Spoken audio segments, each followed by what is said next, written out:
Hello everybody and welcome to the Spire Scrims, the final mission. I'm going to be your host. I'm going to be coming in every now and then, but the main two people who will be here today with you is going to be the Seal, who is the little dog above me, and the Sheldon, who is the little self-agent, I guess, above me also.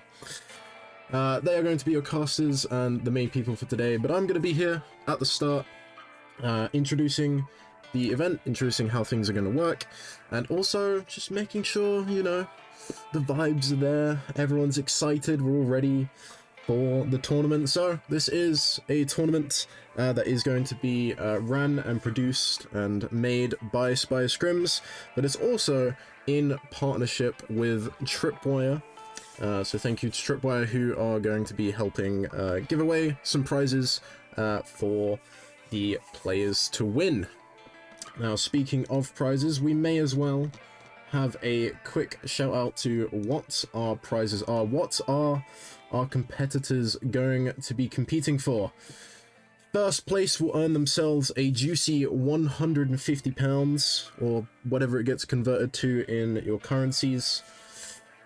That would be quite nice. I'd love £150. Unfortunately, I'm going to be £150 down after this. And they're also going to be getting a free game of any game from Tripwire's catalogue of their choosing, as long as it's, you know, available on their platform and in their region, all that kind of stuff. Second place in this whole tournament will get £100. Third will get 75. Fourth will get 45, and fifth will get 30. The top 8 players, the people who make it to that grand finals next week Sunday, will be receiving any in-game item that they wish from the shop, and that does include bundles, so even if you don't get top 5, you still get something for free at the very least. And just as a thank you to everyone partaking and all of that kind of stuff, every single player that partakes in this event will receive some in-game green credits, which obviously for some people ain't gonna mean much, but for those who maybe haven't played as much DI or anything like that, they're gonna be able to get themselves some cosmetics and all of that stuff just for playing the game, pretty much. So yeah, that's the prizes. How is the actual tournament gonna work? Well, good question. How it's going to work is today we have 16 players. In fact, I can actually bring it up as well. There it is. We have 16 players here today. We are going to be watching Group A, and our lovely Rickleman, who, if you do !B stream, is going to be hosting the other lobby and the other matches. So if you're wondering why we're only watching 8 people right now, it's because the other 8 are going to be playing on Rickleman's stream. In our group, we have Sock the Sleeper, Paradox, Fatio. I'm not sure how you pronounce this name, I'll be completely honest, because I am great at this. Detona, I believe, I could be wrong, apologies. Digovezi, again, could be wrong, apologies. Arengiman, who we've never seen in competitive DI before, Lost Aeroplane, and LOLs. And then over on Rick's stream, which is going to be our B stream, is going to be Zinzel, Justin7fan, Dunker, Soph, Metal, CEO, Egg Being, and Josie P. And these are going to be the 16 today. Tomorrow we'll have 16 more players competing. So if you don't see someone that you know is in the tournament in this list right now, it means you'll probably expect to see them tomorrow. We might as well give our casters a moment. Do either of you have any thoughts of this this first group today?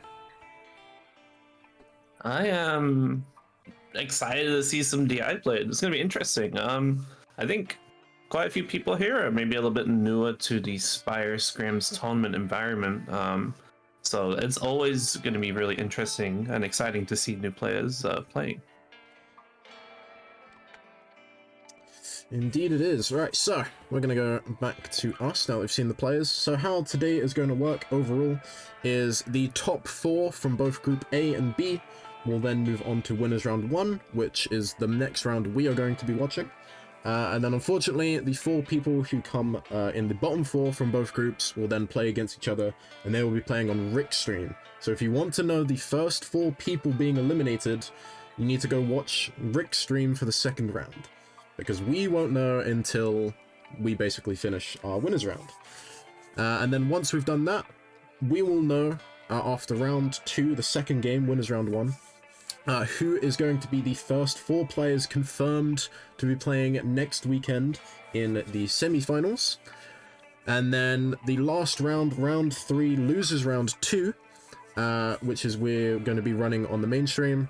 We will take the top 4 from losers round and the bottom 4 from winners round to then determine our last 4 players to make that top 8 who will be going towards the semi-finals next weekend.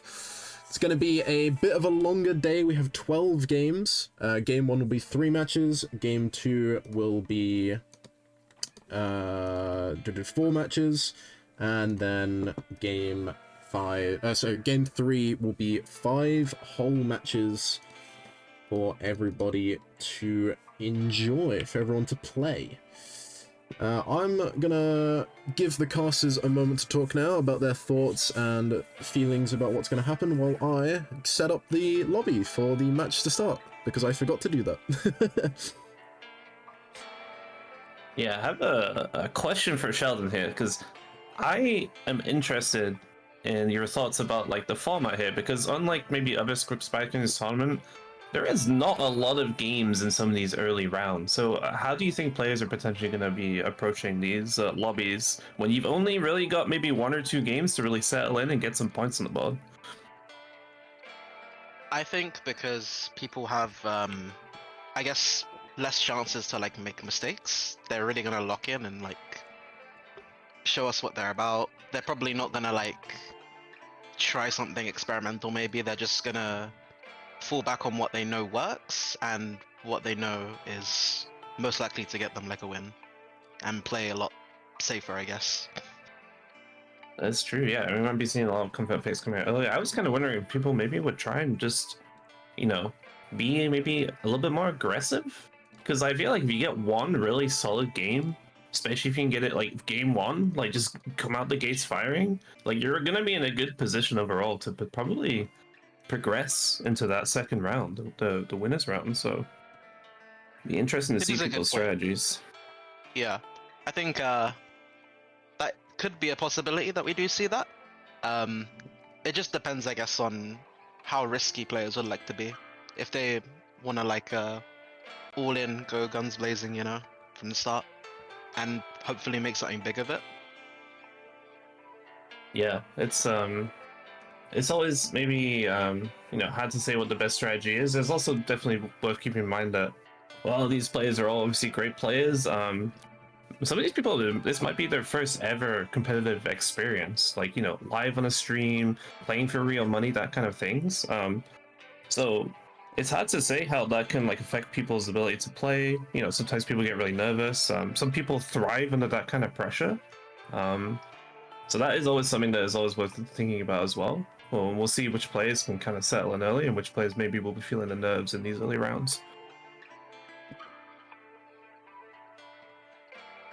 And I mean, one thing I'd like to say as well, with the format, going back to it, the first 2 rounds only being 3 games and then 4 games, you don't really have much wiggle room, right? Like whoever wins, especially in the first round, whoever wins that first game, or whoever wins any of the 3 games, they're basically, at that point, they should be guaranteed to go into that final, into that winners round, not the grand final, sorry, the winners round.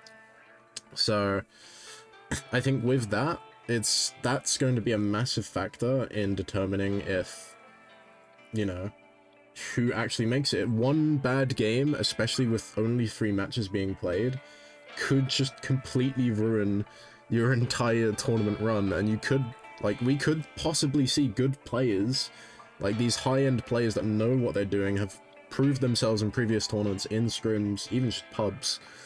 We might see some of them fumble. And I hope we don't. I mean, to be honest, I'd hope we see everyone make it to the grand finals, but unfortunately, with 32 players, we can only take 8 into it. So we might not. Yeah, it's gonna be interesting to see. I guess like double elimination obviously gives you some level of insurance.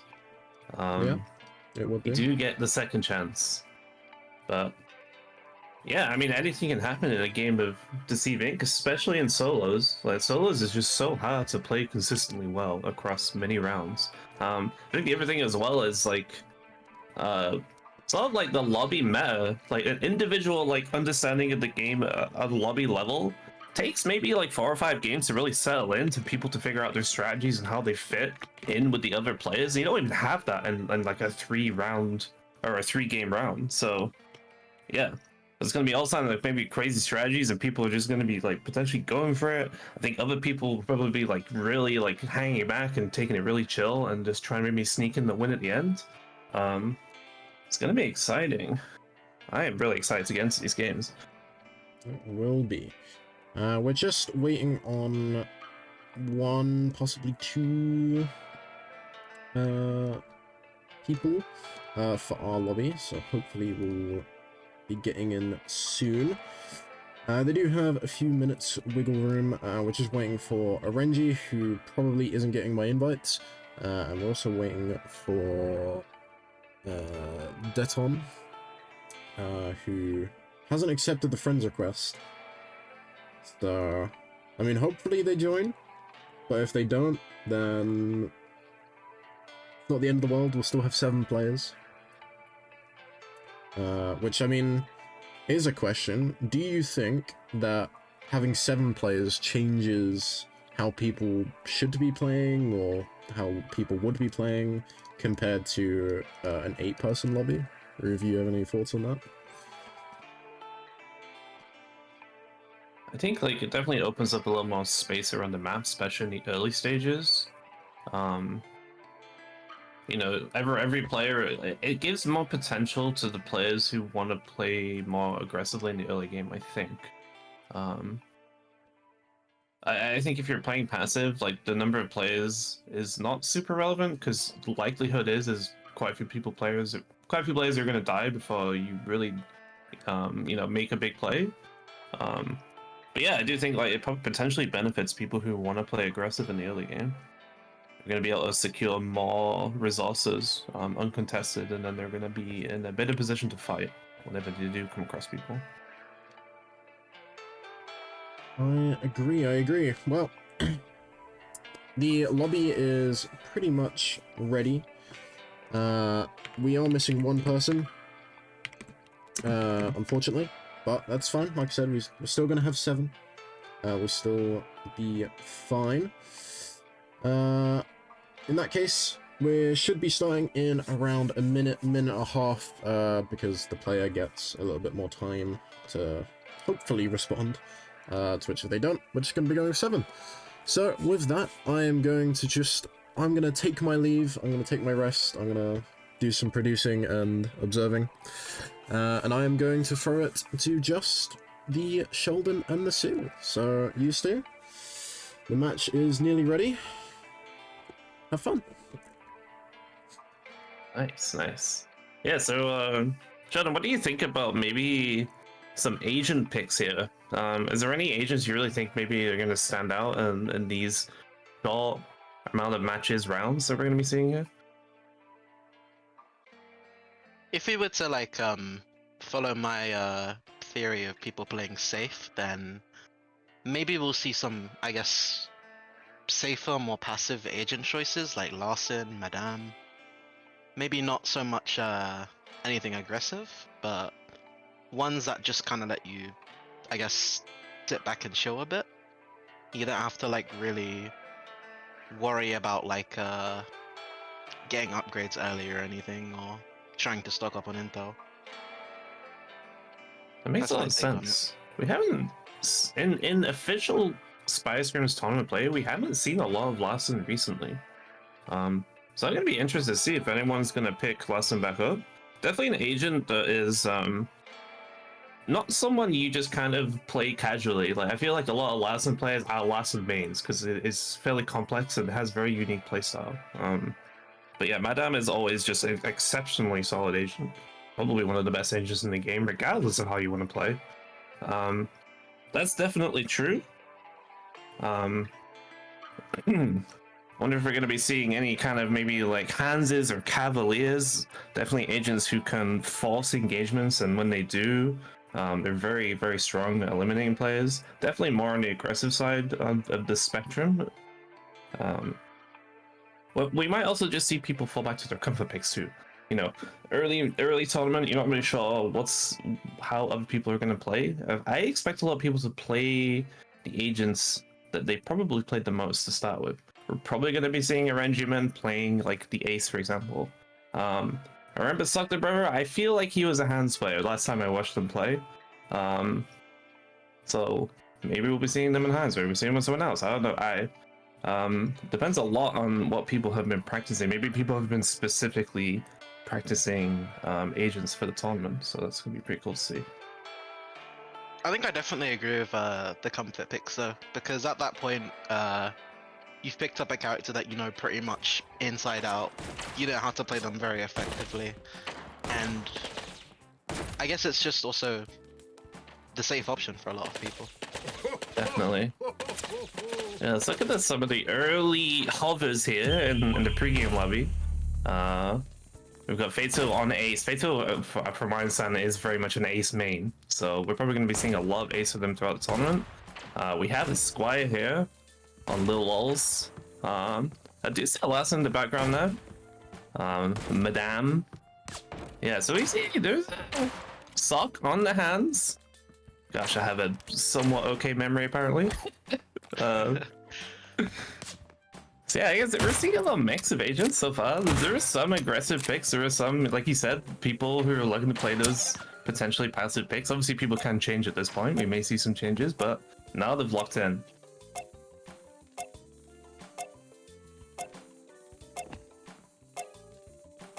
And here we go. We're going to be getting into our first game here. And before we get into our first game here, we're going to be watching our observer jump up the map or otherwise get themselves killed. Our first game here is going to be on Diamond Spire. So we're looking for a good spawn. It's an okay spawn. We're on bottom floor. Not the best observer spawn though. Hopefully they can do better in future rounds. But yeah, so we have to wait for our observers to die. Actually, I forgot about that dog. Actually pretty decent spawn. I take it back. And then we're going to be getting into the game.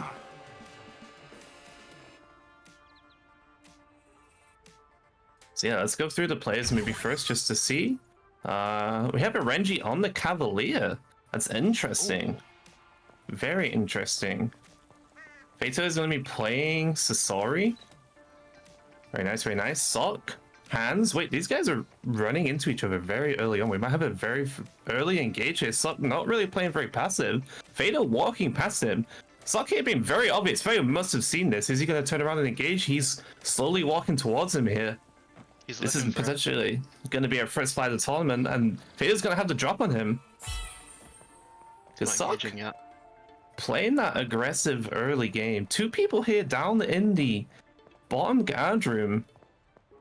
See Paradox and Daigavezzi stood next to each other. Are they going to find each other? He has Danger Sense on Squire, so he knows someone is here. Oh, he gets to the shot.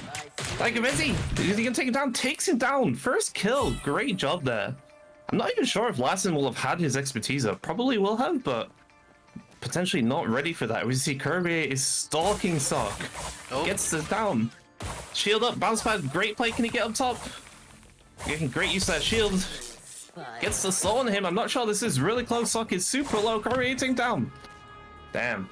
That was almost a good escape, but not really able to get any return damage onto Feo. So Feo really in command of that fight. Great play to spot him out early. Gets the kill. If we see a Renji getting one of the early terminals now, so that's going to be a potentially first terminal. Little Lol's kind of out of cover. And yeah, Lost started playing, kind of taking it easy on the Madame. Getting some early resources, taking out, doing a green room, getting on the resources in there. Nice.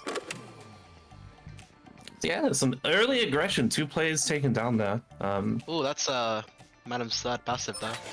Ooh, P3 Madam. Kind of surprised. We haven't seen a lot of P3 Madam in tournament play in general. I still think P3 is insane, so we're gonna see how. It's very good informational value, and Yeah. it's very good if you want to tailor your playstyle to something more passive, because you can probably see where it's safe to go and where it's best to probably avoid. Agreed. See how they make use of that. Yeah, we're also seeing RNG using E2 on that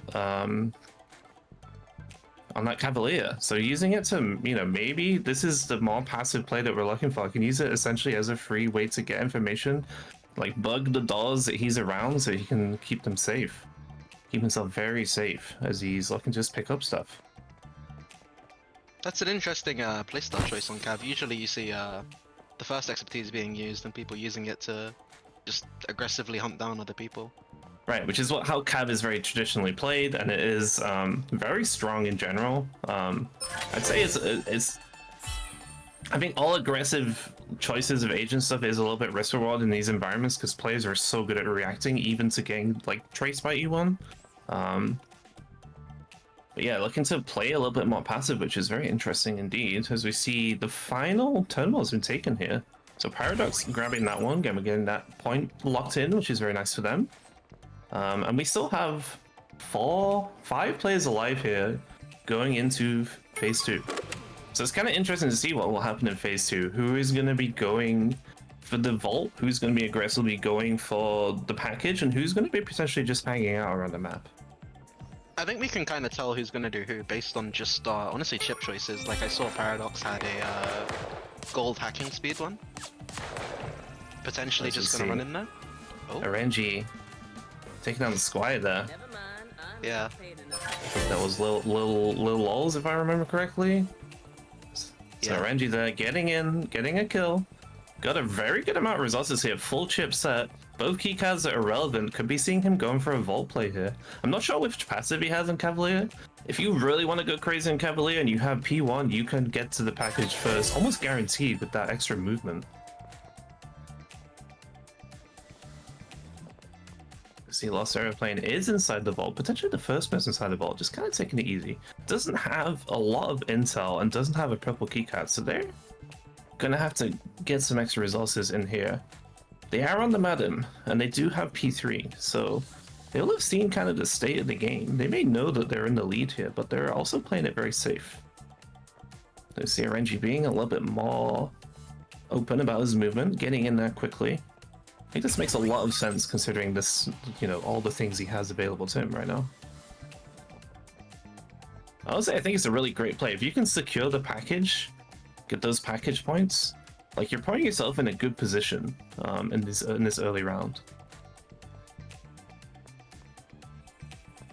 Yeah, you have quite the lead on everyone else in the game.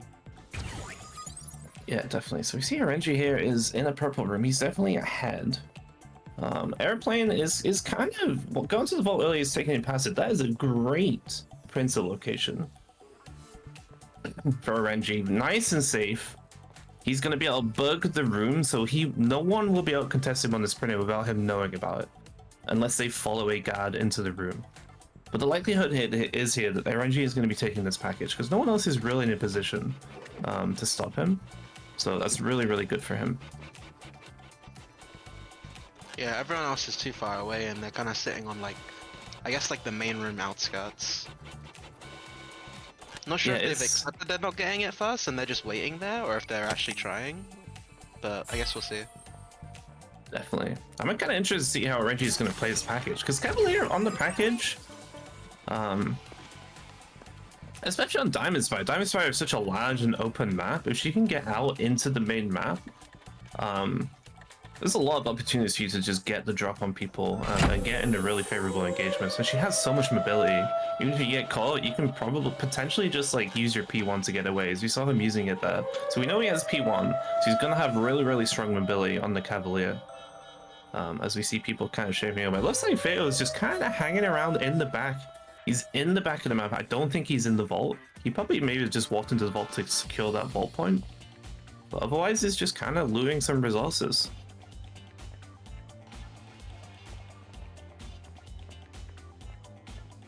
So yeah, we see Renji here. We're going to be looking at him to pick up. He's probably going to be looking to max his intel. You know, maybe a little bit worried scanning, seeing 2 people in the vault close by. Maybe only sees 1 right now. I'm seeing Lost Airplane. Not sure how he's gonna play this. Maybe he'll force a fight with the other people and just third party. Or maybe he'll just try and sneak out. We'll see.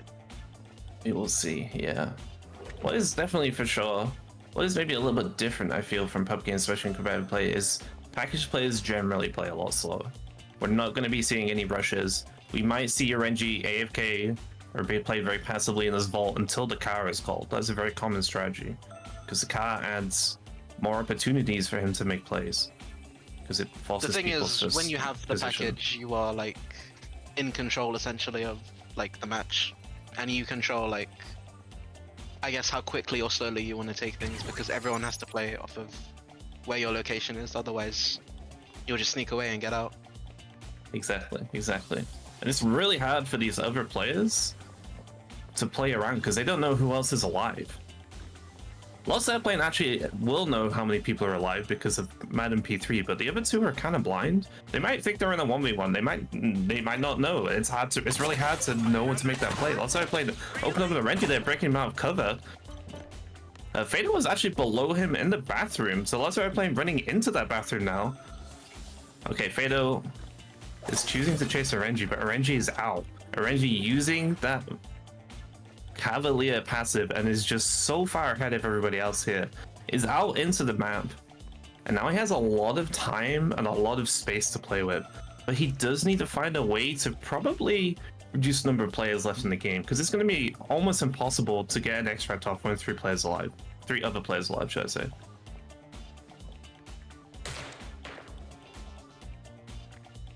I see someone else opening up, assumingly onto an NPC. Probably a miss spy check. A bait box. There is a bait box to play. That's insane. That does make sense. We didn't have a Squire in the lobby, and I was hearing Squire shots. So that is interesting. I wonder who is using the bait box. Renji. Ooh, Fado's on his tail. He's kind of stuck here. He needs to either run or fight. He must know that that's the player. Okay, that's very obvious. Is he gonna get the engagement? Fado not noticing him. Renji, great stealth play here. Is choosing to not really go for the engagement. He could have gone for a fight there. Instead, choosing to walk away. He's taking his time. Does not want to go for this engagement, but he's also kind of isolating himself down at this C extract. He's gonna be calling the car, maybe? The other 2 players don't seem to be that close. But there is time. Obviously, when the car gets called, he's choosing to back away again. There we go, we can see some Cavalier kicks as well. We see Lost Airplane. He's actually choosing to fight. Beta's closing distance, but Lost Airplane is behind. We might be seeing a third party action here. Fado is just chasing. He has his bounce pad though. I wonder if he can get bounce pad up these stairs. Renji is just running. Ooh, that is unfortunate. But Paradox is actually stalking on this top level. Renji has not got a lot of intel, and Paradox is right there. Paradox is almost waiting. Paradox is waiting. Does Paradox know that this is Renji? Renji, go for the kick. I think the kick connects. That was a great kick there. Wow, fantastic play for Renji. Snipes him down, kills him very quickly, and because the fight lasted such a short amount of time, is going to be able to get out of there if he wants to. That's a very good example of Cav P1 getting to work there with the mobility, closing the distance very quickly to Actually insane value, and he knows Fado's behind him. He's taking it easy. He's going to try and pick his next engagement. As you see the car auto called to the AX stretch, which is on the roof. Lost Airplane also looking to engage here, I think. Goes for the shots, maybe he knocks Renji out again yet. Renji taking a little bit of chip damage, not too much. Fado is literally above him. They can see each other, but they can't fight right now. There is a way to get down to that area from the roof. As we see Renji fighting. This is really tough for Renji. He's kind of sandwiched between 2 players here. Gonna have to make some tough decisions on how he chooses to engage or if he tries to leave. Fado just hanging out on his roof. Yeah, now drops down on top of Renji. Renji taking a bunch of damage here. He's traced. Good bounce pad. Oof, 64 damage, but Renji is not choosing to fight. Probably didn't see that. Now he's turning around, takes him down. Renji is cleaning up this lobby. 69 HP is poisoned, but Lost Airplane is not in a place to take advantage of this. So Renji is going to be able to, if he wants to, get the full reset. And now he's in a one-on-one with Lost Airplane, and that is a fantastic position for him to be in. Looks like he might be calling on B, and we may have a showdown here. Lost Airplane is close by. We'll be able to contest. Renji is in the plants. I don't know if Lost Airplane will see this or no. Lost Airplane will get a P3 ping when the car lands, if they choose to wait for it. Renji actually choosing to open up on them, not getting any damage. So Lost Airplane knows it there. Got the snap up. I'm not sure if there's anyone to snap to. Gets the bounce pad up, and Renji gets it down low. Great play for Renji. That was... I'm not sure whose bounce pad that was, but that just lined up Renji perfectly to just basically just sprayed him down. Probably didn't miss a single shot there as they're falling through the air. Renji, man, taking down game one. Fantastic play there. That was a massive game. Renji probably just secured his winner, his way out of this group. That was probably like a 12-point game. That was insane.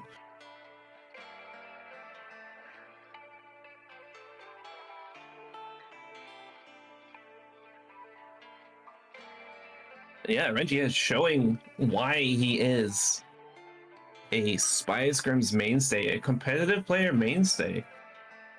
Absolutely coming out the gates firing. Honestly, a pick that I would not have thought he was going to play.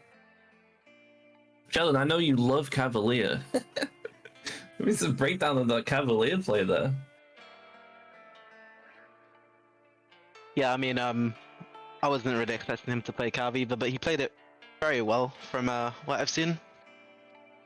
He made very good use of the second expertise to always, I guess, protect him, make sure he was safe, and he was able to play in a lot more like a defensive way. And then towards the end of the game, that's when he sort of switched it up and became increasingly aggressive until it was the one-on-one situation with Lost Airplane. And he was able to close out with a win. Yeah, insane play from Renji. It was a really tough moment there when he was had the package on the top floor, and he was kind of sandwiched between Lost Airplane and Fado, but making a really great decision there to just drop all the way down to E, and using his bounce pad to negate the fall damage. And Fado just went for the chase, and I don't know whether his bounce pad was on cooldown, or he just forgot to use it in the moment, but yeah. The fall damage there was absolutely brutal, and Renji was just able to kind of maybe recognize that, just turn around and take him out. So yeah, really big game for Renji. Obviously we've still got 2 games left in this group, so there's still a lot to play for everyone else. Some of these players will have secured some early points as well, so that will be good for their chances to making it through to the winners round 1.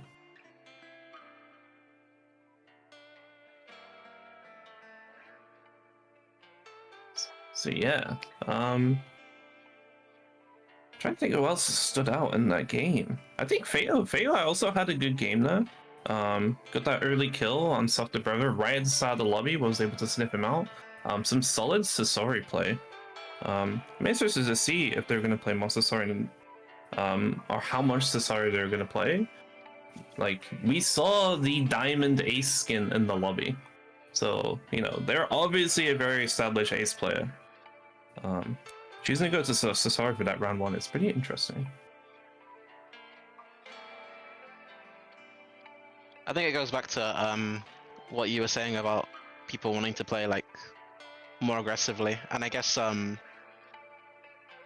Sasori does that a lot better than, like, I would say Ace would, just because you can chase down people very easily, like Phaeto was doing to Hans, because you don't like get slowed when you're firing the darts. You can just continuously run after someone and make sure you can close the kill very easily.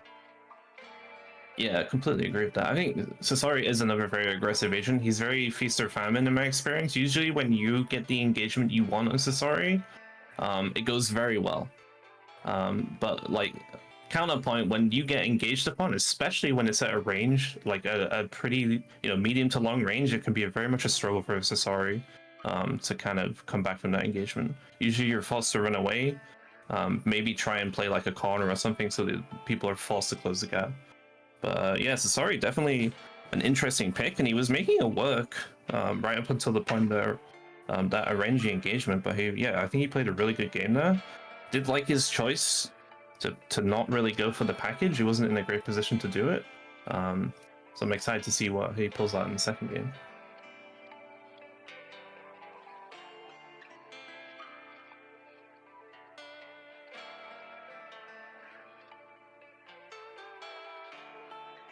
So yeah, we are just working on tabulating some early scores there, here. In the final mission tournament. If you are interested as well, please check out our B stream. Rickleman is graciously hosting. So we have 2 groups right now, and the groups are playing simultaneously. So Group B is over on the B stream. You can type !B stream in chat. I'm gonna give a shout out to Tripwire. This tournament is in partnership with Tripwire, who are providing some extra goodies to all of our competitors. Guys are very, very kind to help out. So,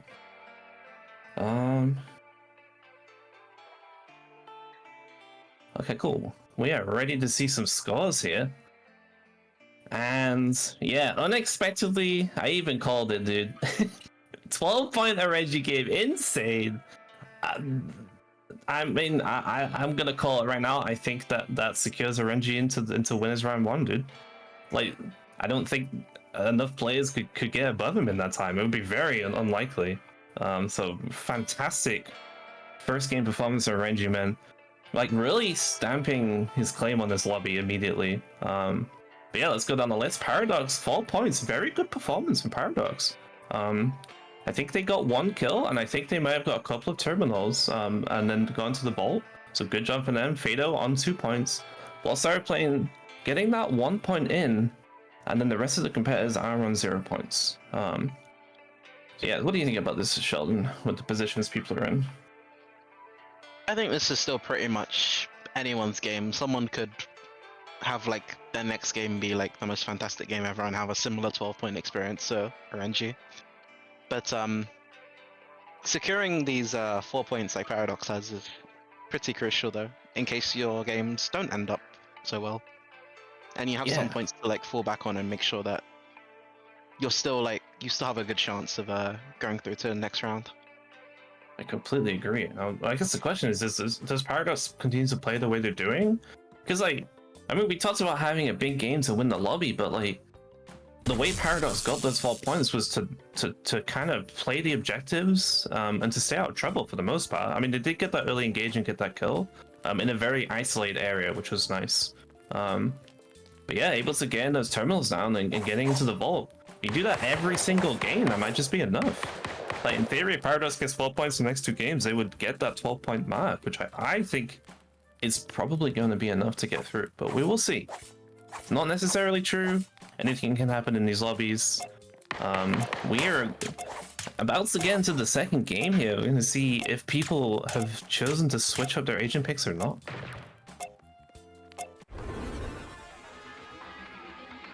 Seeing a lot of the same. I see 2 squires, but everything else looks like it's the same as we're going on to Fragrant Shaw here, which is a map that traditionally favors more longer range agents, but we don't have many of those. So as always, we're going to be seeing our observer here taking a little swim as fast as they can, so the players can get into the game. Decent spawn here. I think our observer, overall, I'd say maybe like an 8 out of 10 on spawn so far. Good job.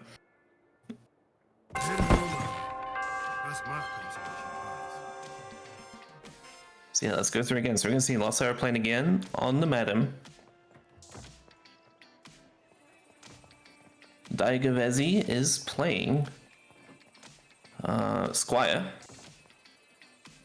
Larson. Larson. Sorry, I am not paying that much attention. I don't know who this is. I've forgotten. I'm trying to. Okay, we have another Sky. Sorry, it's too early to monitor me apparently. So Renji here changing his expertise but continuing to play Cav. That's interesting. That is E1 from what I remember. Fato playing the Sasori again. Kind of just hanging out right now. Sock on that hands, already getting into a purple room. Some early fast movement from him. Very nice. And Paradox is on the square as well. So almost identical agent picks here. Maybe a couple of switch ups. RNG is very interesting, choosing to go for that E1 in this game. So maybe looking to play more aggressively. Maybe trying to deny people points to secure his win. Or to secure his progression through to the winner bracket. I think he can afford to do that, given the 12-point lead and all. I also wonder if he switched his passive to passive 3 for the slowing kicks. It would very much suit an aggressive playstyle a lot more than the first passive. Being able to lock down kills very easily. That's it. So yeah, we're seeing, I mean, Sock got into a gathering mill, everyone else taking it kind of easy so far. Yeah, Renji here. Yeah, he's moving around the map pretty aggressively. I'm not sure if he saw anyone on scan yet. We do have Fado in Murder Hotel. I believe another player was in the Murder Hotel as well. But everyone kind of maybe taking a little bit more passive than they were earlier. It looks like someone was broken out of cover there. Is he a crouched NPC? Squire with the first expertise is very interesting. It's not something that's picked very often because it's not really regarded as something good. Agreed. Yeah, I'm not sure about that pick. So maybe it's to see where objectives are. Could be good in being efficient and gathering resources, maybe. But yeah, not something that I personally would choose. I think Squire's other two expertises are insanely strong. As we see, Danger Sense already been pulled out twice. I think Danger Sense is fantastic. So yeah, so we see Paradox here with the Squire with the Danger Sense, also running W3, which is interesting. Oh, we have a fight here in the Meta Hotel, and RNG again taking down Fado. That is big for RNG, but also Fado now is going to be getting eliminated potentially with 0 points. That is, he has potentially one game to make it up. That's a big pickup from RNG. I think he scouted him out with that E1, and yeah, the Cavalier going aggressive. We see Aeroplane here chasing down, I'm not sure who, but getting broke out of cover. Then using that expertise to go back. Nice play. Playing it nice and safe. I think it was Daigavezi, because he is just sat hiding in this corner on low health. He is licking his wounds here. As RNG is in the area, so is Lil Lols, so is Sock. We might be seeing a big brawl here. Sock walking past RNG right now. Is RNG gonna see through his NPC walking or not? RNG chooses to walk away, He's looking to scan something. He's looking to scan right now. Does he find anything? I'm not sure. There's a lot of people in the area. I feel like something must have been taken, but looks like not. Lost Airplane is kind of chasing him. RNG is not being stealthy right now. But Lost Airplane not choosing to chase, or maybe didn't see him. Everyone is in this area. I feel like we're one gunshot away from an explosive fight. It just depends on who can see who and who kind of spots who. As Sock is tracing down running, but it's right next to Lost Airplane. Daigavezi is in the green room. Everybody is just in the area. It's actually crazy. But no one is fighting each other. As we see two people in the guard room as well, I think. Sock may be saved there by the fact that RNG had to go so far away. As we're going to see Lil Lols going into this purple room after Paradox had just left through the secret exit and had just, I think, done the terminal. So Paradox again securing those terminal points, able to kind of walk away from this for free. Got the trace on by RNG. RNG is in a position potentially to close the gap here, but we'll have to kind of maybe sniff Paradox out. Goes through the thing, change. RNG is chasing. RNG is seeing him here. Paradox, does he know? Oh, he RNG doesn't know broken which out one. cover. I think he shot an NPC there and chose to back up. That is a good call. You do not want to fight when you have heat, ideally. And no one else really reacting to that noise, so we have a very passive lobby here. Yeah, Very you also passive don't so want to far. drag out fights for too long. That's how you get third-partied very easily. Agreed. And these players probably don't know this, but in this situation, dude, it's like a 3-second fight. Does Sock know this? Sock just walks. They're literally hanging out in a random room together. 2 players, dude. This is insane. This is why I love deceiving. This is one of the reasons why I love deceiving. When players do this and they don't know, that's insane. Paradox is really good NPC movement there. Not even a reason to move stealthily there, but just casually walks out, taking it very steady. Great play. We see Airplane is getting access to that gathering. Daikavezi is really liking this staff room. He's been kind of hanging out in it for a long time. I wonder what the last Vault terminal is. Because, yeah, people are just not really looking to do them quickly. RNG definitely is the person playing most aggressively here. He's been maybe a little bit unfortunate that his scans have not resulted into kills. As Lost Airplane saw a disguise change marker on the ground, but didn't see a player and didn't choose to shoot that guard. That's kind of crazy, but also has found the final terminal, so we're going to be progressing. Oh, someone's bought hack traps. I believe that is Lost Airplane. So Lost Airplane has hack traps and also has that Madden P3, so they have a lot of information right now. And they know they're pretty safe to leave this area, which is good. Daikavezi get into a fight again. Arenjiman.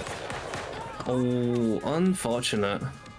I feel like Arenji may have seen the smoke as he uncovered himself, came out of stealth, and he was not able to hide. So Arenji picking up a second kill here. His aggressive play is playing off so far for him.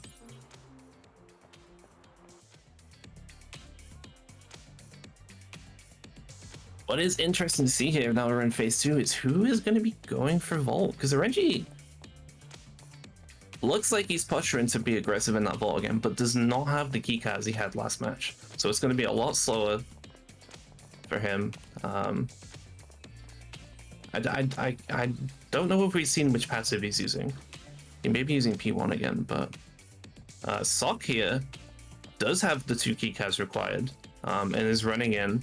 So Sock here is going to be in a potentially really great position to take this package here. Good point acquisition for him.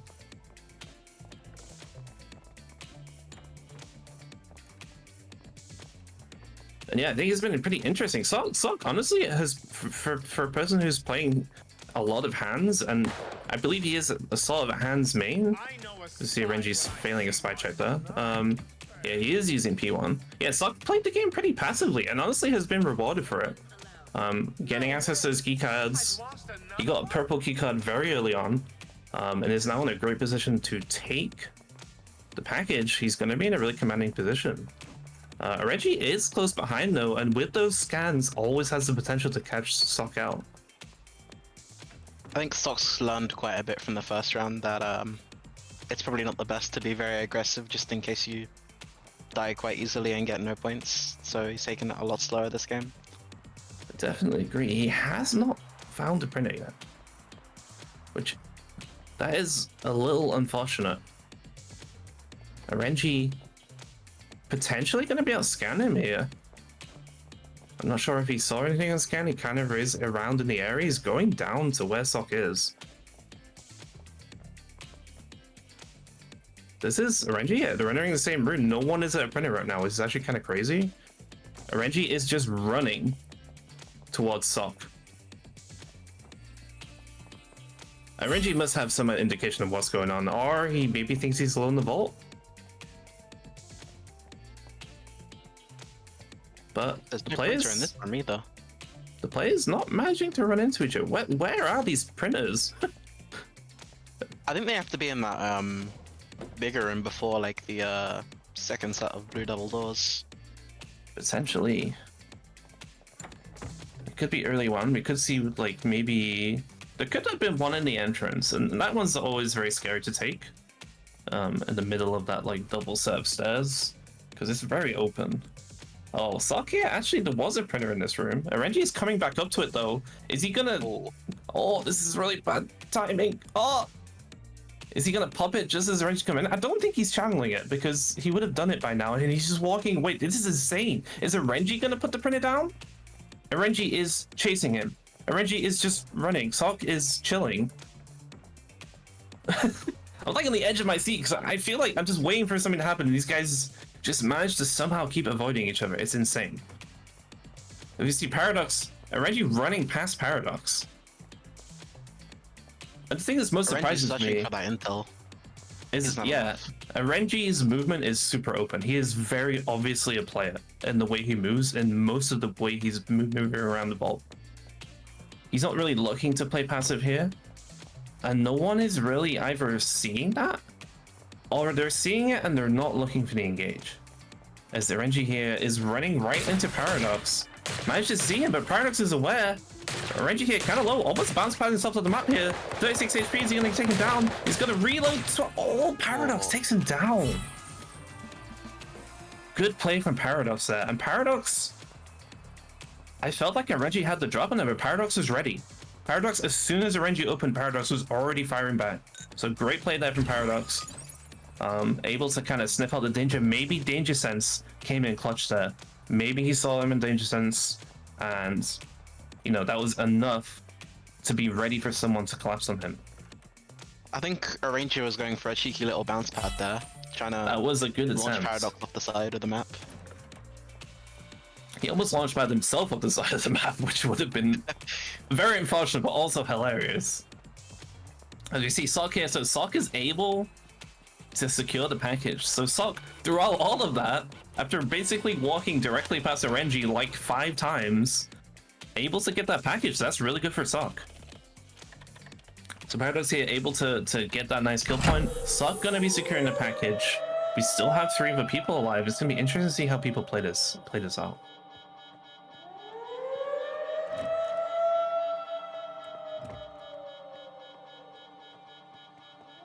So yeah, we're gonna be, you know, the usual passive start with the package. I'm not sure if he's even scanned yet. He probably saw Paradox and scan if he did.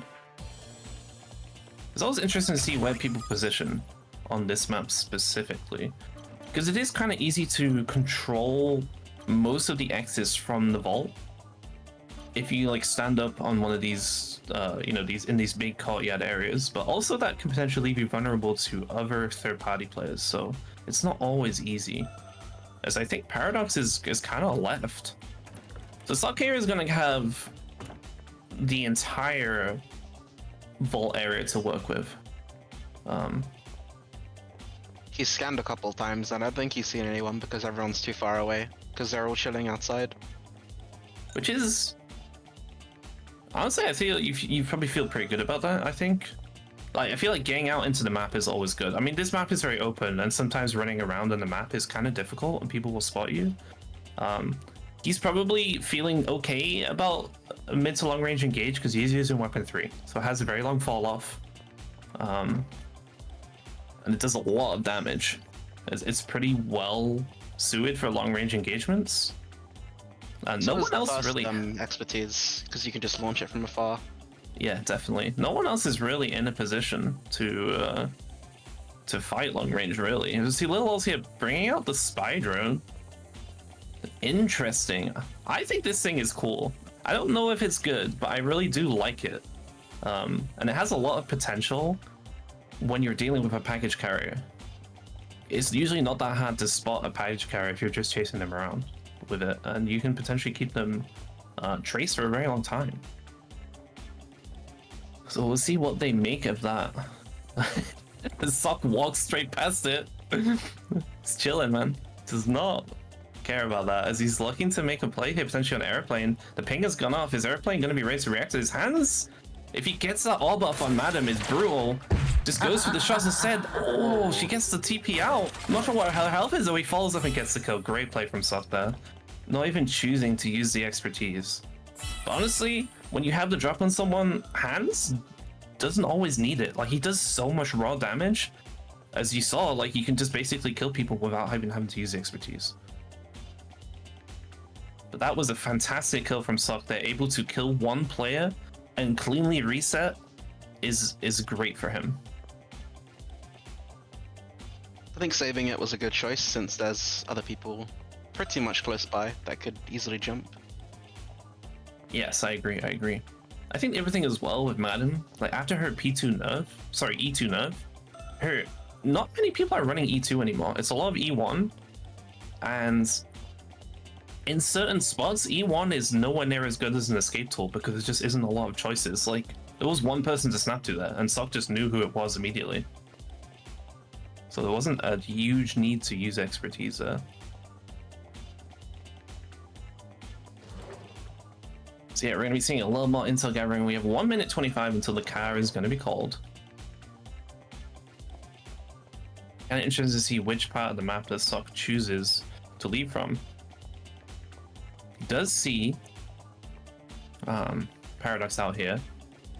And yeah, like he is on 0 points before this round, but he's going to be securing a lot of points. Paradox as well has had a really good game so far. Could be securing some good amount of points, maybe looking good to progress. And Renji also, I mean, I feel like Renji is so guaranteed to be through at this point with the kills that he secured in that game. So yeah, Sock able to get out kind of for free. That's kind of crazy, actually. No one is really looking to contest Sock. I wonder if they're waiting for the car and looking to contest as Sock tries to extract. But Sock able to get out into the map. He's got his staff disguise, which is kind of nice. You don't really want to be like a guard as you're leaving. And can maybe look to kill Lil Lolza. Gets the expertise, but Lil Lol's backing up. And now getting harassed by guards. A little bit unfortunate. He's got that P1, which is nice. Speed in the way. But yeah, the car has been auto-called.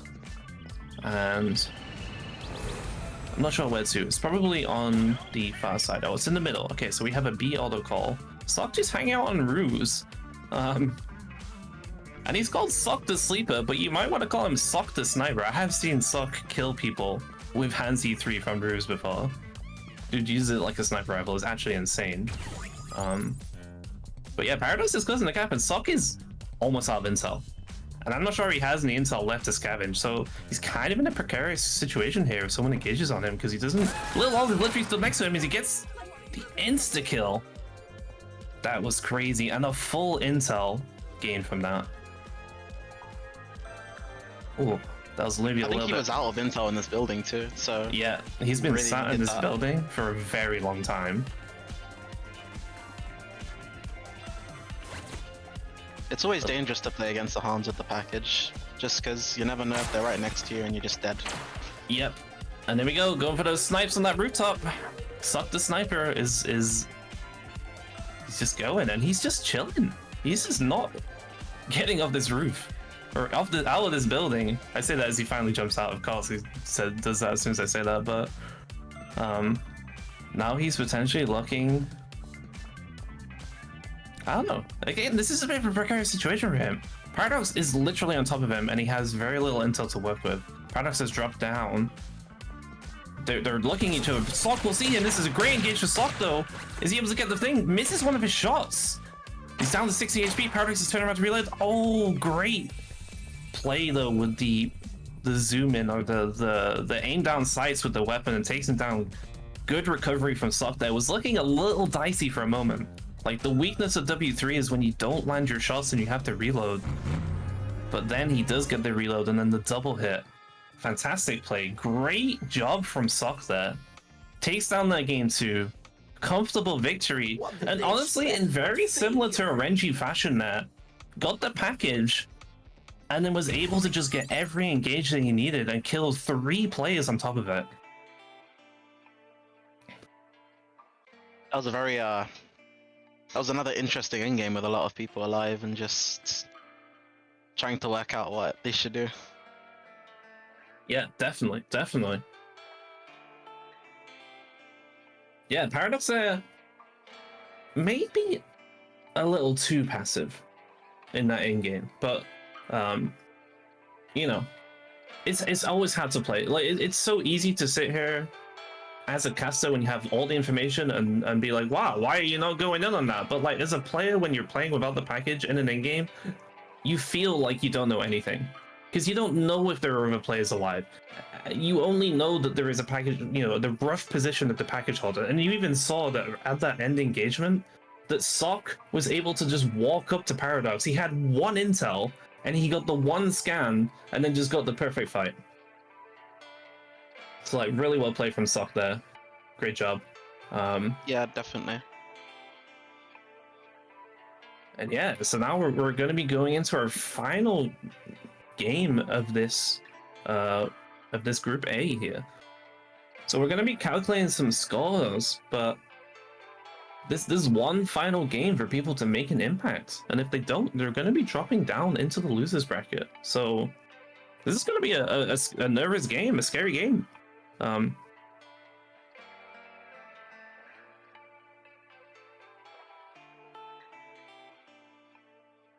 yeah, we're going to be taking a look here at the scores for Group B here. So I believe that they have finished their second game, as we see Zinzu in top place in 13 points, and Metal Bashev second in with 11 points, and Justin Sevenfan with 6 points, and Eggbean with 4 points. So that's their top 4 in that group right now. We may be seeing those players very soon on the main stream here. Some really fantastic players. Yeah, so giving you guys a little bit of update of what's happening on the second stream. So if you want to go see them play, probably their final game, !B stream in the chat, is being hosted by Rickleman. Yeah, lots of action, and yeah, some interesting scores. Not surprised to see Zinzu at the top and some of these other players up there. Very, very, very strong players. Which is going to be super awesome, because when we get into our winners round 1, we're going to be seeing all of these crazy top players playing together. So that's going to be really exciting. Yeah, back to Group A here. Yeah, we're still working on scores a little bit.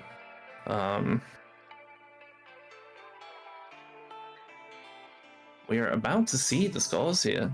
We're going to be seeing some big numbers from Sock, that's for sure. I wonder who else got some progression in that game.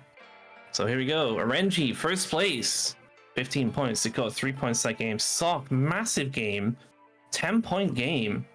That is fantastic for him. Paradox, another solid performance. Played it slow and was able to secure those points up to 7. Fado, 3 points. Lost Aeroplane, 3 points.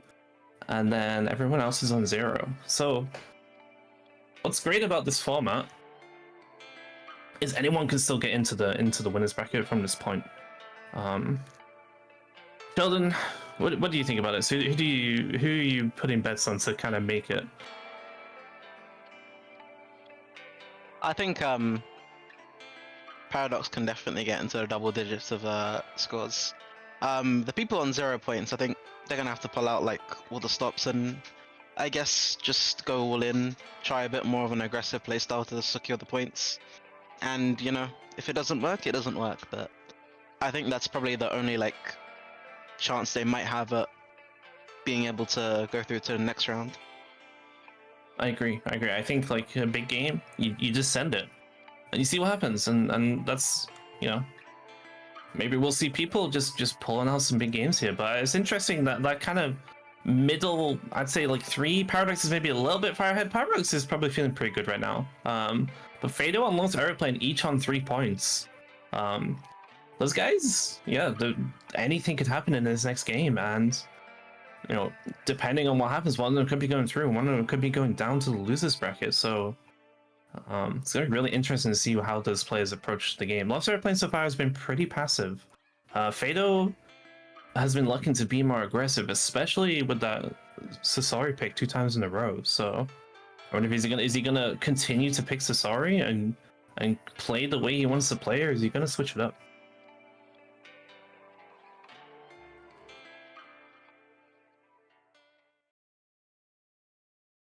So yeah, we're gonna be getting some pre-game lobby here. So our last match of this Group A is gonna be on Hard Cell. It is a fan favorite for many people. I really like Hard Cell. It's a very interesting map. And let's maybe have a look at some early hovers here. Hard Cell's definitely one of my favorite maps too. Yeah, there's a lot of interesting movement, and Hattel's interesting because it's not a very big map. It's actually kind of quite small, and there's a lot of like tight corridors and stuff. But there's a lot of like different ways you can move throughout the map. So it's still a map where there's a lot of opportunities to be stealthy, but also a lot of people end up running into each other a lot potentially. So I think it's just a really well designed map overall. So yeah, we're gonna be getting into our final game of Group A. RNG going for the 3-peat on Cavalier. And suck on that hand so far. Looks like we might be seeing a lot of the same again. So comfort picks raining out. I mean, I don't see why RNG would want to switch it up. At this point, you know, it's working for him. He's guaranteed through at this point, basically. Like, it's like a 99%er. So if he has other tricks he wants to pull out in the tournament, I mean, there's no real reason for him to reveal that right now.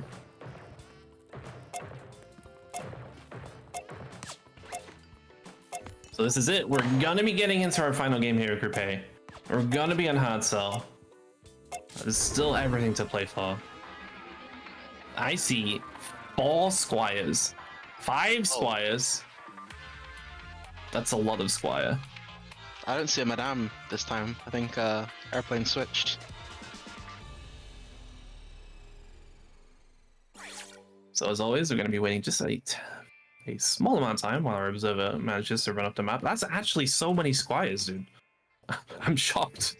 Like, don't get me wrong, Now, Squire the is real question is how many of them are running Danger Sense? all of them, maybe. That would be funny. Just be like red, everyone's just red. But yeah, Squire is an exceptionally solid agent. So yeah, we got Fatal on the Squire, 3 Danger Senses, I believe, and 2 E1s, which I don't even know the name of that expertise. It is Eyes on the Prize.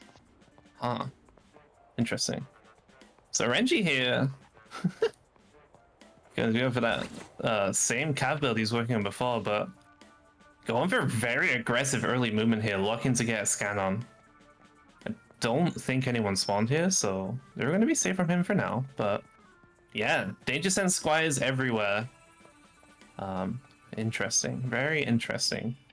Fatal using it to kind of scout out, be aggressive. Alarmingly, Paradox and Aeroplane are walking into each other right now. This could be a very early fight. That door is hack trapped. Paradox is about to open a hack trap door. Is Airplane gonna open? He's scared, he's running away. Lost Airplane, as cool as a cucumber, does not want to go for a risky early fight. It's just gonna walk away. They're not looking to go for some early engage, they just want to secure their points. I'm okay with that. That's a decision to make, and I think it's not necessarily a bad one. As we see Sok here getting into the first purple room, and it's going to be securing himself a terminal. It's definitely not worth taking the early engages because, yeah, you might get a kill point, but someone else might also be there. Oh, it's Lil Lol's failed Fight spy chip. between 2 Squires here. The Squire action. Paradox having to reload, but Lil's is probably pretty low. Lil's trying to run here. Paradox taking them down. Unfortunate for Lil's there. I believe that was a failed spy check. They probably saw Paradox potentially go into the room and they picked the wrong NPC to shoot. Unfortunate. Good, really good for Paradox though. Clean kill and able to get out safely, and that's just another point secured for them. You know, 1 step closer to get into that winner's bracket.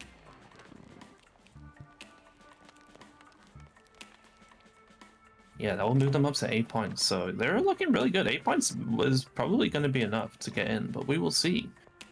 There's a Renji here. His little green got to put himself a purple keycard. That's very nice. No one nearby. I'm not sure what will show up on scan. But yeah, and Sok also picking up some resources. We've got that gold chip. Got a blue keycard. Looking pretty good.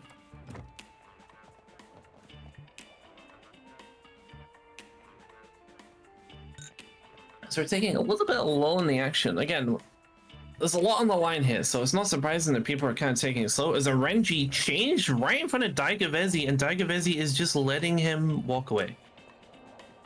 Doesn't want to go for that fight.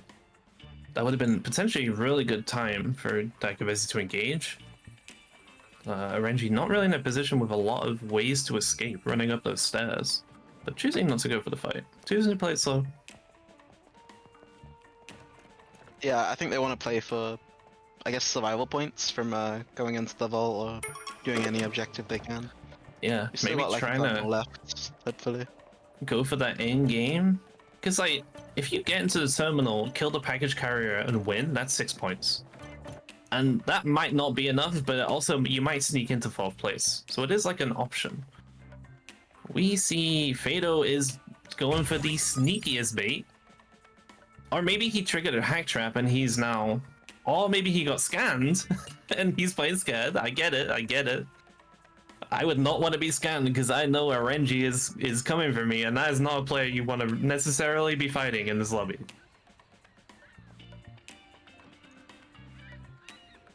But yeah, RNG not really choosing to engage. Honestly, it's pretty tough for RNG to go through those doors and fight. Like, it's a very open space. There's a lot of places the player could be hiding. So not choosing to engage there, it makes a lot of sense. I think that's one of the important things to learn on Cavalier is knowing. But Fado here, RNG is just walking around. RNG knows and he's traced. Gets open shot on one, so Fado is choosing to run here. I believe he has P1, so able to get out there quickly. RNG is chasing though. Oh, did Fado? RNG still knows. RNG, oh my god, the P1 mobility is insane. He gets the passive off again though. Fado was just running for his life, but RNG is just chasing him permanently. Another spy? RNG broke his cut. Now maybe he'll get turned on. And Fado gets out of there. Great play from Fado, playing the angles, breaking line of sight so frequently. Great escape. I cannot believe he got away from that Cav P1, but Squire P1 showing its value right there. Proc twice, and he was able to get out. As we see Sok here, I think Sok has just been playing terminals. I think he just secured a purple card. Oh, RNG finding Fado again there though. Possibly with another scan. It takes him down, and Fado... I don't know if he got any points this game. RNG has been ruthlessly hunting him, probably not intentionally. But that's Fado out, and that's one of our potential players. He's on 3 points right now. He may still be on 3 points after this game is over.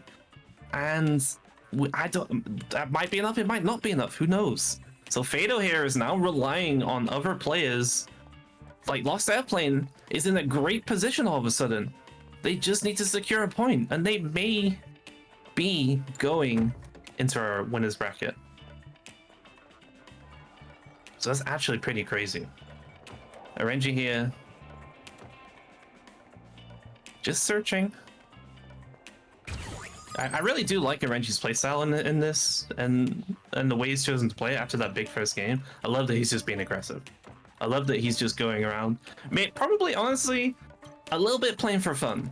And that's actually a really nice thing, because like it really helps you relax. When you're just vibing, you know, you don't really have to worry about it. You know, having some games where you can kind of relax, play your game, have some fun, that's really nice. It helps you settle in for the tournament for sure. See Lost Airplane here out of cover. But no one really taking any advantage. Oh well, not my problem anymore. So yeah, we have one vault terminal left. I'm not sure who... Oh, where it is. Paradox here, really good keycard resources. I think Sok also really good keycard resources. Yeah, oh, Sok has got the full loadout. Yeah, either of these two are very good to just rush the package. Oh my! But Sok getting engaged upon here. RNG going for aggressive kick that just misses. Does he want to play this corner against Sok though? Sok with that W3. It's scary. RNG is choosing to just kick his way out. He's got 75 health. He's back up to 100. Paradox just hanging out on the wings. Didn't choose to shoot anybody there. Could have third-partied RNG very easily. Chose not to. Sok has recovered, and not only has he recovered, he's probably gonna take this guard disguise. Nope. Okay. But he's in a great position to go into the vault, is what I'm trying to say. So we'll see if he chooses to do that. But Paradox might catch him here as he chooses to walk in. Lost Airplane, all they have to do is walk through that door. and they are going to secure that point, which I believe will put them ahead of Fado. That might not be guaranteed. Fado may have got a point from doing a vault terminal. I don't think they got a kill, but I believe Lost Airplane right now is ahead of Fado. So Lost Airplane choosing this safe style is paying off for them in this lobby. Renji aggressively moving towards the package. Paradox choosing to hang out outside. That's not surprising because of what we've seen of them. So we may be seeing this little dance again between Sok and Renji, which last time that just they never found each other. They never saw each other. Yeah, and Sok choosing to ignore that predator and moving upstairs, which kind of makes sense. Lost Airplane actually is very close behind Sok right now, but doesn't look like they're trying to make a play for a printer.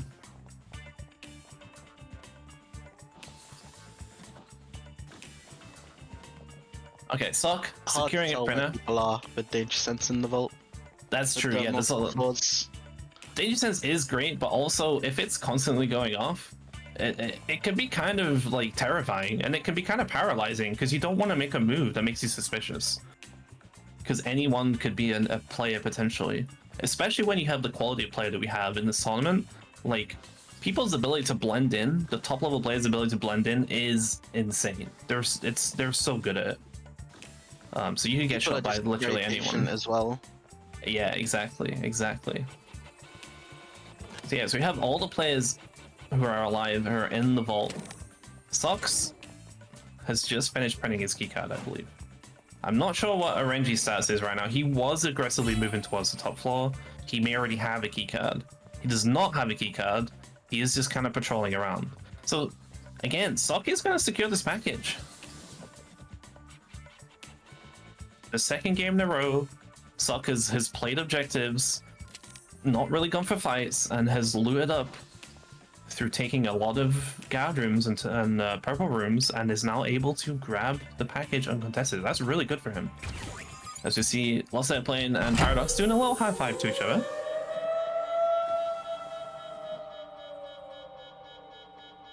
And we'll have to see how Sok plays this. He's going to be seeing a lot of people on scan right now. And then the other thing we're going to be seeing here, which we haven't seen yet, is this Cav build is ruthless for chasing down package carriers. It is insane. Because he has P1 mobility, and he has E1 scans, and he's already being aggressive on Sok, and he already has a scan, and he's already looking to force an engagement. Shut the door. This is actually a great place for Sok to fight with the door. As the Renji hits him down to 68 HP, Sok left to play aggressive, goes for the thing, 19 health for the Renji, and Renji's got to get out of there. I don't know if he can though. Is Sok going to take him down? And Sok takes him down. So Renji may be a little bit too aggressive. He knew it was a hands. That's the fight. Yeah, he knew it was a hands, and Sok played that door perfectly. Sok just stood there and was like, okay, bro, you gonna run through this door and shoot me? No, you're not. We both know you're not gonna do that. And the Renji kind of did that, and it just didn't work out for him. Sok already onto his next engagement. Fighting Lost Airplane right now. Lost Airplane using that guy as cover, very nice. Is back in cover.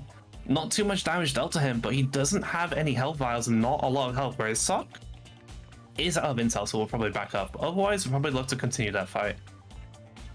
Sok is very aggressive with this package right now. And I like to see it. As he runs in, gets the melee range, misses the thing, gets the reload, the shield down low, 50 HP, and they take him down. He's got to reload again, and they trade! Ooh. They trade! Oh, no. Paradox gets the free win if they know what's going on. Paradox does not know what's going on. It's okay, we got 5 minutes for Paradox to figure it the fuck out. Oh, I just saw. Apologies. That was insane. That was actually insane. I cannot believe they traded. Great play from both players there. That shield was very clutch. It came in, I believe it was Sok shield to buy him time. But just could not land the shots with the W3, and that's always the risk with W3. It's a high risk, high reward weapon. And Paradox is we're rating. 4 minutes 30 seconds. And like this again, this is the kind of thing where, oh, it's so obvious. Why is he not going for? Why are they not going for the package? But like, in a high pressure tournament situation, things like this are easy to forget about. It's like, oh my goodness, like, oh, the car got called? I'm waiting. Where's the package carrier? Why is it not pinging? What's going on? And like, I completely understand like not recognizing what the situation is right now. But hopefully they figure it out, because it is a free win waiting for them.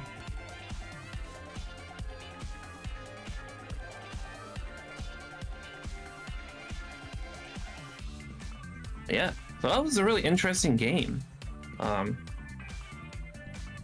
I have been thoroughly impressed by Suck's playstyle. I think his playstyle is really fantastic. I really like his passiveness in phase 1. And I really like how aggressive he's playing with these packages. Like, I think it suits his character choice of hands really well.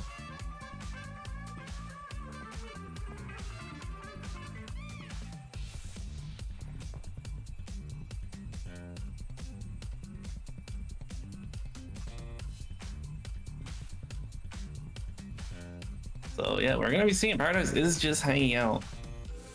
We have some insider information. They think the game is broken.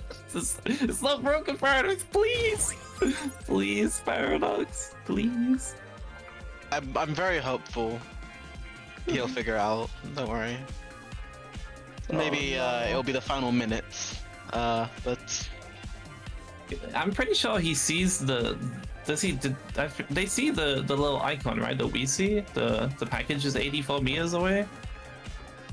yeah, when you see the package icon like that, it means that it's dropped on the floor. It's dropped, right? Yeah, and no one has it. So they're running over now. I think they may have figured it out. Okay, I feel like they were always gonna figure it out, and no stress. You know, it's a tournament game. I'm just happy that they were able to figure out. They're probably like, oh, okay, but you know, very rarely your passive play just gives you a free win. So I mean, that's gonna secure Paradox into that winners round 1.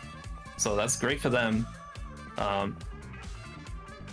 I'm not sure who our 4th place is gonna be. I believe our top 3 right now is definitely RNG, Sock, and Paradox. But who is gonna be in that 4th place, and who is gonna be dropping down to our losers round 1? That is the question.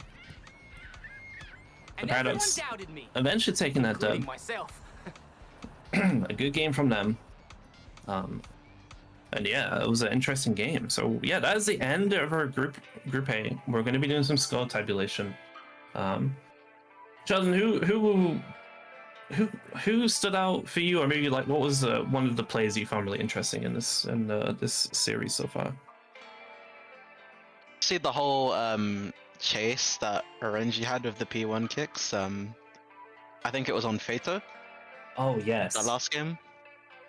Yeah, that was very interesting to watch, just because I don't really see I don't think I've really seen like Squire passive 1 like getting used and having quite a lot of value. People usually pick the 3rd passive, which just basically gives them extra defense. It's just basically free HP. Yeah, for sure.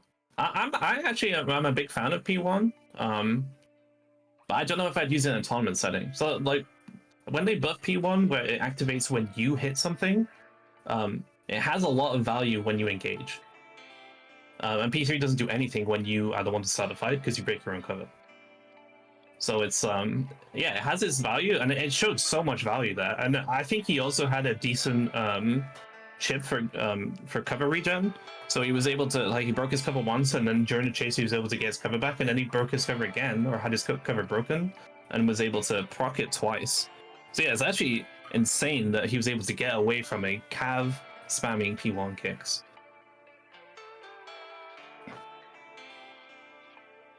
Yeah, I think for me, I think in general, I've been impressed with her, especially our top 2 players in the lobby, RNG and Sock. I really like their playstyles. It's very interesting to see RNG play Cavalier, because I feel like that's different.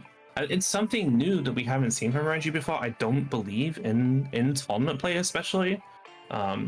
So, and RNG still has everything else in his locker.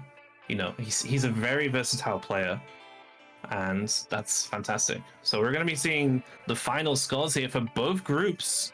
So going into our winners round 1, we have Sock the Sleeper, RNG Man, Paradox, and Lost Aeroplane squeaking it by a single point there. So Fado got 1 point, and Lost Aeroplane got 2 points, and Lost Aeroplane was able to sneak into that winners round 1. So congratulations to them.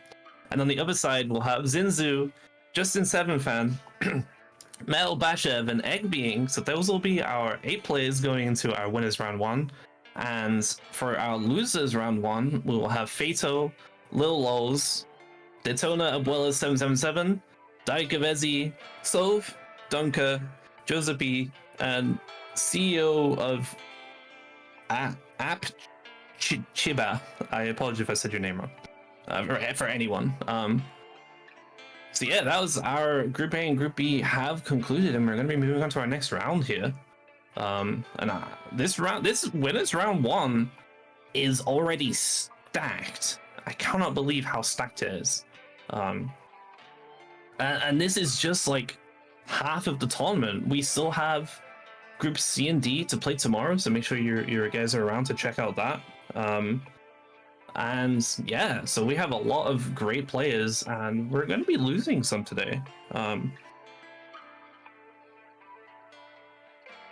yeah, that was the first 3 games of Group A in the final mission. We are going to be taking a short break.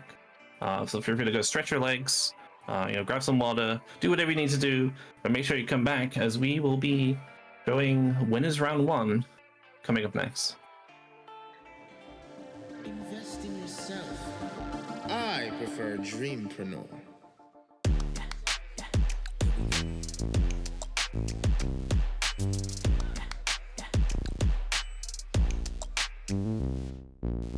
Just want the money, don't want your love. Gotta catch my flight and watch you all from above. Swimming in champagne, don't know your pain. I'm stacking the bills and I'm making it rain. I am a dreamer, my life is just a blur. I am a dreamer, my life is just a blur. Ain't an entrepreneur, my life is just a blur. Ain't an entrepreneur, I am a dreamer.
Alrighty, welcome back to the final mission tournament created by Spice Scrims in partnership with Tripwire.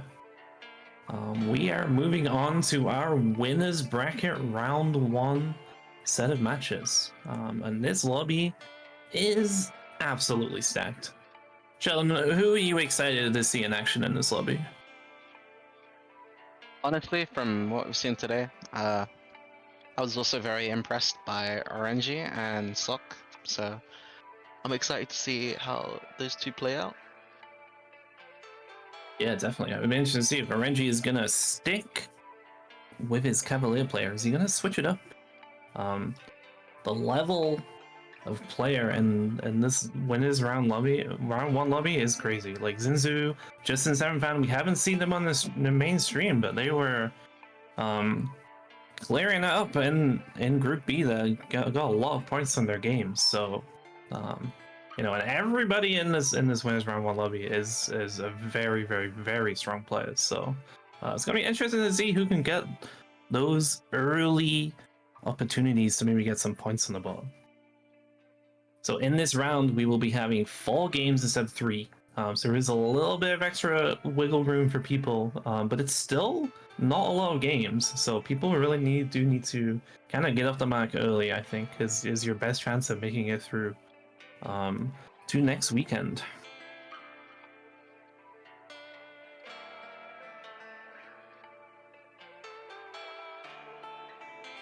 So we'll be getting into these games shortly here.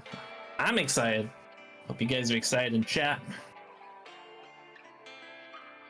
I have a feeling these games are going to be probably a lot more passive than what we saw first round, just because, you know, this is kind of like, I guess, the real deal of who goes through. And obviously the lobby is looking a lot more like tough now, based on who we've seen come in from the other lobby. So I don't think people are going to be as willing to like maybe take a risk or be as aggressive as they probably can get away with, but we'll see how it turns out. You may well be right. And the other thing as well, like if you can secure a victory here and go through to winners round 2, like you're done for the day. Which is honestly really nice for most people who are, you're gonna want to do that, because it is exhausting playing tournament matches at this level. Like every game just takes more and more out of you. So to have to play these 4 games and then go, if you get knocked down to loser bracket, have to play another 5 games on top of that, like yeah, it's very tiring. We're in the pregame lobby here. We're gonna be seeing some potential early agent picks. We see Sock on hands. We have Larson on Justin 7 Fan. Zinzul is on Sasori. Oh, Zinzu, sorry. And yeah, 38 seconds. We're gonna airplane. Lost airplane playing the squire. Solid pick, solid pick.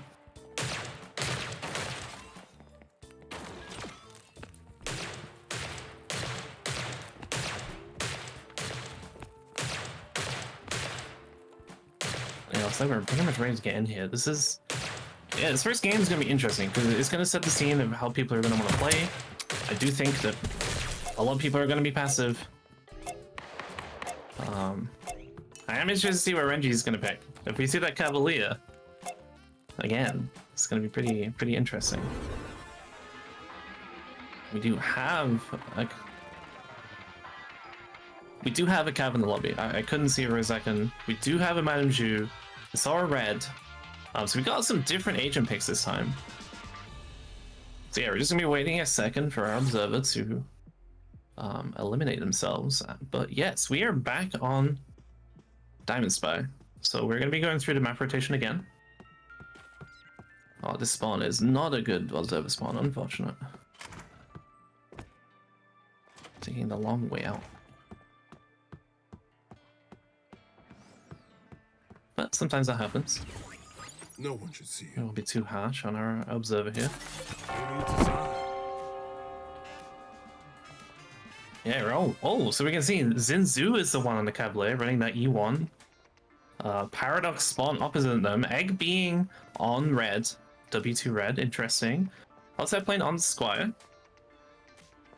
A Renjiman pulling out the Squire with Danger Sense, so that's a new pick for him. Justin 7 fan on Larson. E2 Larson. I'm pretty sure that's E2. That's crazy. Sock is on his hands.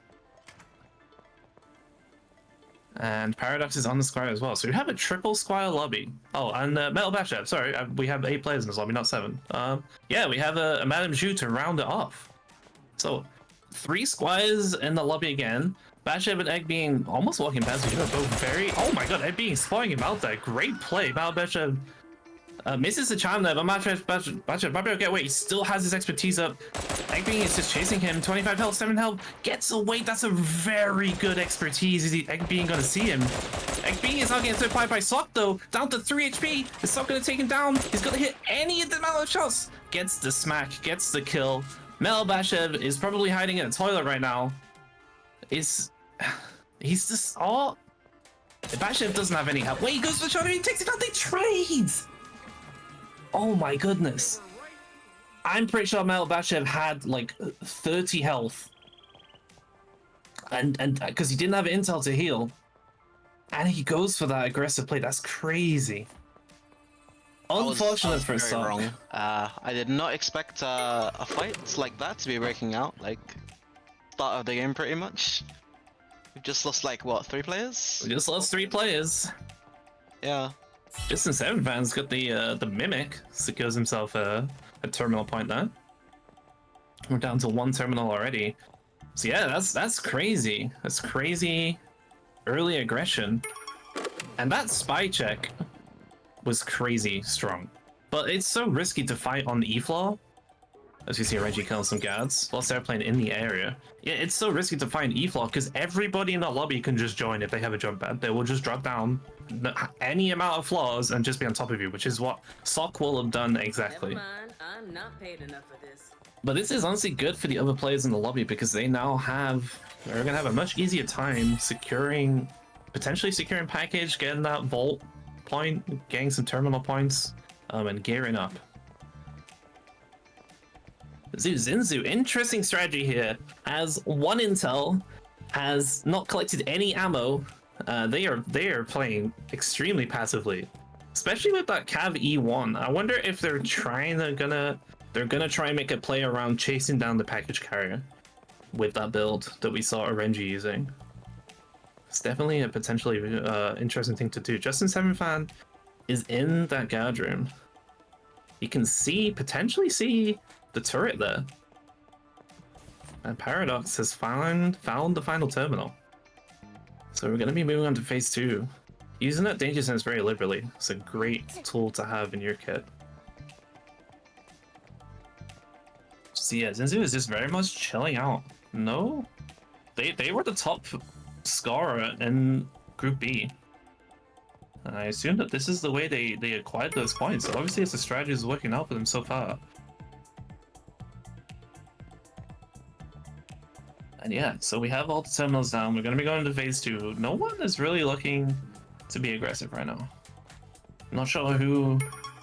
Justin 7 fan, not in a great position to go into the vault. No key cards. Paradox is looking okay. Full intel, blue key card. I feel like RNG's probably already in. RNG's playstyle has been pretty aggressive in phase 2. Get in the vault.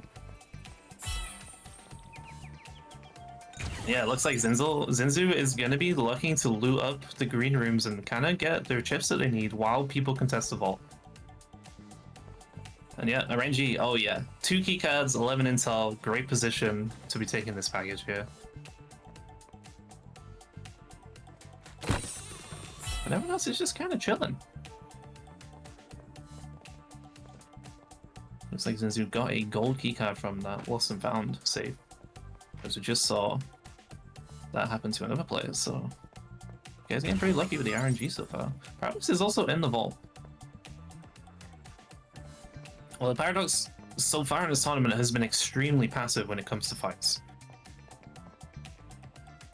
RNG, they may be looking at each other on Danger Sense right now and being like, oh, there's someone here. And everyone's like, oh, there's someone here. But they're not that close. There is a big wall between them, a few corridors.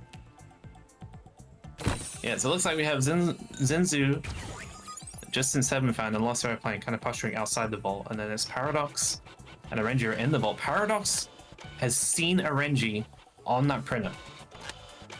Arenji doesn't have danger sense. He's taking shots. Arenji, good position on that door. Pretty sure that was some P1 to get out of there. He's looking to re-engage. Paradox is getting shot at. No, Arenji can't get back in cover. That's really bad for him, but Paradox is just choosing to leave the whole vault. They have no thing, but Justin Fan is right on top of it now. And he's still out of cover, and Justin Fan is chasing him. But he's not engaging? What is he? Is he gonna steal his stuff? Goes to the turret, gets some shots down. Paradox might fall to his death here. 21 health points, gets out, but Justin Fan is still chasing and gets that kill secure. Good job from Justin Fan there. Honestly, very patient with the engage, but not necessarily a bad thing. Was maybe waiting for him to stop running so that he could place the turret to get extra value from the turret. But a good kill secure. Unfortunate for Paradox there. And Arenji is going to be taking this package uncontested after an early maybe scare on that printer.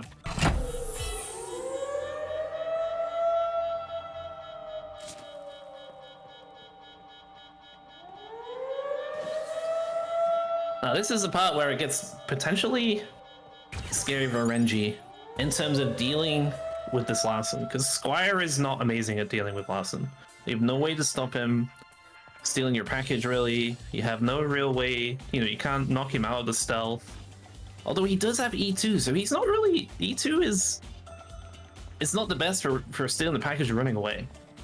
It's definitely I'm gonna sit here and fight you, and you have to leave because this re-stealthing just makes my fight extremely strong.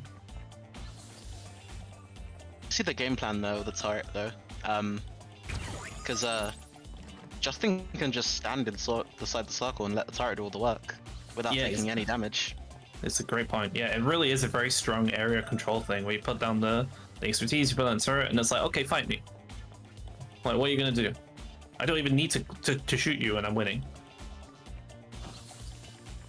Have to see how they react to that. So Renji looking solid on the intel now. Still have 3 other players alive.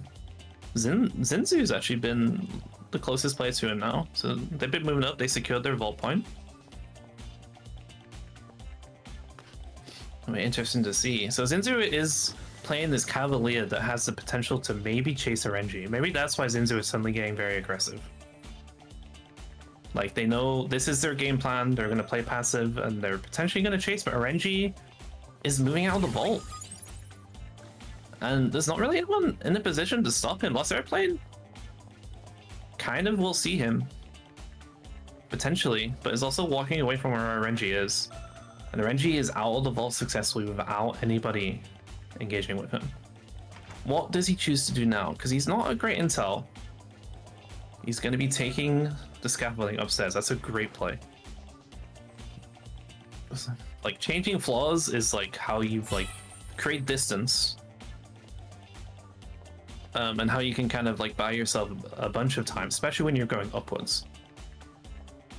But this is, I don't know. Arenji's position, he's got 2 intel, he's going to a place that doesn't really have any intel. It's not amazing, but no one is really looking to punish him yet. Looking to the exact same play that he made on the first Downspire game, where he called it on A, and then when it was a 1v1, he ran all the way down to B, and took the 1v1 like that. Yeah, it's a lot safer to do so.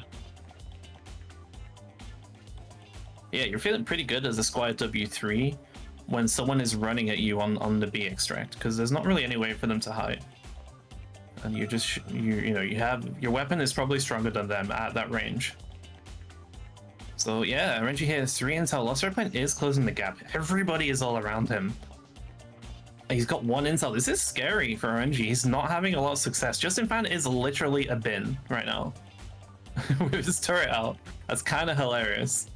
But honestly, Mimic is not very effective against a package carrier who has any intel. Like, you're just seen through. But we'll have to see what Justin Sevenfan's plan is here. So 1 minute 25 on the clock before the car is auto-called. And Arenji, he's playing it so calmly. I guess he's waiting for his package ping, maybe he'll be moving out, but his intel is just 0 all the time. It's so scary when you're package carrier and you have no intel. Like, as soon as you have no intel, you are no longer in control of the game. It's now everyone else. They have the information and you have nothing. Zinzel is chasing. Lost airplane. Missed spy check. Reggie going aggressive here behind the door. He doesn't know where he is though.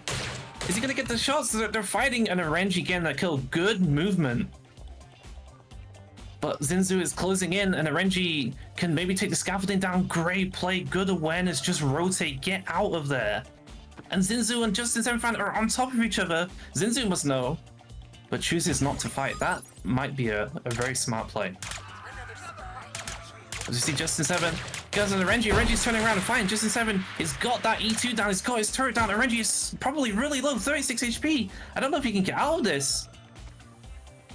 Zinzu's chasing, everyone is chasing, the carrier's all called. This is so scary for Renji. He's got that bounce pad and he gets the heal back up to full. He can probably take this fight now. Justin Sevenfan is taken out by Zinzu, who gets to backstab him. Good play from Renji.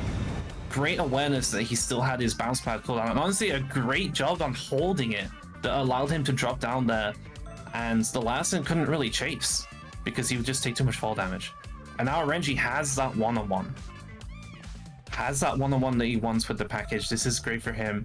Now he's just gonna go back in the vault, dude. He's chilling. He's got all the time in the world, 4 minutes 43 seconds. He can go intel up and really set himself up for to get the ideal fight. What is surprising to me through all this is Zinzu's been very passive and I haven't seen a lot of scans come out. So yeah, and Renji's purple food chip really chipped in when he was very low and was just running around frantically, just trying to survive. That was great. Not sure intentional, but great. Like for him to drop down to there, he knew there was going to be a few pieces of that like lemonade stand or whatever it is. Just like knows the map so well. And yeah, like I'm interested to see what Zinzu is going to do. Like, and is Renji going to try and force an extract? Honestly, like forcing an extract fight does nullify Cav's chase potential. It's like, well, I don't care if you chase me. I'm just going to stand and fight you at a position where you are forced to walk into me, and that could be the play. Zinzu is very much just sat at the back of the map. The other thing as well is Diamond Spire is notorious for camping and being able to access all of the different extract points. Like Zinzu's just kind of sat on B right now. A Renjiman can call A and it's going to be a mad scramble. Zinzu's position here looking very good. Halfway up the stairs, trying to like be able to react to a car change. Looks like a Renjiman is going to force it. And also again, Zinzu maybe doesn't know that they're the last agent alive apart from a Renji. So like it's harder to play this situation. Renji hasn't called the car, but Zinzu is kind of heading up. We might be seeing an engage here. This is a good... No, Zinzu very patient. I like it. I like it. Like kind of being forced to face check the package carrier is dangerous and it is scary, and you don't want to do it if you can help it. And Renji is just kind of... Renji is, you know, we've got half the time left, but he is running out of time slowly. Like, he's going to have to make a play soon, or he is going to lose this match. As a package carrier, the onus is on you, and if you do not escape with the package, the other player wins and gets points, and you get nothing. So... He's unsure whether he wants to just openly engage on the stairs and try and get like a opening damage in, or if he wants to just try and stealth it out to any extract, honestly. Yeah, that's definitely true. I mean, that position definitely favors the Cav. He's going to be forcing the airstrike right now. Good play there. He's going to drop down. Look, Zinzu probably doesn't know that they have time to even get here. This might just be a free escape. Zinzu is going to be sending it. They are in the position. They're going to have to get down, though. It's taking down. I don't think they make it. Oh, the kick on. What a great play. He tried to block with the shield. Didn't work. Zinzu has their shield now. They're fighting, but Renji, great shooting, and takes down Zinzu. That was so close. Great play from Renji. That was perfectly timed. His ping went off at the top, and then he just dropped down straight onto the thing, and that's why this map is so difficult to play against a package carrier because people can just get onto the extracts so quickly out of nowhere. Damn, what a crazy interesting first game there.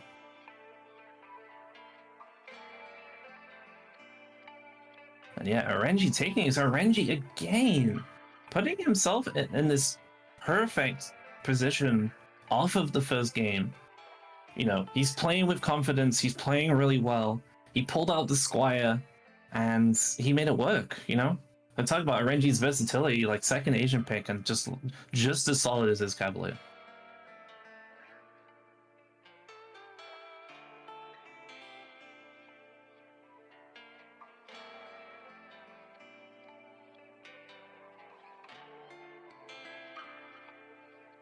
Yeah, we're gonna be seeing. We're just working on some scores right now. Sorry. And yeah, I'm kind of interested to see how this lobby will progress now. So that's one game down, 3 to go. And I guess maybe the risk of like Zinzu's playstyle there is that if you don't win, you don't get very many points because they did nothing. They did get 1 kill point and then they got into the vault, but when you're playing passively in phase 1, you don't get any terminal points, and if you don't take the package and win at the end, then you actually get very little for your game, even though you were the second, you know, survived second longest. So, you know, all in towards the end of the match. Yeah, definitely. It's so interesting how all the players choose to play it in different ways, and how certain playstyles have advantages, but then they also have other disadvantages, and it's like kind of figuring out what works for you and maybe what works within the lobby.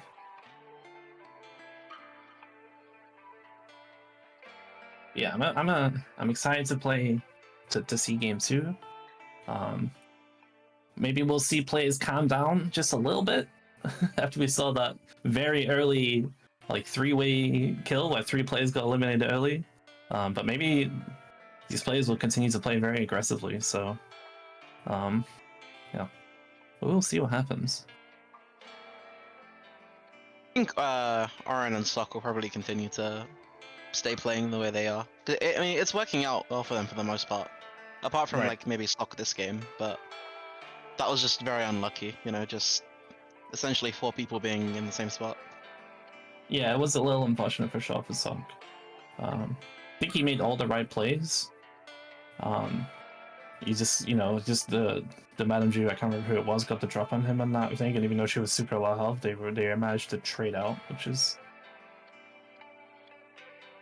you know, it's just a little bit of a bad feeling on his part. It is what it is, though. Like, you know, he's still got 2 kills, so a couple of points in the bar is not going to be bad, and you know, there's a lot of games still to play for him.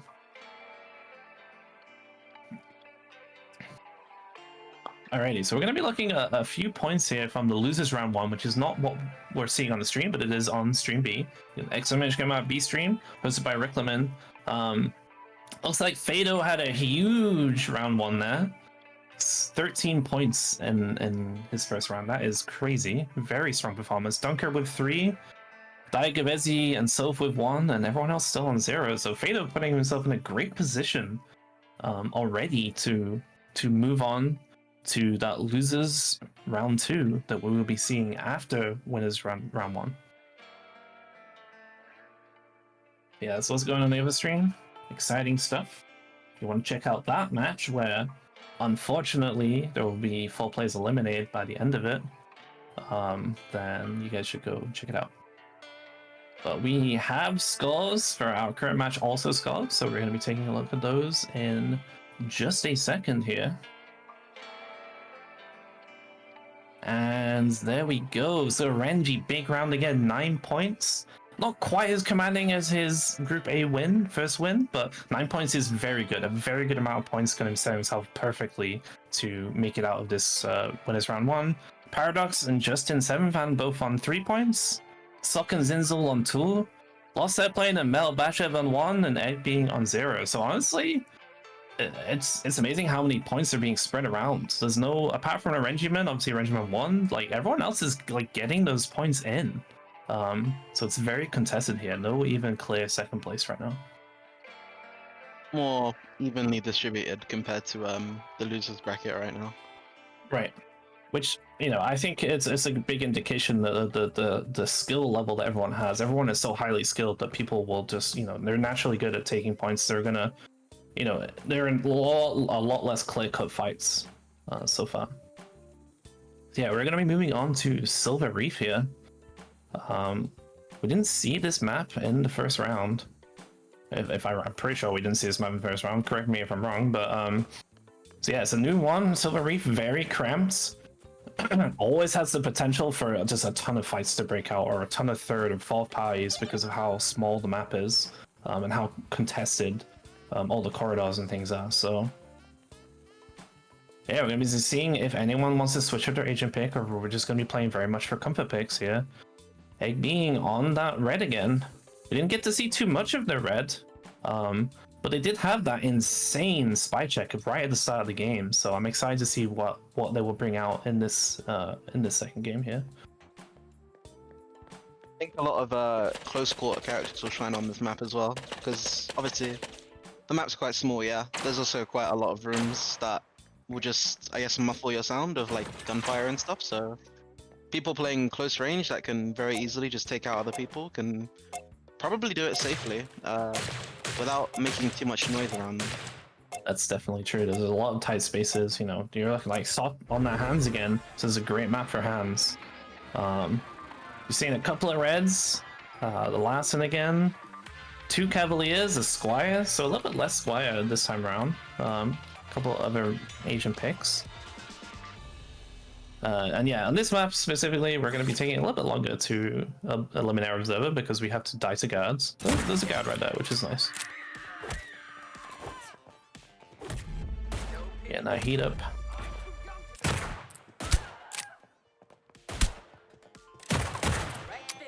Come on, Amber, wake up.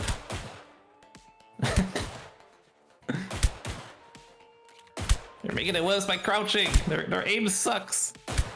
That's why if you stand still when an AFK, the guard will miss you 99 times out of 100. But if you are in a close fight and you're running around like crazy, the guards never miss. Such is life. So yeah, we're gonna see Mel Bashev here playing that W1 red. That's a different agent pick for them. Also playing, going back to that Madame Zhu. Solid. Can't go wrong with Madame Zhu. Zinzu again on the Cavalier. Same loadout. Bashev. Oh. Zinzu? They don't see that though, I don't think. Bashev in the back. Justin Sevenfan on that last one. Egg being also on the red again. Orangeman playing Cavalier. So it's gone back to the Cavalier. Sock on hands. And Paradox on the Squire again. So Paradox very consistently playing Squire so far. Yeah, to see how this early game kind of shapes out. So a lot of people are going to be crossing paths here. Sok and Zinzu very close to each other. And like with 2 Cavaliers in the lobby, dude, it's kind of scary to loot, honestly. Like taking random intel might get you scanned and killed. Like I'm always terrified when there's a lot of Cavaliers in the lobby, dude. Whilst the airplane here is going to be getting let into this guard room. That's really nice. Free pickup here. Orenji is in the same guard room though. Orenji is... Wait, never mind, they're not in the same guard room. What? Ignore me, I'm confused. Orenji's is in the guard room, he's chilling. Zinzu is in the guard room, so Zinzu going for a little bit less passivity right now. Lots of playing is outside of Orenji's guard room. Maybe I was just misreading the labels. I apologize for that.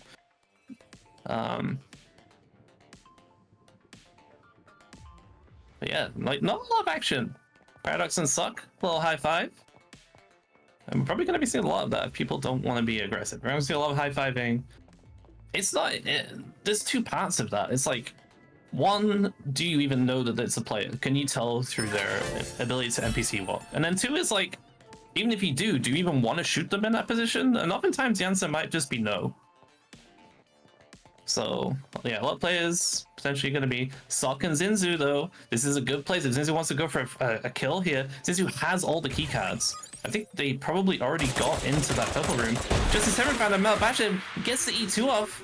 And he gets the turret off. Is he gonna choose to fight it? Bashev is shooting the door. He's kind of confused. He's got out of the room, but he's sticking in here. Justin Sevenfan has become a bin. Is he gonna see it? Is he gonna notice? Oh, Bashev is... He's got heat from that guard. That's crazy. And Justin Sevenfan chooses to run away. And they both get out of that engagement. That was a really strong engage by Mao Bashev there. But showing the power of Lance and able to get out. And Zinzu is stood outside this door and Sok is just inside. And Zinzu could at any point go and enter, but chooses not to. I don't know if Zinzu knew that Sok is a player or not. Sorry, say that again, Sheldon. I appreciate the Larson playstyle. Like, it's very unique, especially with the mimic usage. Yeah, as Zinzu goes in, Sok puts a shield down. Both shields down. This is a close range game between two close range characters. The shields are good for Sok though. He's down 52 HP. What's Zinzu at? Zinzu's like kind of dancing around the shields. They're both trying to do it, and Sok gets the kill.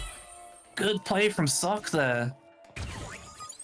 That was great play from both players, just dancing around those shields to try and either negate damage and allow themselves to get the damage off. But Sok taking down Zinzu there. Good play. Very safe kill. As you see, Justin Sevenfan is just a bin again, and he's just hanging out. He's having a good time. And I kind of get it. He's not got a lot of health. Maybe waiting for his expertise to come back up to feel safe. So yeah, our first player limit there is Zinzu, and Zinzu not going to be getting a lot of points out of this game as Paradox and Airplane hanging out. Little wiggle. Oh, the turret goes down. Airplane spotted that wiggle. Paradox down to 25 HP. Good escape here. Is he going to be able to get out? Is Lost Airplane going to aggressively chase? Paradox is out in the middle of the map with no disguise. Gets away with the bounce back. Good play. No one really in a position to follow up on that. That was almost a great kill from Lost Airplane though. Great spy check. As we see Sok and Eggbeing and Arenji all in the same room. Eggbeing is just chilling. Sok and Arenji fighting. Eggbeing is going to get a really good third party here potentially. He's probably going to try and clean up. As Arenji goes down to Sok. Sok is just cleaning players up, but this position... I don't know how he gets out of this. He can heal to 59. Does he have a way to heal inside the vault? Eggbeing, the shield goes down. Sok, can he clutch it? No, he cannot do it. And Eggbeing there, great patience. What a fantastic play from Eggbeing to just chill. And Justin Sevenfan's on top of him though. It's all happening. This is Silver Reef. This is why we love or hate this map. And Justin Sevenfan is just hanging out. And Eggbeing is just stood still. The stare off, dude. We got a Mexican standoff here. And Eggbeing just... Oh, and he walks away. And he doesn't get spy checked. And Paradox is also here. Cannot get away from people. It's crazy. But, wow. Great play from Eggbeing. Great stealthiness after the kill. Failed spy check from Paradox. Eggbeing is on top of him here. It's going to be able to take him down potentially. Is Paradox going to get away again? The charm misses. Paradox is out. And that's 2 times in a row where Paradox has had a really, really good escape. Wow, this game is crazy. Alright, I need to take a breather a second. Jeez.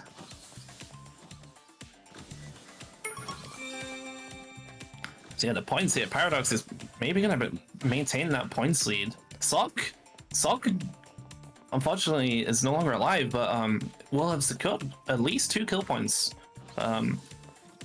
So good play from him overall. Kind of unlucky with the third party. And Eggbeing, again, the kill is in a great position to potentially get into the vault as well with all the loot he collected. He's going to be potentially getting himself on the board in a big way in this game. So yeah, the vault is open. Mel Bashev is inside already. And he's failed spy check, but he's red. So he's kind of chilling wet.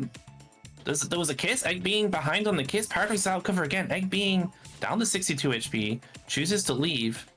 Paradox probably not going to follow, but Justin Sevenfan is also there. The action does not stop. And Justin Sevenfan can see him. He's got the trace. Is he going to get the kill? He's just chasing him. He did this last time and it worked out for him, so he's going to chase. Wait for Paradox to maybe chill. I'm not sure if he's... Oh, and the third wave. Eggbeing is going to be trying to take him down here. But Justin Sevenfan is just in the back. Eggbeing takes out... I forgot his name already, the Squire. And now Justin Sevenfan is on Eggbeing. He gets the charm. Is it enough? I don't know how low Eggbeing is. The turret is going on to Justin Sevenfan. He's got the expertise on it. It's so strong. Can he take him out though? And he takes him out.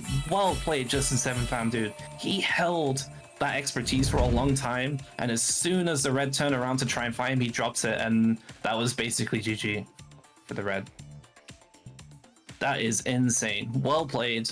We are down to 3 players. Oh, there's so much action going in this game. Lots of players just chill in the vault. They're chilling. No rush. You can let me in the purple room. And we have a few printers. 1 printer going? I think let's... Oh, sorry. Metal Batches is in the vault. I don't know why I keep getting confused with names. I apologize. Lost Airplane is on a printer. Metal Batchev is in the vault, and Justin Sevenfan is a bin, as he seems to like being. But it's working out for him. We made a big play right there, so it's pretty cool. Yeah, we see Batchev here. It's got tripwires, which is interesting. Doesn't have a keycard, but has 10 intel and is in a good position. Lost Airplane has the keycard, but needs to get access through a purple door to get into to get that package. So I'm not really sure who can potentially take it right now. We might even see a fight go down. Lost Airplane does have a lot of ground to make up. But now we see Justin Sevenfan rocking in here. Justin Sevenfan has all the keycards. Oh, Batchev has his keycard printing. So it looks like Batchev is going to secure the package. But all the players in the vault, and this could still go anyone's way.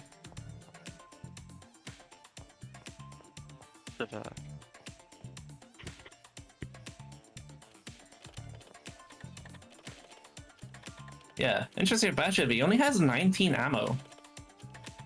So like, that might not even be enough to kill someone if, you know, shields come down, you know, maybe some corner play or something like that.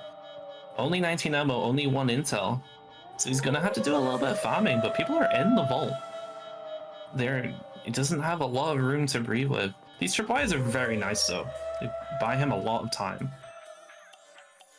Just throw them down in such a room, just for the ammo or that intel, and kind of just take it at their own pace, you know? Yeah, it's mainly it's really great because even if you don't have intel, you can kind of sit and not have to scan. So you can just keep gaining the intel. You don't really need to worry so much, or I need to worry less about the constant feeling of needing to scan. We're gonna be picking those up. Lost Airplane is kind of playing back inside like the main lobby area inside the vault. Justin Sevenfan, I believe, is still out in the map.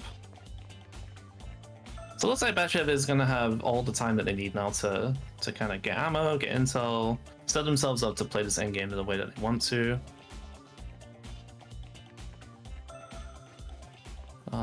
Yeah, let's kind of see what happens. So a different set of players in this endgame compared to last game.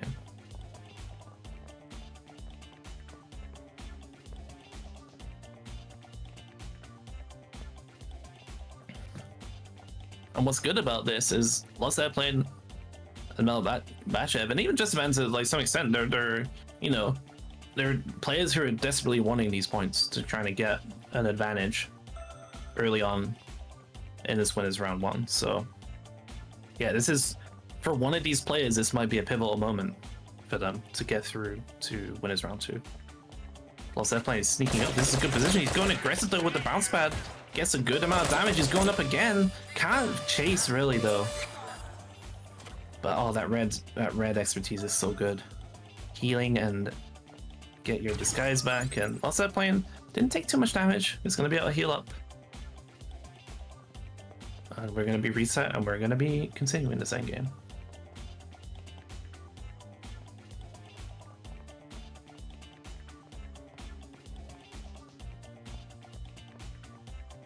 Yeah, Batchev here taking it kind of easy. He's low on intel. Lost Airplane looks to have backed up a little bit. Although they're kind of they're hanging out in the area. They're not really letting Batchev go for free, really. Although they do appear to be leaving the vault now, so maybe that will change and Batchev will have time to kind of reset. Justin Sevenfan is just chilling. Like, one thing that is worth talking about, Justin Sevenfan's build is perfect for a standoff on the vault. Oh, sorry, on an extract, not on the vault. On an extract, with the exception that I don't know. I don't remember. Sheldon, if he's in stealth, does that delay the extraction or does it continue? I don't remember. It will stop it because you're still counted as like on the point. Okay. So Yeah. you're So contesting it. that's pretty crazy, actually. If he can get in a position where he can fight the package carrier on an extract point, like that E2 and the turret is going to be, you know, it's going to be really hard to overcome that. Like, it's very strong. You have for to that force them situation. to leave the point. Basically. Yeah. Or potentially you can force them to use the cooldown before you go on the extract point, but it's hard to know like what the players are going to be thinking throughout this.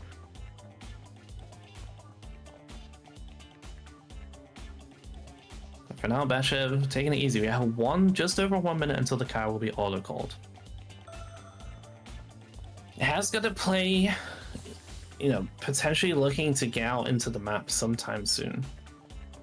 I mean, neither of the players are really like crunching on these entrances, but Lost Airplane is sort of moving over. It can be quite difficult to get out of the vault cleanly because, like, if you want to go from one of the doors to one of the other doors, it's a very long travel time because you got to run back through that lobby area and get out that way, etc. The Bashev, it's got that naughty list. Procking, give him a little bit of free information. Yeah, the carry's going to be called soon. The carry's been auto called in mid. So we're going to see the B car, and Bashev is walking out. I believe Lost Airplane, yeah, they're on that opposite balcony. Just if it's kind of close to them. Bashev has a lot of time before he pings again, so he can probably make some decent distance here and get kind of away from people before it goes up.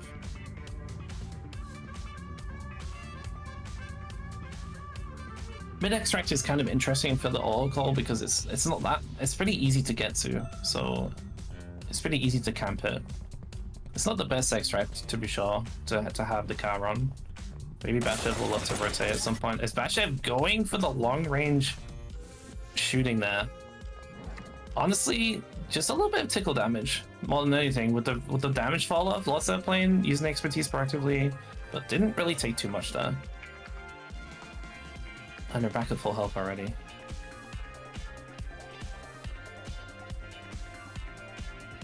But yeah, Justin Fan is he's just chilling. He's not really interested in engaging with players right now. So it's definitely one of the slower end games we've seen. Still a lot of time on that. Probably also a very niche example of where the Mimic third-person camera comes in. Because you have a lot more vision on like door frames like that.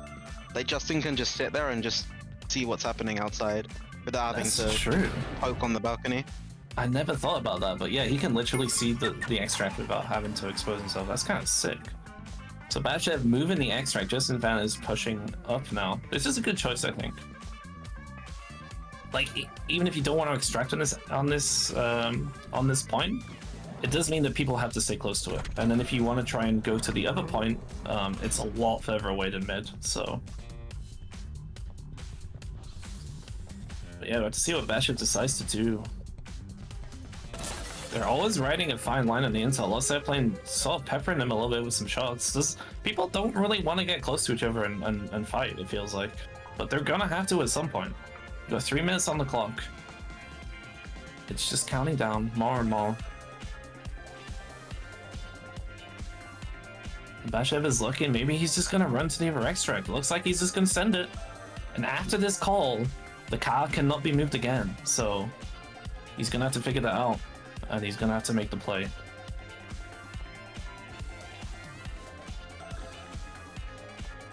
But like, I don't know, his intel situation is not great. He is getting up, but like all these pings are going up now. And Lost Airplane is already rotated over to this other extract point, so if he calls the car there, Lost Airplane is gonna be pretty ready, or he's probably gonna scan her and then you know, maybe doesn't want to call the car.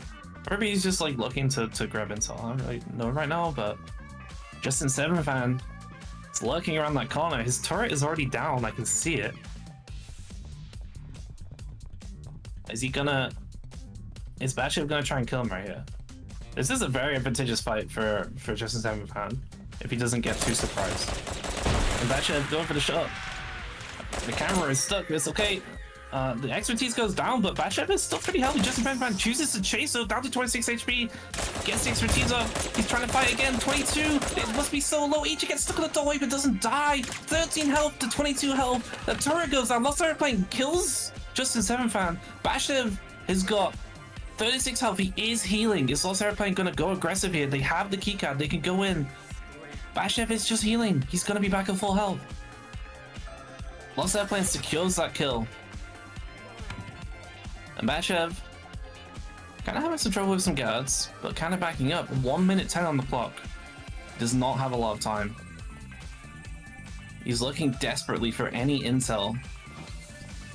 Like, he might be walking out of this place with no intel. But he still isn't fully healed. I get it, dude. Like, there's no way out. Unless that plane can just camp this. Unless that plane can just take, you know, a timeout victory if they choose to at this point. It's getting to that point. I think this is going to be a timeout, yeah.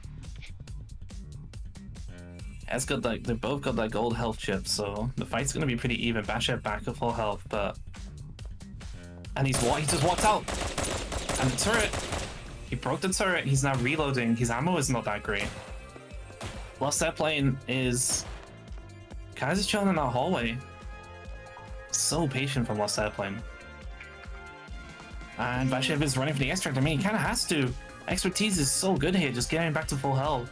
Is Lost Airplane gonna like see this in time? I think they should be out making time. They have expertise up, and they're now running. And he gets on the point with 5 seconds remaining. Is Lost Airplane gonna be able to reach it before he just gets the extract off though?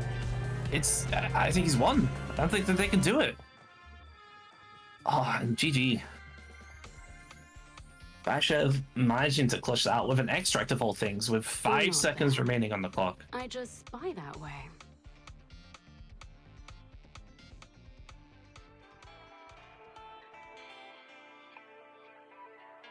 Yeah, it was looking very dicey for a moment for Bashev. But Lost Airplane just didn't want to push into that room. Didn't want to commit. And Bashev managed to find the escape and get the extract. A good play from Bashev. It's a really big round for them. And yeah, I mean, there's a lot of plays. A very interesting game. A lot of fighting. I feel like a very classic Silver Reef match.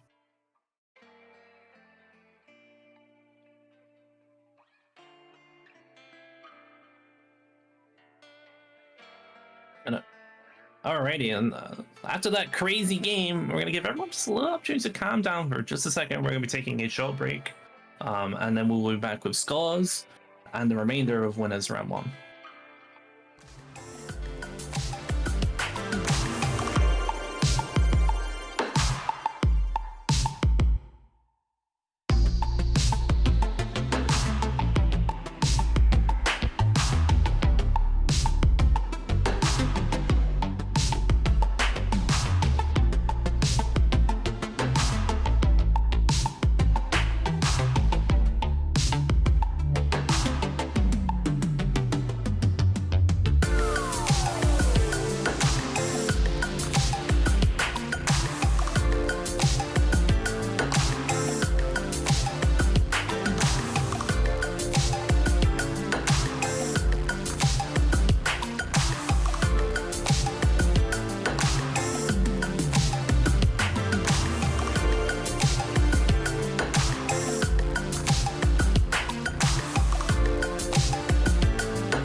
welcome back, everyone.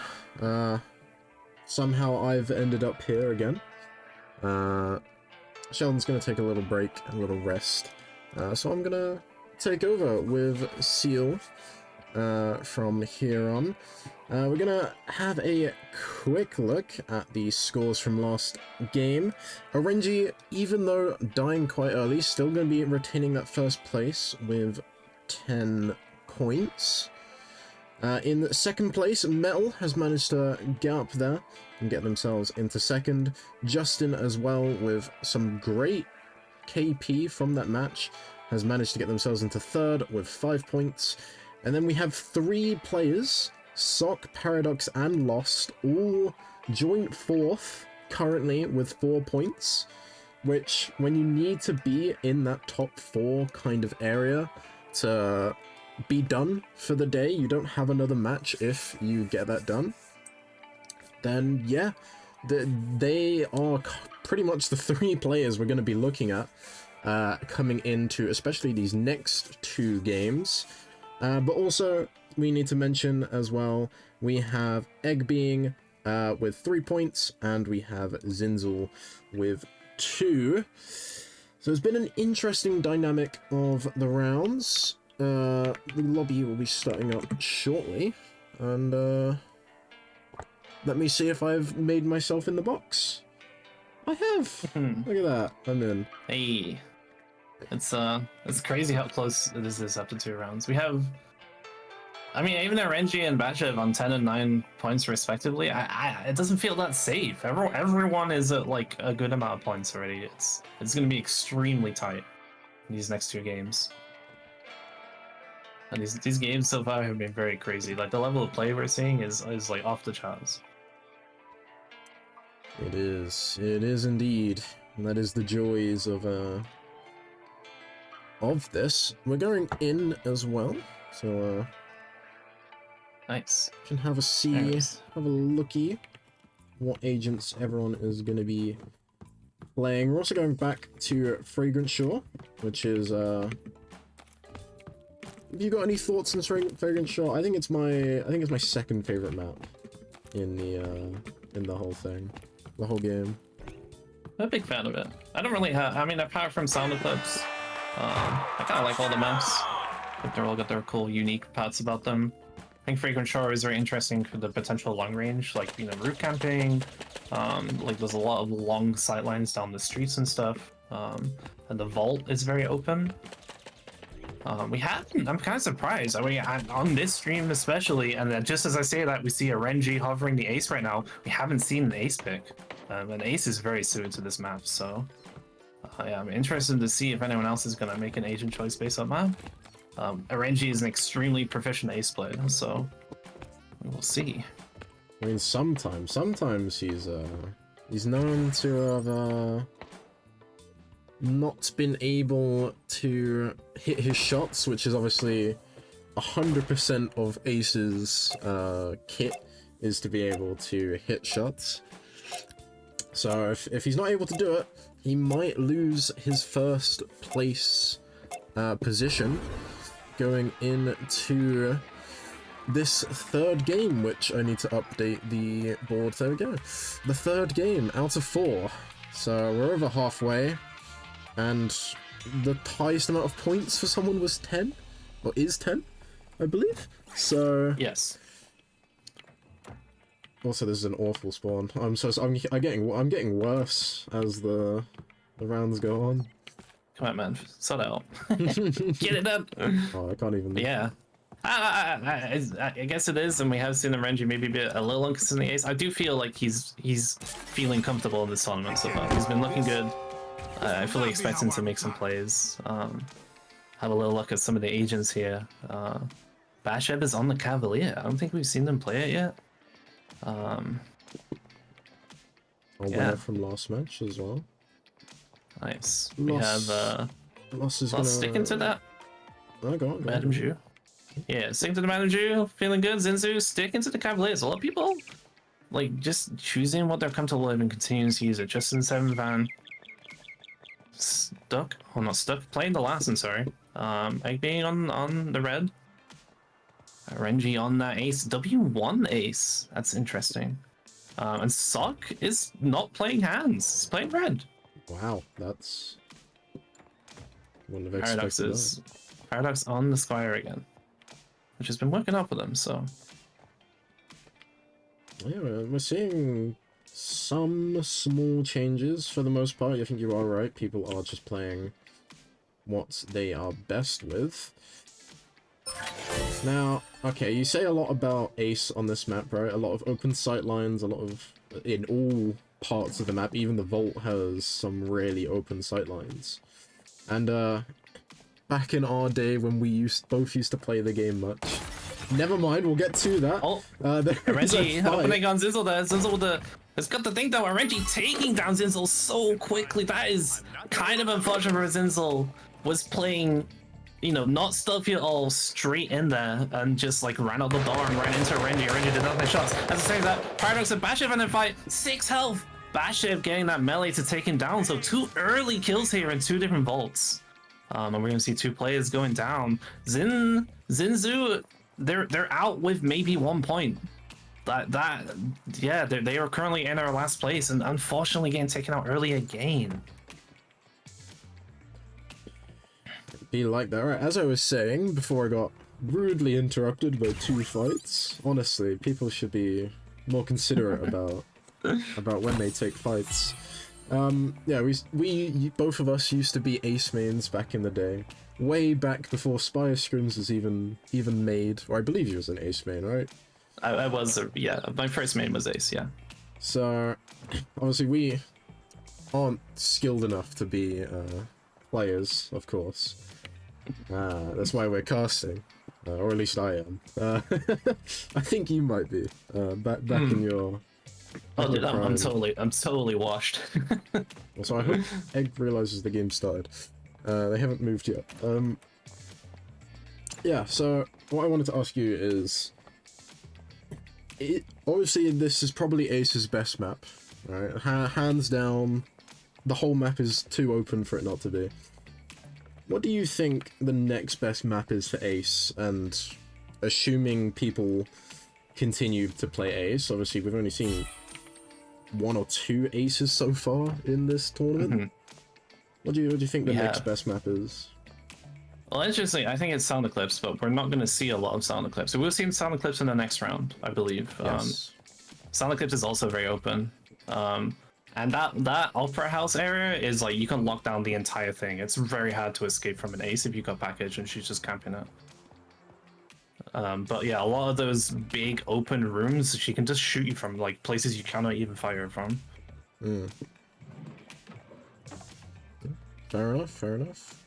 I would have said hard sell, but that's just because I like hard sell. Obviously the best map in the game.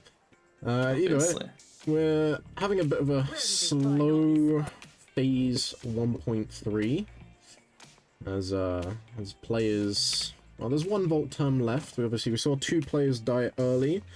We saw 2 terminals get done early, and now it's starting to go back to what we expect, especially from Winners Lobby. Players starting to slow down, chill a little bit, you know. There's no need to get early aggression, especially when you can get such an easy point of just entering the Vault. And especially in the last round, in Group A, we saw 1 point made the difference between 5th and 4th. Which is actually what got lost Aeroplane into this winner's bracket over Feto. So that 1 point could be massive, and Justin's gonna see this from Egg. Egg has finally arrived, has finally realized the match is going, and Justin's just... He's in a bin. It's just been a little trash can.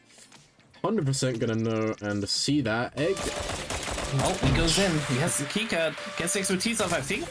The charm will have whiffed there because he was in stealth. Egg being down to 20 health. And Justin Fan takes him down. What a great ambush. And it's just going back. And he's a bin again. Just this bin strat is working out very well. He's going to be camping the last terminal as well. I think we have Bashev having, I think, a skirmish with Sock maybe. He's out of cover. Oh wait, that's your spy pack even. But pushing towards Sock. Sock is just running away. I think he's actually just trying to get into a safer space. Maybe a failed spy check going there, but no casualties. And Sokka's just walking away from this. Sokka's got almost a full loadout. It's looking good for phase 2. I mean, I don't think we're going to be entering phase 2 for a while. Justin knows that E is going to be our last terminal. Orange is going to be sat outside. I assume from the fact he sat there, he even knows that every other room is done or dud, or he heard the shots. I'm going to assume it's the shots. I think it's a bit early to have checked 4 other rooms. Yeah, I would assume he heard the shots too. But yeah, we have 2 different players just camping. The last terminal as well. RNG is still in a position where NPCs don't go, so if people know that he is a player, then they should be able to spot him. Well, potentially spot him, but like maybe you're not looking at the roofs. But yeah, this is gonna be a slow one. We have a player camping the vault terminal, which honestly I'm surprised we don't see this more. I actually think it's a pretty good play. And it's the kind of play where people go, and in public lobbies, they're like, oh my god, you're a camper. And it's like, bro, this is a competitive game. There was money on the line, you know, do whatever you can to win. And this strat is an interesting one. Yeah, every strategy, any little thing you can do to get you those extra little points could genuinely be the difference between you getting 150 pounds, 100 pounds, 75 pounds. Yeah, as you see, Renji is walking up. Is this gonna happen again? I heavily favor Justin Fan in this fight if it goes down. That expertise is brutal. He sees him. He knows the bin shouldn't be there. And Justin Fan is going aggressive in that E2, but he's blown it, and Renji can just wait and then expertise and potentially go for the kill here. Justin Fan going for the escape. Is Renji gonna expertise? He's hunting him. And is he gonna chase? Justin Fan should be able to get the heal. Doesn't have the intel to heal. And he's just gonna try and... But this is great for Renji. Oh, he gets through the door, though. And Renji's actually just choosing to do the vault terminal. That is actually insane. To me, that Renji just, like, shot him there and just knew that no way, you shouldn't be there. Like, that's not a thing. I mean... That's why he's currently sat in first, right? That's why exactly. An unreal play. Unreal play to just like have that knowledge.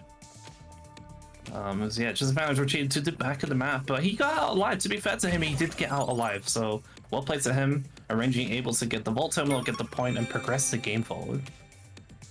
Yeah, we're gonna be entering phase 2. We still have quite a few players remaining. Quite a nice little handful. First vault enter is going to be Bash.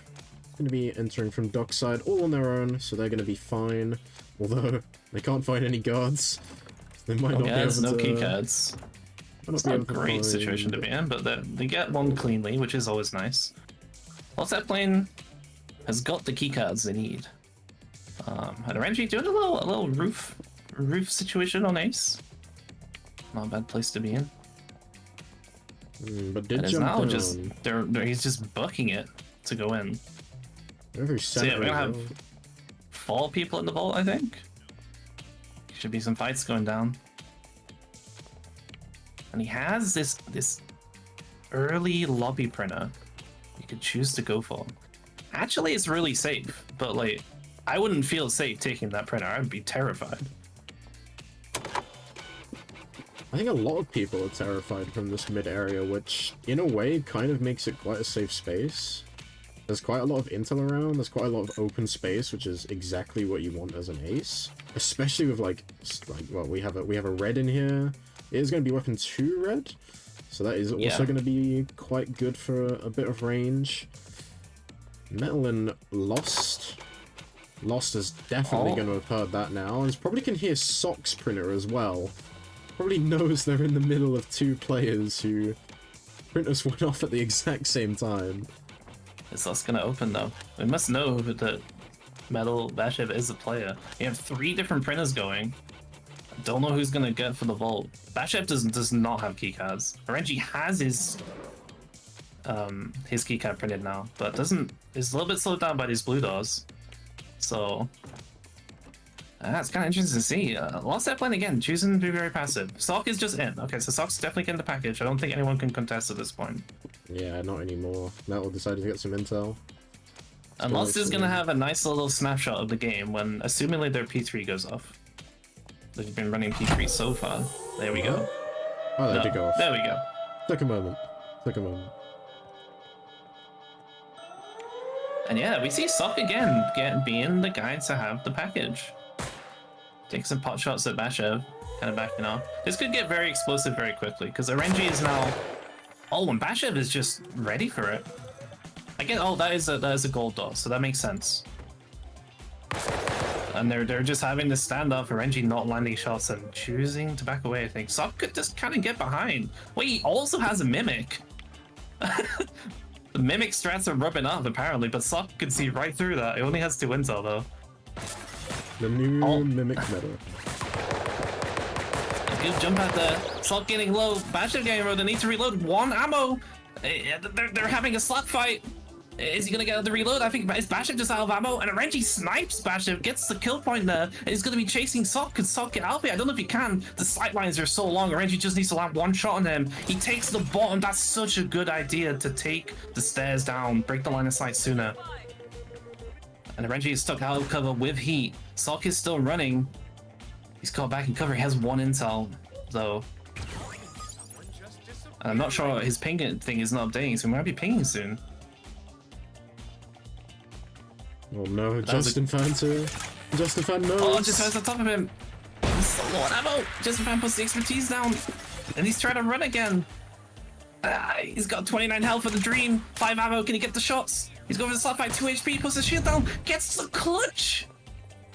Oh my goodness, that was sick play from Sock, but RNG is not that close. I think Sock, and he's got the social, and he's just gonna sit on this chair.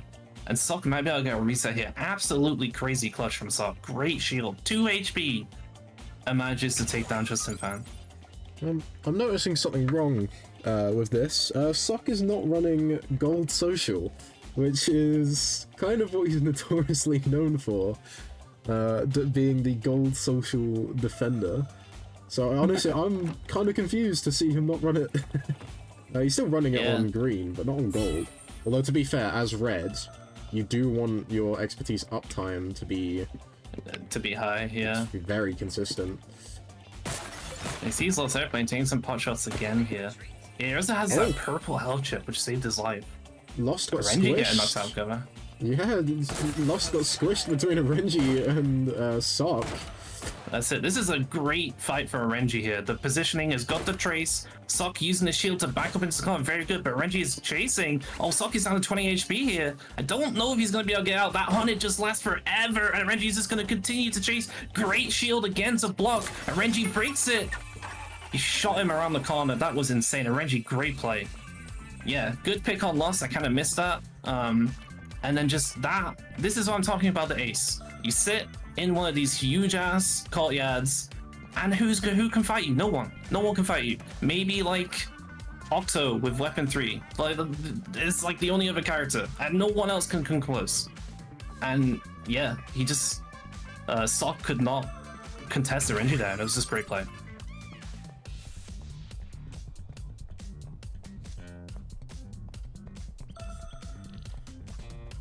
I mean, we can probably tell that that's going to make RNG continue his first place lead in this upper bracket round. For everyone else, though, it's going to be quite close.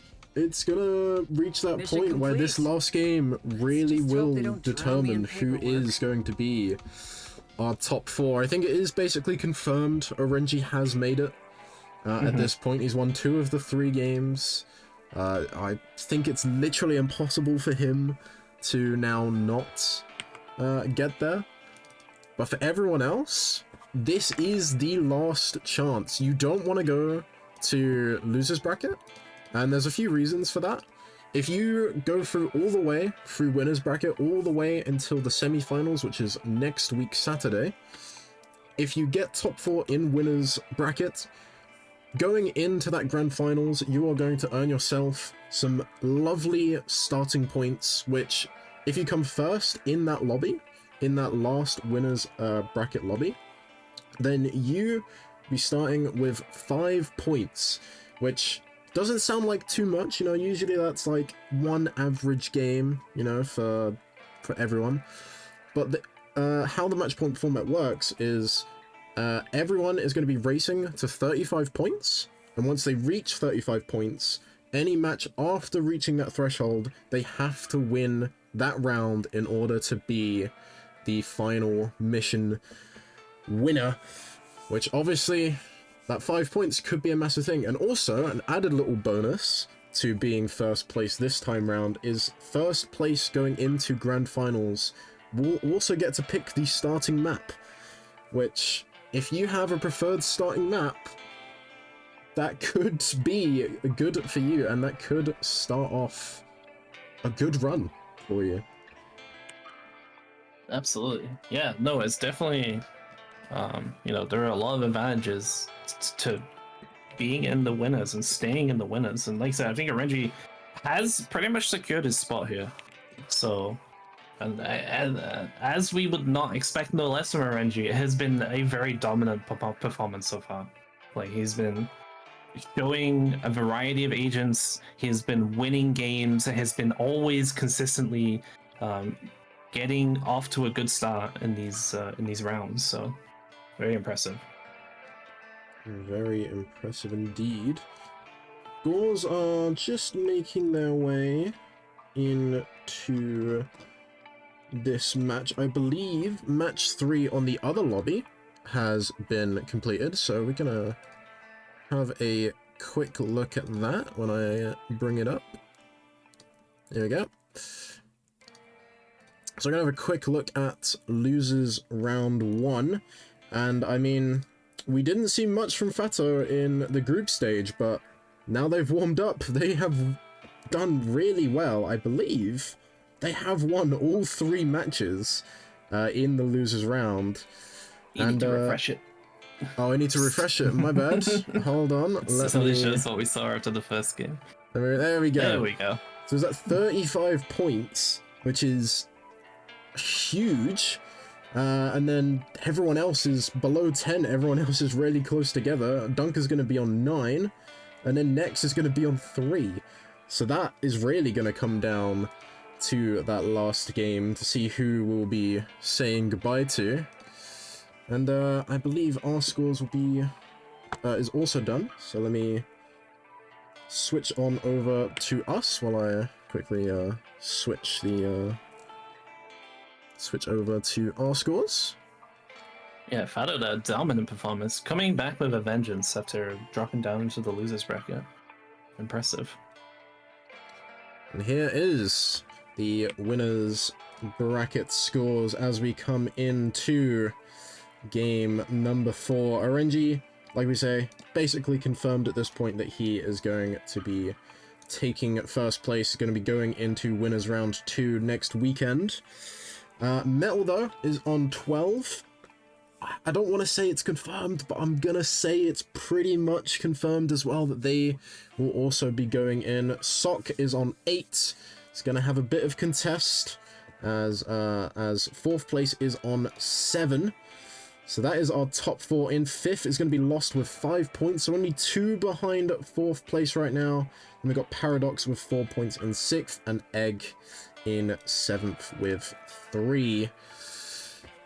This last game for everyone but RNG and pretty much Metal is going to be a massive decider in how the rest of their tournament run goes.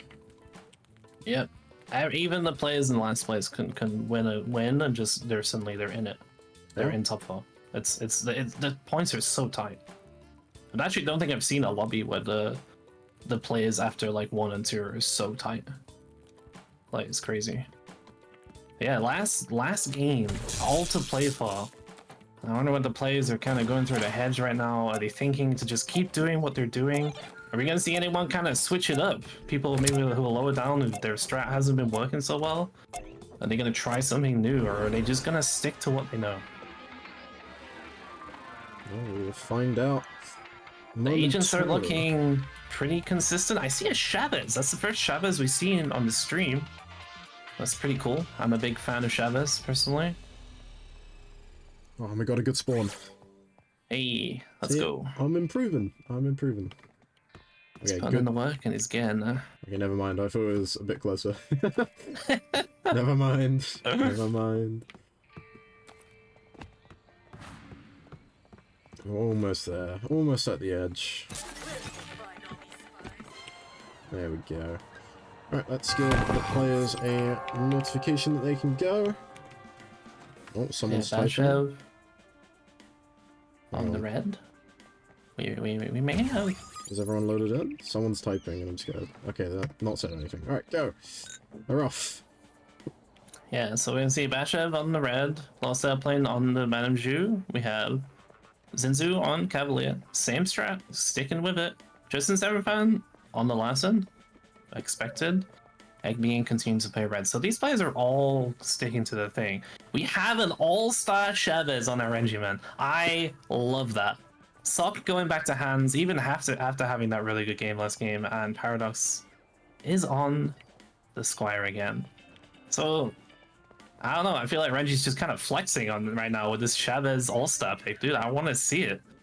I want to see him knock someone off the map. I want it so bad. I mean, that I don't would think be... Alistar is very good, but I do think the hype potential is real. From GK in the Chavez Cup, the first massive tournament we did, we saw GK get a double Spyfall.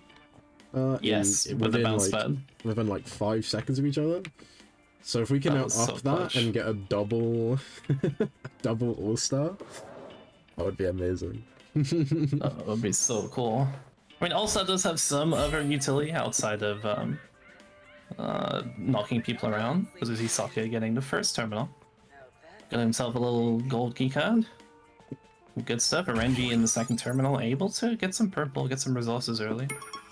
We'll see kind of how else other people are going to play it. A lot of passivity, not unexpected. Bashev and Justin. Bashev's just kind of following him.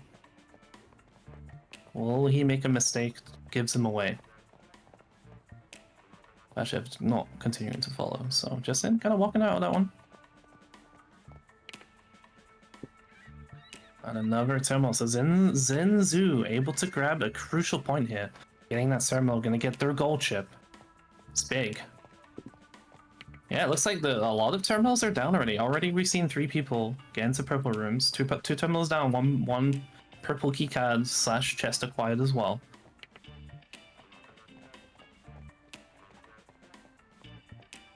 Sock and Paradox. Paradox is a little wiggly there. Sock is very good at spawning people out, but no fight happened. Paradox will have seen that Danger Sense turn red as well.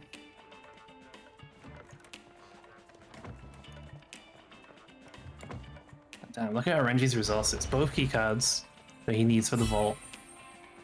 Now he's got the third keycard. He's got all the keycards except the gold, and now he's going to be grabbing some stuff. Egbean is behind though. Gets the fire to him. He's dropping super low here. Egbean takes him out. Good play from Egbean.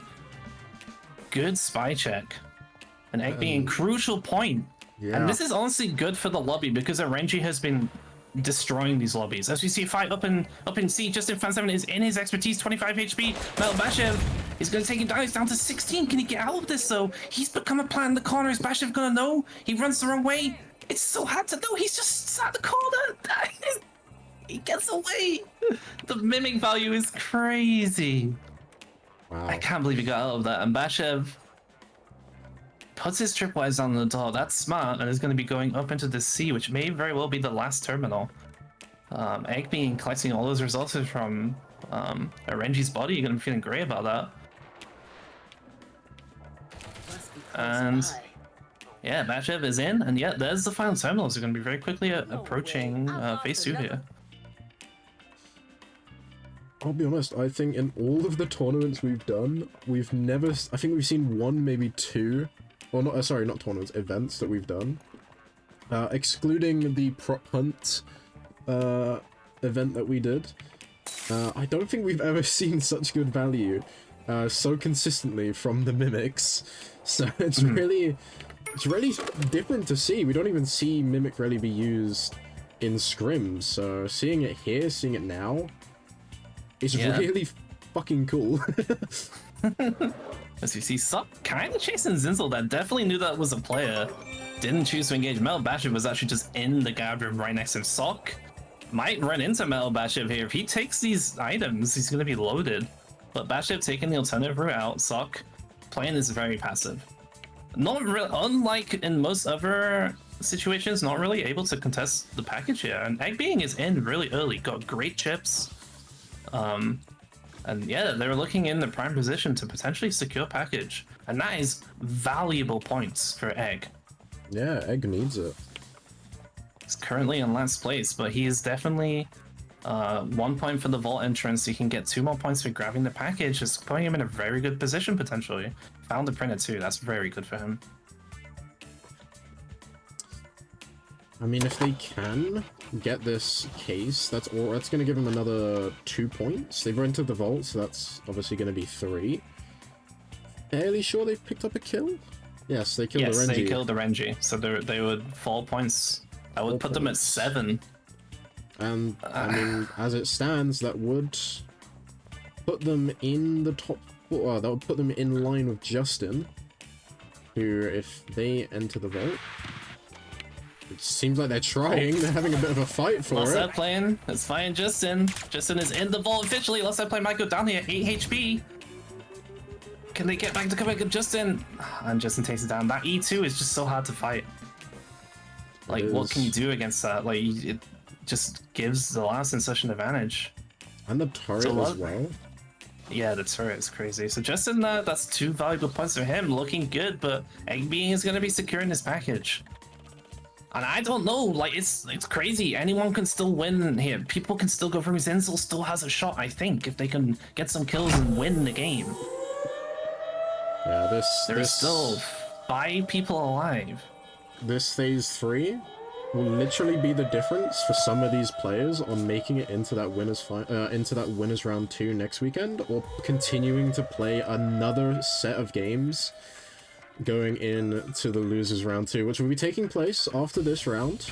Also, Rick, we're on a minute delay, but I see Rick has finished up their lobby as well, because Rick has raided. Brenna wasn't aware Rick was doing the B stream. Either way though, we have a fight between Egg and Metal. Egg needs to stay alive. Alt Sock with the third party, though. That was some red on red action, and Sock slowing down Metal. Sock actually stealing that kill, potentially getting that point, super valuable. Is chasing down the package carrier. Whoa! Takes another kill, turns around and snipes the Cav. It doesn't even, he has full health. He can keep going. Justin found his wing in the wing somewhere, but Sock 2 crucial kills. He might not have made top 4, but it's looking very good for him now. And he can maybe hunt down Egg Being able to reset. Oh, crazy. I didn't see what happened in the Cav thing, but we looked and Sock could just turn around and kill the Cav. I think the thing about Weapon 3 is that if you land double headshot with the scope 10, it's 120 damage. So you just kill the guy. It doesn't matter who it is. You know, almost no agent can survive that. So Weapon 3 always has that crazy potential to you just turn around and delete somebody if you have the aim for it. And when it came to Chavez Cup, that's what Sock was known for. So many different clips of Sock opening up with a expertise usage and then immediately following up with a double headshot genuinely put fear into a lot of players in that tournament. And it seems like Sock, after taking a very long break from the game, coming back to participate in this tournament, is continuing that double tap aggression that he loves to have. And I think Justin should have seen that from Sock. Is he gonna fight? Oh, he's going for it. He's putting a turret down. Expertise down. Can he get it down? Sock is so low. Justin deleting him here. He's gonna take the kill. That was insane. Great shooting from Justin there. Like, Sock just evaporated. Wait, And I he didn't think- take any damage. And Eggfan is going for the fight here, just until his expertise. He's got the turret down still. Is he going to get the kill? This is such a good fight for Lassin, probably. He's going to get the reload. He's got 55 health. He's dropping down low, but they must both be so low. But Egg still takes it. I Egg think had 4 HP before he picked up the spy pack. that might have been the fight to determine who made top 4. That very That is last fight. crazy. They almost traded. I got what I wanted. Ah, Egg being well played, going for that aggression at the end. Didn't know. And honestly, Justin, full health, held his expertise, even though he was fighting Sock. That was a really great play from Justin to hold his expertise there and not drop it in that previous fight. And it almost gave him the victory. That was so close at the end. The closest ending we've seen so far. That was nuts. Wow, that was very much nuts. And I don't know who's through. I don't know. I have no idea. I don't know either. Egg being had such a big round. Sock had a good round. Justin picked up some valuable points as well. Like it's I just don't know. One of those 3 players, I think, or maybe 2 of those 3 players are going through, and one is not going to make it. But Well, who knows? let's have a look just before, while our scores come in for that last round. Let's take a look at losers round 1. 4 of these players we'll be saying goodbye to, but 4 of them we will be seeing for 5 more games. We can see Fato winning all 4 games in the losers round. Gonna be taking first place with 47 points. Dunker managing to get themselves into second, getting 10 points. And then we have 2 third places, which is going to be Soph and Daigovezi, who are going to make our top 4 from that round, which means unfortunately we are going to be saying goodbye to Lols, Detona, Josie and CEO. Unfortunately for them, their tournament run is over. And yeah, we've lost 4 players now. We have one. We know for a fact when scores are finished, we know that there will be 4 more people that are confirmed to go to next weekend. I've also been joined by my cat now, who's going to be in the way of all of my buttons for the stream, as she likes to be a little bit annoying. Yeah, we're just basically waiting for this last round to be scored. Scores are just being added as we speak, so they should be done momentarily. But like I say, from the lobby we have just watched on the main stream, 4 of those players are done for the day. They have managed to take the win from winners round 1, and they will continue next week Saturday, where they will play whoever reaches this stage tomorrow in winners round 1. But also, unfortunately, for 4 of these players that we just saw, they're gonna have to fight through another 5 games now. Another 5 games to see who will be our top 8 going into the tournament, going into next week. I believe scores look done, so I'm gonna hit refresh and we're gonna have a look. Seal, if you want, you can take this away. You can let us know who's done it. There we go. So congratulations, Arenji, Bashev, Eggbeing, and Sock. So close, but those are our 4 players moving on to winners round 2 that will be happening next weekend. And so unfortunate for Justin Fan, missing winners round 1 by 1 point. Eggbeing clutching from bottom place, gets into 3rd with a huge last game. As we see Lost Airplay and Zinzu and Paradox are going to be rounding out our players, dropping down into losers round 2. So absolutely insane ending scenes here. Sock clutching up. He clutched up to keep himself in that top 4. Egg being big rounds, and then yeah, Renji and Bashev, obviously they performed earlier, and we were expecting them to go through, but great job overall. So those 4 players are going to get a well-earned rest, and yeah, it was a really, really great round, this one. And that last fight between Egg and Justin was the factor of who made it in to that finals. And I believe Egg came in from last, or second to last, coming into He had that. 3 points at the beginning of this match. So yeah, being able to get that done, it's done. And yeah, that is winners round 1 done. I don't know about you, Seal, but I'm gonna need a little breather. I'm gonna need a little break. So we're gonna go to a little break while we get losers round 2 set up and ready. Don't go anywhere, because we will be saying goodbye to 4 more players, and we will be taking 4 more players into next week's semi-finals. Like I say, that will be coming on in just a moment, so we'll be back shortly. So don't go anywhere.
Watch me or join me.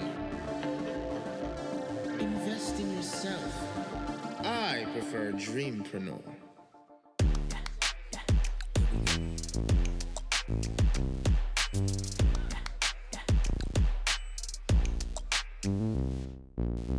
Just want the money, don't want your love. Gotta catch my flight and watch you all from above. Swimming in champagne, don't know your pain. I'm stacking the bills and I'm making it rain. I am a dreamer, my life is just a blur. I am a dreamer, my life is just a blur. Ain't an entrepreneur, my life is just a blur. Ain't an entrepreneur, I am a dreamer.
Alrighty, welcome back to the final mission, presented by Spire Scrims and in partnership with Tripwire. We are on to our final set of games for the day, and a crucial set for every player in it. This is Losers Bracket Round 2. We're going to have 5 games, 1 on each map, and at the end of it, 4 players are going to advance to next weekend, and 4 players are going to be leaving the tournament. And continues to be joined here by Lex. How do you feel about this, Lex? I'm excited. We've made it all the way here. Finally, it's been a bit of a day. How long? It's not actually been that long. Actually, it's only been 3 and a bit hours. We're doing very well for scheduling, which is sounds good to me. Yeah, we're going to be going back into it. We're going to go back to the lovely Diamond Spire. We've seen it twice already. Why not a third time? And also, this set is going to be 5 rounds, which means we're finally going to get to see Sound Eclipse and how everyone plays around that map. Because I'd say Sound Eclipse is one of the more different maps in how it's played. It kind of has that TDM-esque style we see with Silver Reef, but it also has kind of like a long, you know, like down periods of time where people don't really want to fight, people don't want to do anything, people don't want to do C terminal. Usually that's left usually that's either done at the very start or the very end, or sometimes not even at all. So hopefully when we get there, that's not an issue. That would be game 4. Like I say, firstly, we've got the Diamond Spire, the home of Spire Scrims. If you couldn't tell by the name, Spire Scrims. And yeah, we've got 7 players, as 1 player hasn't joined. So we're gonna have 7 players fighting for that top 4 position.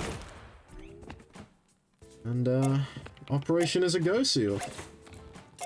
I'm excited, dude. I wanna see who's gonna pick what. And again, who is gonna be establishing this early advantage in this first game by getting a bunch of points in the board. So we're gonna be seeing, I see an ace. I see we have some Larson, Madame Zhu. We're seeing some different picks here. We're also gonna be seeing some new players that we haven't seen before play in this match, coming from Group B. So yeah, As good a spot as decent spawn here for the observer. That's Now let's take a look at these agents. So while they're playing, they're on the Madame Zhu. That's very expected. Zinzu continuing to play Cavalier. Same style. Justin Fan. Okay, on the lesson. Also expected. Fato is on his ace. I wonder if he started playing ace in the loser round 1, because he crushed it. Dunker, we're gonna be seeing some Squire on him. Soph is using I don't know what agent this is. Larson. I don't know what that's Larson. Oh, so we have 2 Larsons in the lobby. W3. That's aggressive, and Paradox is on the Squire too. So yeah, there's some interesting Asian picks here. Dunker failed spy check early. He will have had his danger sense proc from Paradox, who stood outside, but able to get away here. No one really interested in checking out the noise, so maybe a little early game jizz from Dunker, but you know, progressing. And yeah, let's see who is. Everyone seems pretty passive so far. I wonder if anyone's gonna start getting aggressive. I mean, I feel like you kind of need to start a bit passive in this, right? Like, 4 of these players have just come from the winners bracket, so they're gonna maybe be a little bit demotivated, right? Like, I feel like there's gonna be a bit of a mental game there. That is a huge wobble. If Dunker saw that, fight might break out. Basically holding hands. Paradox has danger sense running. Dunker might also have danger sense running. These guys are definitely hanging out together a lot. Yeah, they both have danger sense. They both know someone is there. Not able to identify each other. And yeah, kind of maybe walking away. They're both just hanging out in the area. I don't see an engage there. Justin threw out the turret, giving themselves a little bit of defense. Shots a poor innocent staff member. Poor guy, just trying his And best. he's now a box. I like his changing. You can't stick to the bin because people are gonna start being suspicious of bins. So it's become a box now. I like that play. I mean, I wonder if we'll see them make the same play when we go to Fragrant Shore, pumping that E terminal. Because Yeah, I wonder if people are gonna sniff that out or not. Because everyone that it affected in that last game, which was Orenji and Egg, have both made it into the winners final. So they're not here. So unless someone has been told from this lobby, or they might have an inkling if they were spectating earlier in that round, no one's gonna know. No one realistically should know about that happening. Zin's gonna also be kicking off phase 1 finally by doing the first gold room, the gold terminal. And I believe both our purples have been found also. That's it. We got some Madden P3 action going off. Yeah, I guess if you were spectating after being eliminated, you would be able to see him in that spot, right? So you have some good inkling. So the Dunker, kind of hanging out together. Ooh. That XP So cassette. also a little bit wobbly. There's no reason to take an XP cassette in this game, but someone might do it anyway. And so, just playing passive, looting up some green rooms, trying to get some chips, trying to get some lucky RNG for the lost and found boxes. Dunker is really not doing very much, just kind of hanging out in the open in that purple god disguise. And we see Justin set in the trap with the chair. I feel like that's And very he's- out of place. It doesn't, yeah, it doesn't look right, but it's still up to the players to find that out. And he's probably gonna cap this guard room.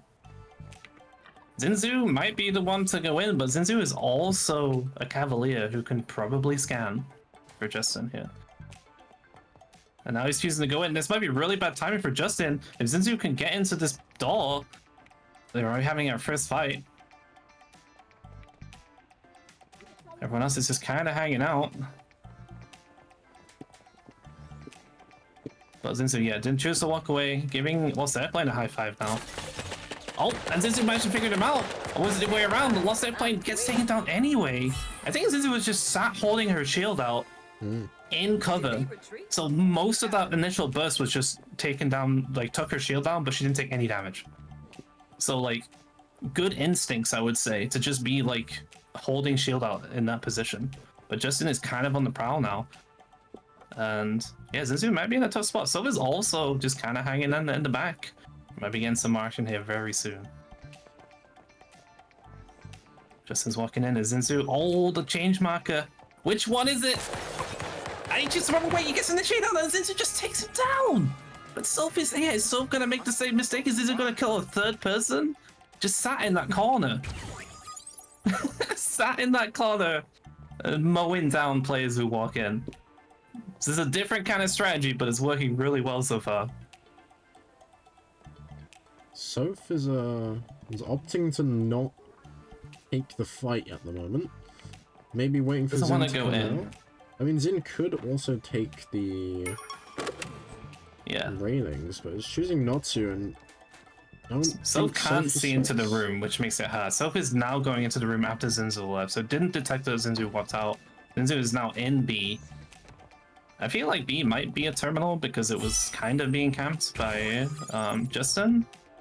It's not a terminal. Okay, it's just a proper room. But Zinzu's got the full loadout after getting those kills, so I'm feeling pretty good about that. Yeah, Fado on that W3. We have a Paradox walking right past, a little bit wiggly again. Oh, and Fado detects it, gets the shot. He's got his expertise running. He can see him. Good bounce pad. Can he get the follow-up shot? Misses. Squire turning around. This game very low here. One shot can get either way. Is Squire going to take it? He misses. He missed that melee. He misses shots. Who is going to take this? They're both dancing around the shield, and Fato takes it. Oh my goodness! I can't believe. Oh my god! I just thought someone would die, and it just took so long to die. Dunker. Oh, is Zinzu gonna know? Spy checks the wrong thing and backs up. Wait, Zinzu shot the chair. That's so smart. So Zinzu knows there's a mimic. Just gotta figure out who. Again, Zinzu cannot see through these doors. As Dunker gets the shield initiation, Zinzu's dropping super low, 12 HP, gets the heals, not enough. Zinzu really using their shield well. As the final vault was done in the meantime, so we've lost a lot of players. Yeah, we've lost, and we might lose another. Oh, is he gonna see? Oh, he definitely knows. He gets the initiation again. That ace expertise coming in clutch. He's got to hit the shot though. Melee range with a Cavalier, whiffs it. Gets the punch though. Maybe he didn't whiff it. I don't know. That was a lot of damage coming out very quickly. I mean, Fato's clearly like continuing on their reign from losers round 1 into this lobby, and that's exactly what you crazy. need. You need that fighting ambition. You need this because well, this is like they're in the losers rounds, right? One mistake, one match where they get 0 points could just be the end of their whole tournament run. Definitely. And Fato is clearly not up for that. Clearly doesn't want that match, doesn't want this tournament run to end. Clearly wants to go to that next week. And I mean, hopefully for them, get into that grand finals for that chance to win some cash, but also to win the extra prize from Tripwire, who we are in partnership with for this event, where they can get themselves some in-game rewards, some in-game bundles, some in-game cosmetics, whatever they want. What would you pick if you made it to top 8 seal? What would you pick out of the store cosmetics? I don't know, man. I wouldn't know Actually, either. I couldn't even tell you what many of the cosmetics are. I'm not a big cosmetics person, to be honest. I like to just kind of play very basic skins, or even sometimes just default skins. But there is a lot of cool skins in the game for sure. So I mean, some of these players are going to be excited by that. I mean, yeah, Fado here pulling out the ace, that Echelon 100 ace, and proving why he's Echelon 100 so far. But Zinzu also, I think, like, they had a very solid game. I think they maybe got 4 or 5 points there, even though they've been eliminated. And this is the first package we've had where it's just a straight 1v1. And it's going to be a bit of an interesting one. I do think Fao has the agent advantage here. If he can then, you know, there's a lot of sidelines where he's going to get that opening shot. And then even if Larson poofs, his expertise can counter it. You just wait a bit, you pop the expertise, you're going to have the track Larson for 15 seconds, and it's very strong. Who do you think takes it?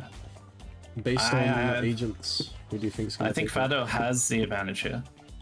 Like, Ace with package Ace is one of the best package carriers in the game. Like, you're able to orchestrate fights. The other agents just can't deal with. Like, you could just be like hanging out, and then Ace shoots you from halfway across the map, and it's like, okay, what are you gonna do?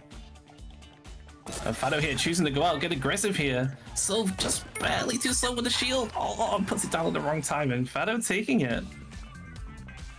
Oh, and the other thing as well is he has the neutralized passive. So the charge shot, Sylph couldn't even expertise that. So just an extra little something there. Like this build is like such a strong last encounter. If you get the first shot in. It really is, and Soph tried to go for the steal, but wasn't able to. The shots came out too quick, too much damage, and Fato's celebrating. They know they've had a really good game. And they took down some civs on their way with them, which was a bit rude, but it's fine. That's how we do it in the private sector. And yeah, I mean, that's technically 5 wins in a row for Fato, winning all 4 games in losers round 1, and has now won the first game of losers round 2.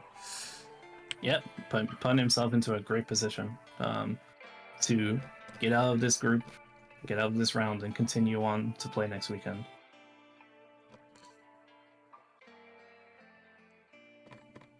Wow. Yeah, for the other players, there's still a lot to play. I mean, the nice kind of thing is with the format is like you get a little more breathing room in each round. So like we still got 4 whole maps to play, you know, everything to play for. You know, if it's like you need a couple of games to really settle in, like in a 5-round thing, that's you know, you can have maybe 1 or 2 kind of poor performances at the start, and you can still make the comeback. Like you might not necessarily want to do that, but like, you know, there is a lot more opportunities for people to kind of gain the points back late. 100% agree. 100% agree. And we're going back to Silver Reef as well as our next game, which, I mean, I'm not sure how it went for losers round 1. I mean, we know that Fato won it. They won all of them. But can they, I mean, the question is, can they continue this level of performance? Can they win all 5 games? That would be 9 wins back to back for them if they were to have done it. Do you think that's possible with the way that they're playing right now, especially compared to Group A, where they didn't do too well? Possible, yes. Probable, no. And not because I don't like, not because of any reason to themselves. I just think like winning 9 solo matches in a row is actually just an insane feat. Like it's even the best players, you know, and Fao is one of the best players. It's just so hard to be that consistent, I think. Well, but yeah, 5 wins in a row is already massive. There are very few people who can say they've won 5 tournament matches in a row in any DI tournament. Truly do be like that. Scores are just coming in as well. Also, we have some people bugged, so I'm just gonna quickly ping them to swap agents around to fix the bug.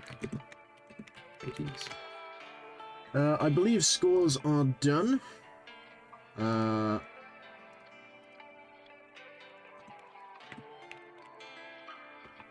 Yes, I believe scores are done. Which means we can have a look. Have a look at how that round was affected.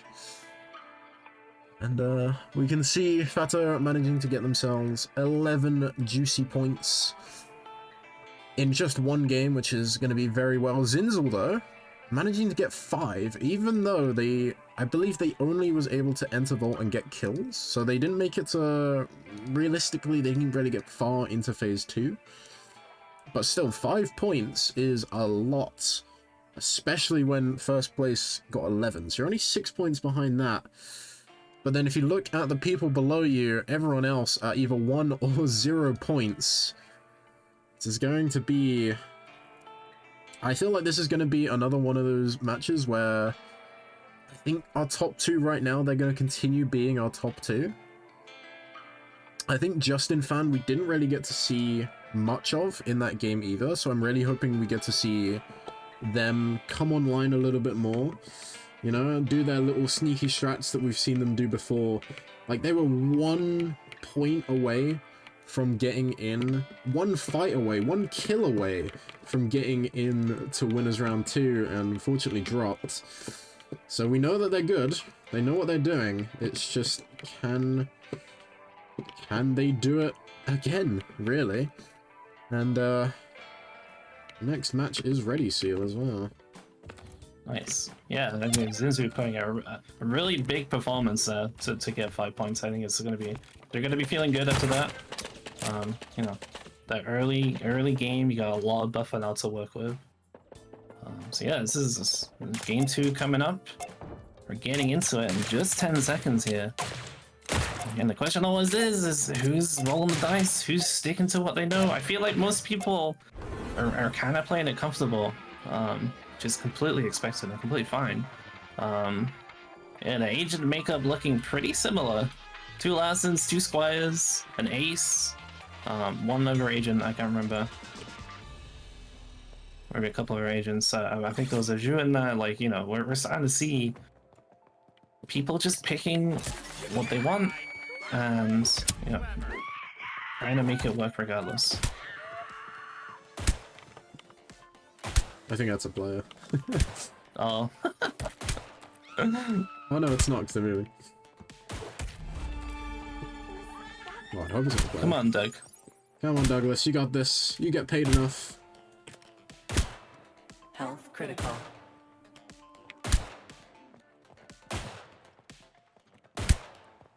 One health, 1 more shot. There we go. Job, Players Good are job. off.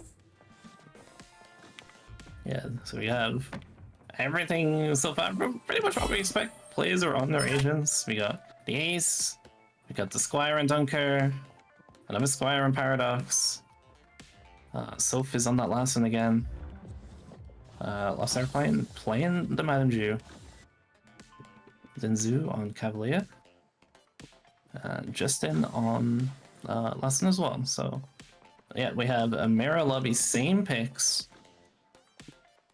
Oh, he's got the scan on the player here, Fato. Is he gonna take the shot? Paradox. He's just walking. Oh, what do you even do here? He gets the shot. Is he gonna continue it? So the expertise can't expertise here. I mean, he has danger sense, so it doesn't really matter. Paradox is running for his life. He's dodging and ducking and weaving. He's making good, but this is a long card. Can he get the shot? He misses it, I think. But he's still trying to run, and Fato's able to take him down there. You just can't really run from an Ace. Just keep going. It's another fight over here. We have Justin Fan versus Zinzel. This is a really good spot for Justin Fan. Gets the expertise down. The shield is blocking, though. Zinzel goes around the shield. 58 health from Justin Fan. Zinzel gets taken down immediately. Justin Fan, making up for the last game, gets an early kill. That's really big for him. Well played. So we have 2 early fights here. 2 players already eliminated. Oh. Soph, looking at Paradox's dead body. Paying respect. Fato is still down there. We'll see what happens. Yeah, Justin Fan getting that early kill, and there's now a chair, as we've seen him do many times. So Fato is going to be running past Soph here. Is Soph going to try and take this? I mean, he might be running, but his movement is very clean.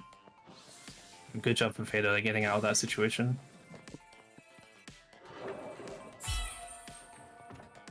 And now we have a little bit of calm. A little rest. A nice breather, if you will. I mean, honestly, we saw this room being a death sentence for Winners 1.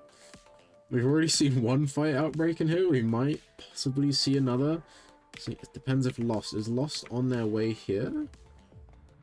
No, Lost is not on their way here. So Justin is going to have room to themselves, and they are going to take it. They're not gonna fully camp it like they did on Fragrant Shore. Maybe that's their Fragrant Shore strategy. Regardless, Maybe. The first terminal is going to be completed. Lost Aeroplane's gonna find my little body, but a shot has come out from Fato. A wrong guess does take down an elite guard. There's only two of those female elite guards in the map, so taking down one. If you see anyone else in an elite guard, you might have your suspicions there. But no one else is an elite guard. I mean, I'll be honest, unless we're in the vault, you probably never really want to be an elite, ever. Yeah. It makes you so much more obvious, so much easier to find, to track. I mean, to be fair, even being a guard can be very risky, which is why people do like what Dunker's just done. As soon as they leave, they'll switch into a Civ or a Staff and just try to continue blending in. All three terminals done as well, as Lost completes our last one, and I believe it was Dunker. Yes, Dunker did the other terminal. So we're going into phase 2 with more players than we had in the last round, which is, I'll be honest, a bit of a shock. Statistically, Diamond Spire has the most players in scrims and in also just events. Statistically has the most players reach phase 2 by entering the vault. So only seeing 3 people in the last game enter it is a bit of a shock, and this map I believe is actually statistically one of the lowest. I don't think it is the lowest, I think it's one of the lowest vault enters across the whole of Spire scrims, and might be something here as Fato and Lost stand back to back. Lost takes the wrong shot. Person, but Faye wasn't there. Now Faye misses. He got the shot, and he got the expertise down. Lost already used theirs. There's not a lot of chance here. And Fato taking down another player. That was an unfortunate series of events there for Lost. Spy checking the wrong person as Fato was right next to them, and Fato was just able to capitalize on that immediately. And yeah, unfortunately was not able to expertise before getting hit, which now Ace can just trace you, and it's kind of a death sentence at that point. Also, I'm not entirely sure if Lost managed to get into the vault there. I don't think they did. I can't fully remember. Maybe they might they have got a did. leg in. They might have They like walked in and then expertised out, and like maybe. We'll have to see when the screenshots come in. I mean, Madame is tall, so it wouldn't surprise me if she managed to sneak a leg in before teleporting out. Definitely. Yeah, we see Dunker in the vault. Feo is already deep in the vault, dude. Wow, he is gone. He is probably going to be securing this package. Dunker maybe could get involved and contest. He has the keycards, but I think Dunker traditionally is quite a passive player, not usually looking to be overly aggressive, and he's not even going down into the main vault area, so he may be seeing Justin Fan on his danger sense. Maybe not. I'm not sure if those stairs are tall enough. They probably are. I believe. Yeah, Justin Fan slowly walking in here. And is Dunker gonna see him? Yeah. Fato is already on the package, so very efficiently moving through this area. Yeah, I think we have 3 players left, so. There is one thing I'll say, and that's Fato is going to be so far ahead in points, and considering you need to be top 4 to move on to the tournament, at this point, Fato's no longer your goal, right? He's so far ahead, no one's going to be able to catch up to him. Oh, Dunker getting engaged here. Fado holding down shield. This is not a great spot for Fado. He misses the shot. Shield goes down, but Dunker has not got much damage. No, he didn't miss the shot. He misses that shot though. Dunker is just not hanging shots. He's down to 40 HP, but he's probably one-shotable. Justin Fan is here as well though. He's probably going to get the third party. Gets the kick, but Justin Fan's going to take him down. And he takes him down on the third party. Dunker getting aggressive, but just unfortunately wasn't able to land it. I think that was a great position for Dunker to start that fight, and he really got Fado caught unawares, but neither player could just really connect with their shots. And Justin being in, I'm gonna make a really bad pun here, I apologize in advance, just in the right spot to get that third party, and is gonna be the winner for round number 2 here on Diamond Spire, not Diamond Spire. This isn't Diamond Spire. Silver Reef. Silver Reef. Which I've also just noticed I didn't update the round number. Yeah, I do like Justin's play there. Like, we've seen a couple of people, like, even when fights are happening, being, you know, a little bit passive, not wanting to do that. Justin was very, you know, he got stuck in there. He wanted to see what was going on. He was able to see the fight go down. He was able to get the perfect third party. Like, there was no chance for Fado to get out there. And I don't know if he sniped a kill. He might have got both kills as well, which would be crazy. I mean, that would do a lot Actually, for their points. That would. But that was a good round for them. They're going to be picking up a decent amount of points there, put themselves in a very competitive position. 2 games down. 3 more to go. Still, I feel like we're gonna have a top 3 now. I feel like it's gonna be Fato, Justin, and Zinzel. I think Dunk is gonna be just behind. So I think in that sense, not only is it looking to be a close kind of match set, but also I'd say it's gonna reach a point where it is again gonna come down to that last game. I think we're gonna have a battle for that last kind of 2 positions, maybe 3.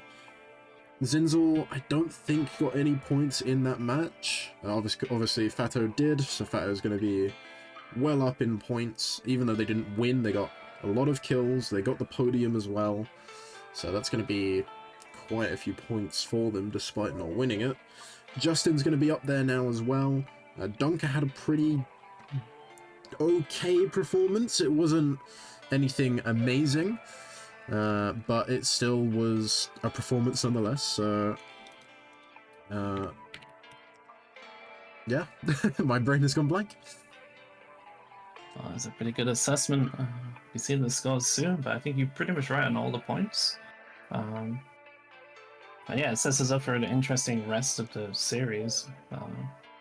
Kind of a little bit mirroring the winners round 1 in many ways, a lot of tight spaces. And yeah, we're going to be going over the scores in just a second.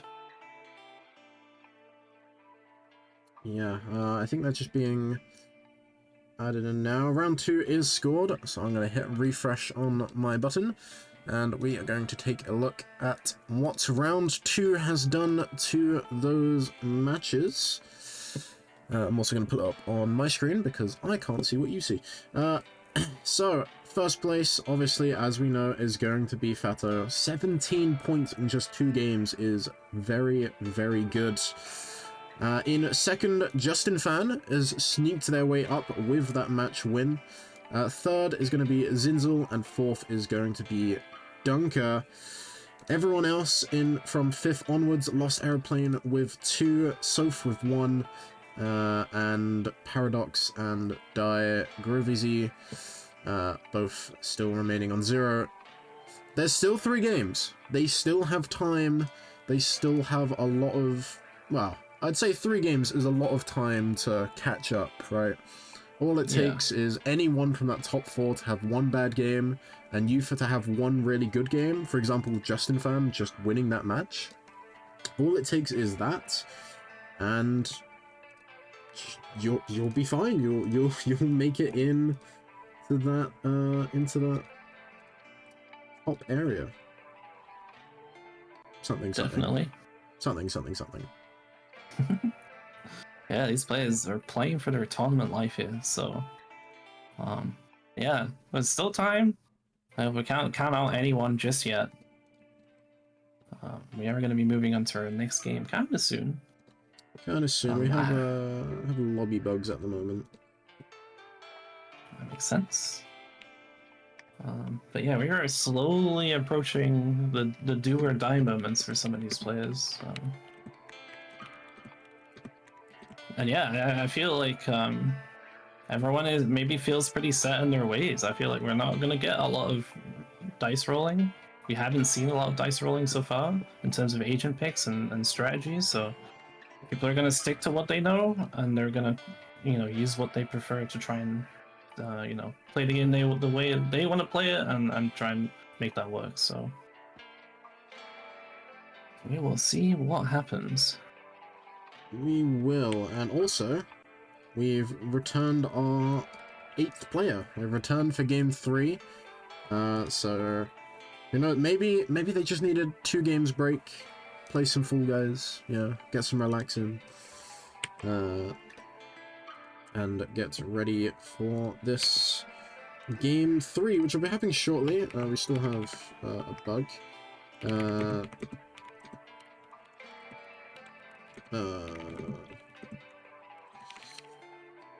So hopefully we'll be going soon. Hopefully. With 8 players as well, which be nice to see. Full lobby.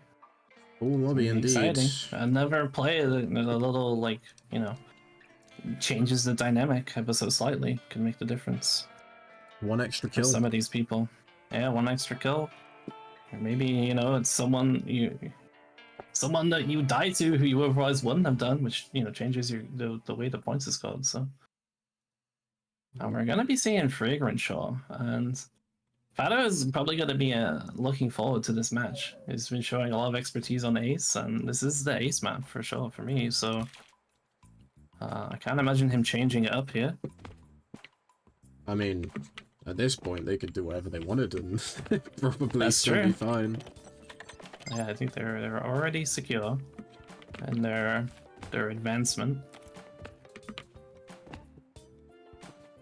But for everyone else, it's still on the tournament line. And even if we get to that last game, that last hard sell match, even if we get to then, it's still possible. We saw it with Egg in winner's bracket. It's still very possible to go from last to first with just 1 good game. And that's truly all it takes, right? 1 good game, and then maybe 2 or 3 average games, and that is all you kind of need to get top 4 in, in a Spire Scrims event. The only time you don't want to get top 4, well, I mean, you still want to be top 4, obviously, but the only time that this doesn't really apply is going to be that Grand Finals, where everyone wants to, obviously, come first place. Even in Winners Bracket 2, which will be happening next week, Saturday. Even in that, realistically, you want to come first, second, third, or fourth, because depending on where you place in that upper bracket is going to depend how many starting points that you get. And I think this is our first Octo being shown. That's cool. I like Octo as an agent, so someone's playing a little differently. I see a Hands as well. Yeah, so yeah, we're seeing some switch ups. I think it's interesting. I think Octo is pretty well suited to this map. Like the expertise where he stares people down, puts on his goggles, is very good with all these long sight lines. You can hit people and just like completely lock them out of their expertises. So it's interesting for sure. So yeah, we're gonna be seeing our observer elimination here, and then we're gonna be getting right into it.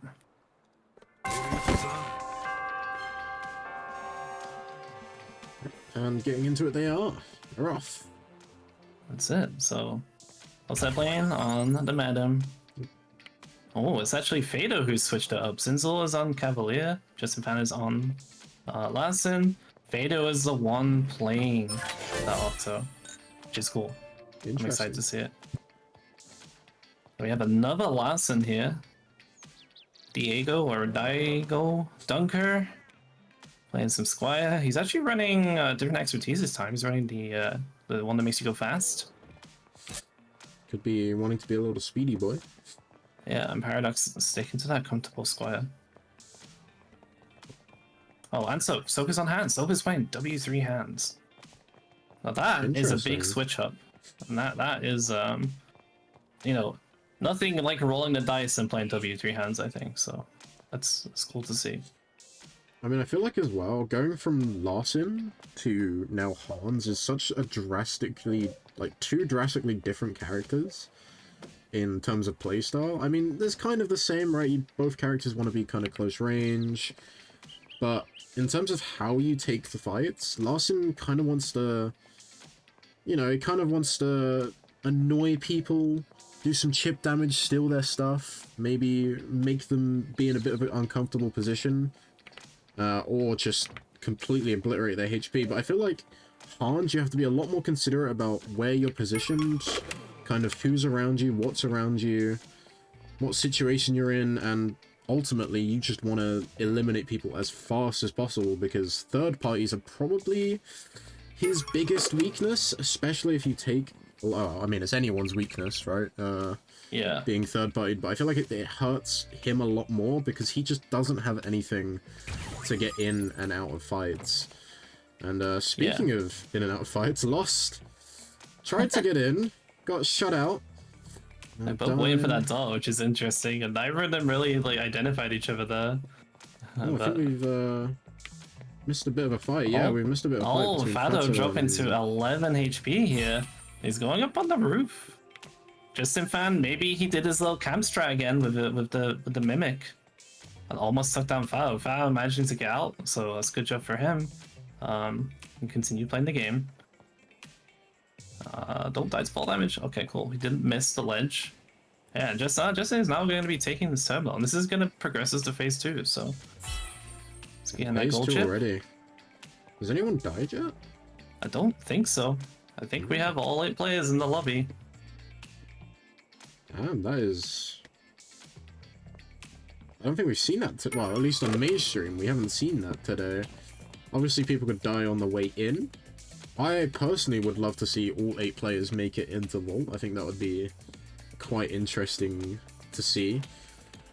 Especially as well, the thing is with the Vault entry point is... It's a free little point, right? It's a free little reward for making it to that kind of halfway mark. And ideally you want to get that 3 point every single match, but if every other player also gets that 3 point, it kind of nullifies itself in the long run of the whole thing. But if one person misses out and everyone else gets it, that one person is going to be, I mean, 1 point isn't much behind, but in the long jeopardy, it's going to put you quite a bit behind, and we've seen it a lot. 1 point difference is really all it is. Yeah, let's just see Fado and Zinzel kind of posturing around each other right now. Fado is deciding to go into this green room. I don't know. I think, yeah, Lost Airplane's the only one in the vault right now. Like, everyone's just kind of hanging around outside. People take it right, so it is a map where it's scary to walk into the vault. Like, when you walk into the vault, you always look suspicious. Doesn't matter what you're doing, you just look suspicious. So it's like, you know, and it's very easy to just get shot. And the vault entrances are very open, and sometimes you can't really get away. So, Zinzel having a fight with Fado jumping up there. Still at full health. We have a third party coming from Justin again, though. Zinzel's caught in the middle of it. This is not great for them. Fado's trying to run away. It was super low. And Justin manages to take him down. Fado has 1 HP. 1 whole hit point, and Justin is still chasing. Octo does not have a great way to get away from this stuff. He's in the wrong disguise, and he's gonna have to run out and hope nobody sees him. If someone is just breathes on him, he's gonna die. No one And took Diego was that. just sat on that sofa watching everything happen. I don't know if he was there originally, but Justin Fan, Lost Airplane, everyone is all around, and Fado again gets away with his life. I don't believe that. That was clutch. As Octo as well, it's not really an escape agent necessarily. No, not really. Octo has got a huge hitbox, and he has no real tools to get him out of places. So that was good, and honestly, really well played from Justin again. He always manages to find himself in these really great positions to get the pies off, and he's getting a lot of leeway out of that. And something else to note is Zinzel didn't enter Vault. So they might be the only person to not... Well, I don't think they entered Vault. They might be the only person to not get that Vault point, which, as I said, in the long run could be the absolute difference in them making it into that top 4. There's a YMS airplane here. They're getting away with it. Dunker is in. Dunker is in the vault. Is Justin ready to contest here? No. No. So Dunker is gonna secure himself some very valuable points here, grabbing this package. I think he scared himself. He interrupted. It's okay. It's all good, but he did interrupt it. I mean, it doesn't really matter, right? People are gonna know he took the package as soon as he gets it. So, no biggie. Chillin'.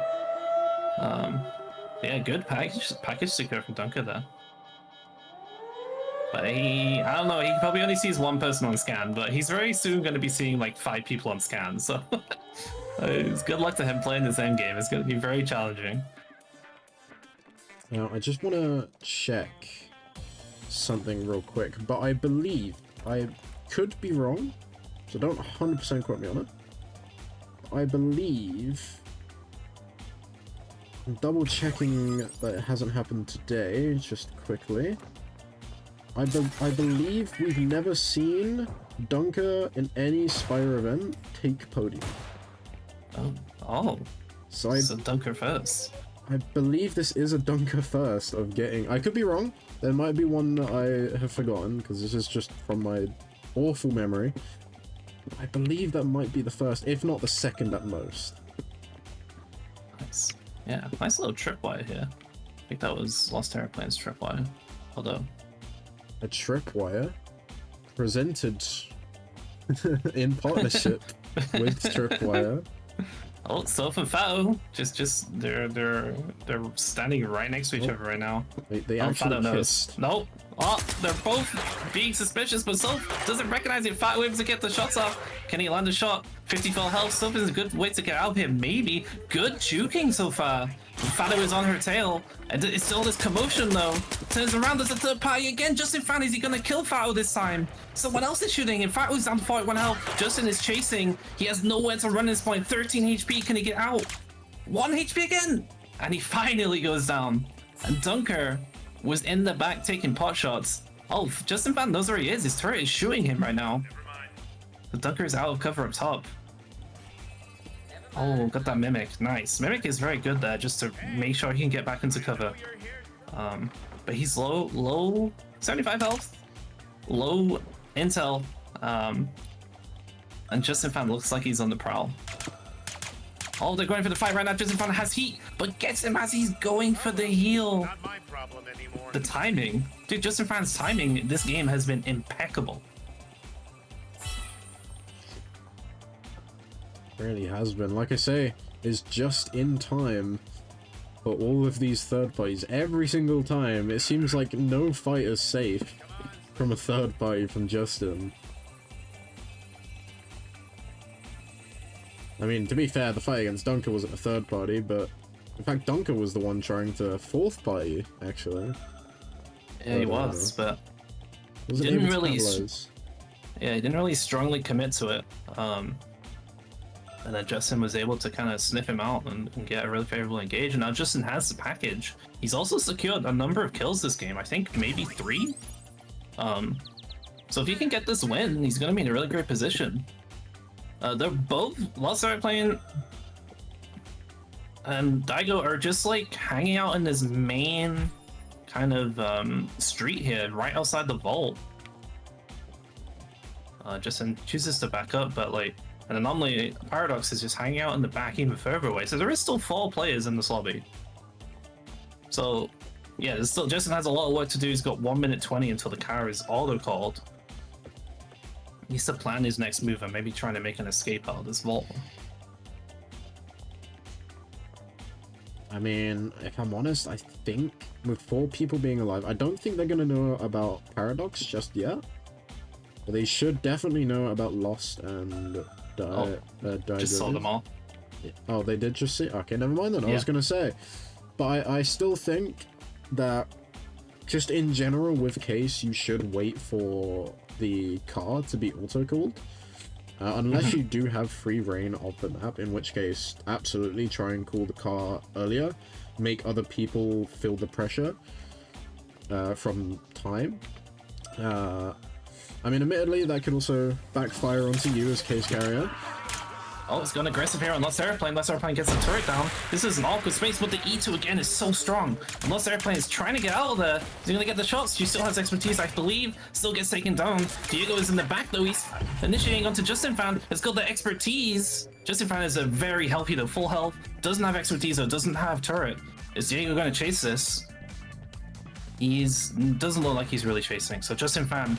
This is what I'd love to see from package carriers. He gets aggressive, he gets the kill, he gets out, he resets, one less player to deal with. Really good play. Indeed, Now he's looking at Paradox. Yeah, he's eyeing up their next targets, trying to determine who they want to take next. Paradox is going to start moving towards that extraction, and Dai is going to be following up behind them. The ping's not far from pinging. If Justin doesn't turn around, has seen Dai now, so does know Dai's behind. He's pinged. He doesn't have expertise here. He's probably going to dip into his guard room. That's going to buy him some valuable time. Really needs his expertise up for the next fight. He's got it now, so that's really good. That's a huge game changer. Yeah, Paradox is camping the roof on the X ranked. I don't think Justin is going to care about this X ranked. Yeah, he's running away. The others are very much camped on top of it. He could definitely just like make a run for the opposite side of the map. Yeah, in a situation like that with plenty of time, 4 minutes, it's quite a bit of time. It's only really when you start to get to that 1 minute 30 kind of area that the pressure comes on to the package carrier. So Justin has loads of time, can easily call to C, which I would say is the best thing to do. It forces both of them players to start running down the street, but they're actually opting to try and get the 2 to engage early as they come next to each other, but... That got loads of damage there. He's following up. He's coming out. He's taking him down. And now it's a one-on-one. Paradox is right there too. Paradox is out of cover. Also trying to shoot Daigo. And this is going to be a 1v1 fight here. He is a bin. He recognizes it though. Gets the shot down. The expertise is also down. Paradox is getting this turned around on him. 31 health. Can he hit the shots? The turret is doing work. The turret might just kill him. And Justin Fan, 9 HP again. Gets that clutch. Last time in winners round 1, he lost the match by 4 health. Or maybe did he win? No, he lost the match by 4 HP. This time he wins it by 9 HP. Great job to Justin. He's going to be taking that victory right there. And that's a victory they needed as well. I think at this point, I think we basically have 2 confirmed players going into next week. I mean, it depends. Fatio's starting to drop off a little bit. Seems that game 1 was really good for them. Game 2 was, you know, slightly above average. And this game, it seems like nothing really went right for them other than the fact of... what's the word I'm looking for? Other than the fact they managed to escape about 5 times where they should have died. Which eventually did catch up with them. But... surviving doesn't get you points, unless it's, you know, entering the vault, but surviving doesn't get you points. It's taking out other players, doing the objectives, progressing that match. That is going to score you. Completely right. Yeah, surviving gives you the opportunity to earn points, but doesn't give you any points by itself. And that was a huge game from Justin. I think he got maybe 5 kills on top of the W. So, like... it's probably like a 10-point game or something, so that's ridiculous. He might be in first after that. I think the likelihood is there, but I don't know about you, Sil. I need a little rest. I need a little break. I really do need to use the bathroom, so we're gonna take 5 minutes just to relax ourselves before we go to these last 2 games. So don't go anywhere, because still, technically, anyone's game into getting into that top 4 or bottom 4. We'll be back in 5 minutes.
It's simple. Unlimited earning potential. Watch me or join me. Invest in yourself. I prefer Dreampreneur.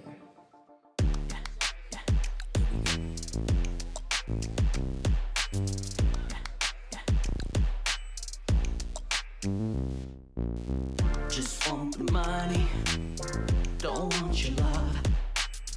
Gotta catch my flight and watch you all from above. Swimming in champagne, don't know your pain. I'm stacking the bills and I'm making it rain. I am a dreamer, my life is just a blur. I am a dreamer, my life is just a blur.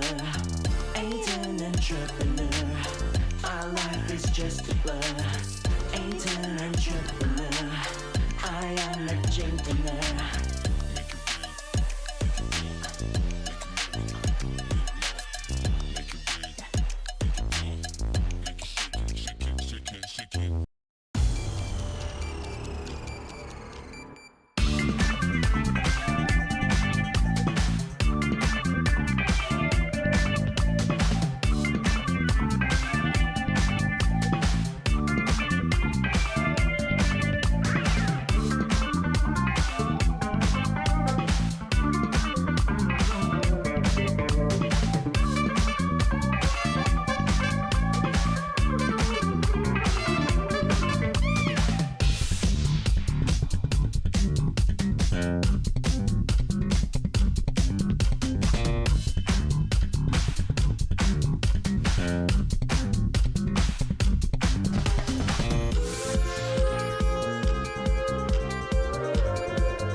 welcome back to the final mission, presented by Spire Scrims in partnership with Tripwire. So we're going to be looking at our scores here for the losers round 2 after our third game. And jumping into first place with a huge 12-point game is Justin Seven Fan. 20 points, he has probably secured a top 4 finish here and moving on to the next round. In second place, we have Fado. Similar situation. His place here is pretty much almost guaranteed to be secure. On to the more contentious placements here. Dunker up to 8 points. Solid performance so far. Zinzu 5 points. Lost Airplane and Soph on 3 points. And then Paradox and Daigo on a single point each. But with the third place placement only being 8 points, this could easily change within a single game. But we are getting to that point now where players are going to have big games if they're going to want to get through, especially if they're the low down. We have 2 games remaining. Our next game is going to be on a map we haven't seen today, which is Sound Eclipse. What do you think might happen on this Sound Eclipse game, Lex? Sound Eclipse is, if I'm honest, a painful one. Said by majority of people, I'll say, as one of the, if not the worst map in the map pool, especially for competitive DI. Typically, like I said earlier, C terminal will either be done right at the start or practically never, as it is the furthest away from any doors, and you have to go through middle, which typically with vaults you don't really want to go through middle. Typically that's where it's easier for people to jump you, easier for people to work you out. Typically if you go from one of the sides, it is a little bit safer, but by the same logic, if everyone goes through the side doors, then everyone's gonna know that's you, because everyone else is going that way. So sometimes that middle area of the vault can be good, and I think even the vault itself really difficult for package carrier. You have to get out of that vault as soon as possible, as soon as there's an opening, because it does not favor you at all. Completely agree with all of that. We're going to be getting into the game here. So I think we already spied a couple of different agent picks here. We'll be seeing something new. We'll be seeing that it will take a little bit of time. We have to get eliminated by God on this map. No way to really fall damage early. So come on, Dougie, wake up. Unfortunate. Whoops. Oh, 2 ducks. Come on, Dugs. You got this. Health critical. Come on, ducks. Come on, come on, come on, come on. No. You won't retire like that. Alrighty, so let's start playing on the Madden. Ooh, I think We've seen them pretty much do that almost consistently. Zinzel is going to be playing a little red action, so it's a change up there. Soph on Cavalier. sorry, remove that for you. No worries. Justin Sevenfan on the Lassen.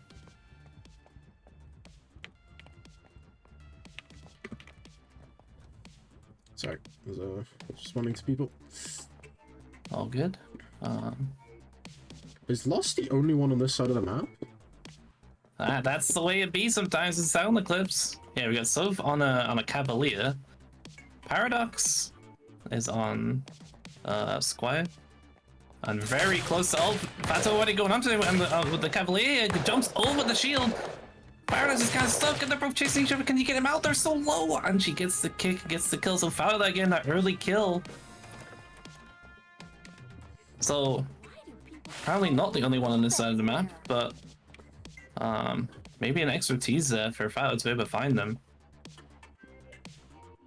And that's pretty unfortunate for them to be taken down so early into this game. They're not going to be getting any points. No, someone that does need points though is going to be Zinzel.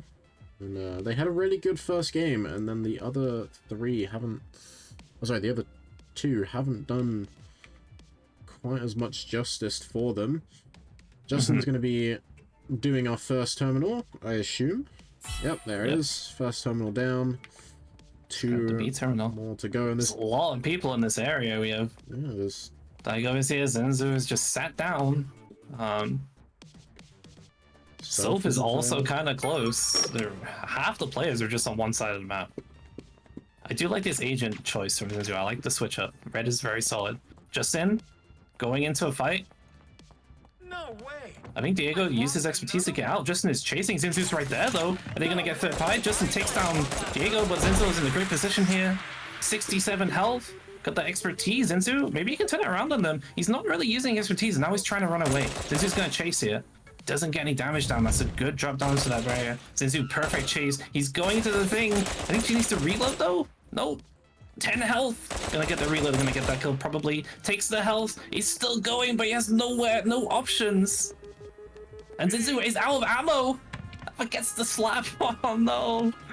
Unfortunate for Justin that almost manages to get away, but very good for Zenzu there picking up that kill. And they get to pick up the observer cache. Gonna fully reset themselves. So it's a very valuable point gain for them.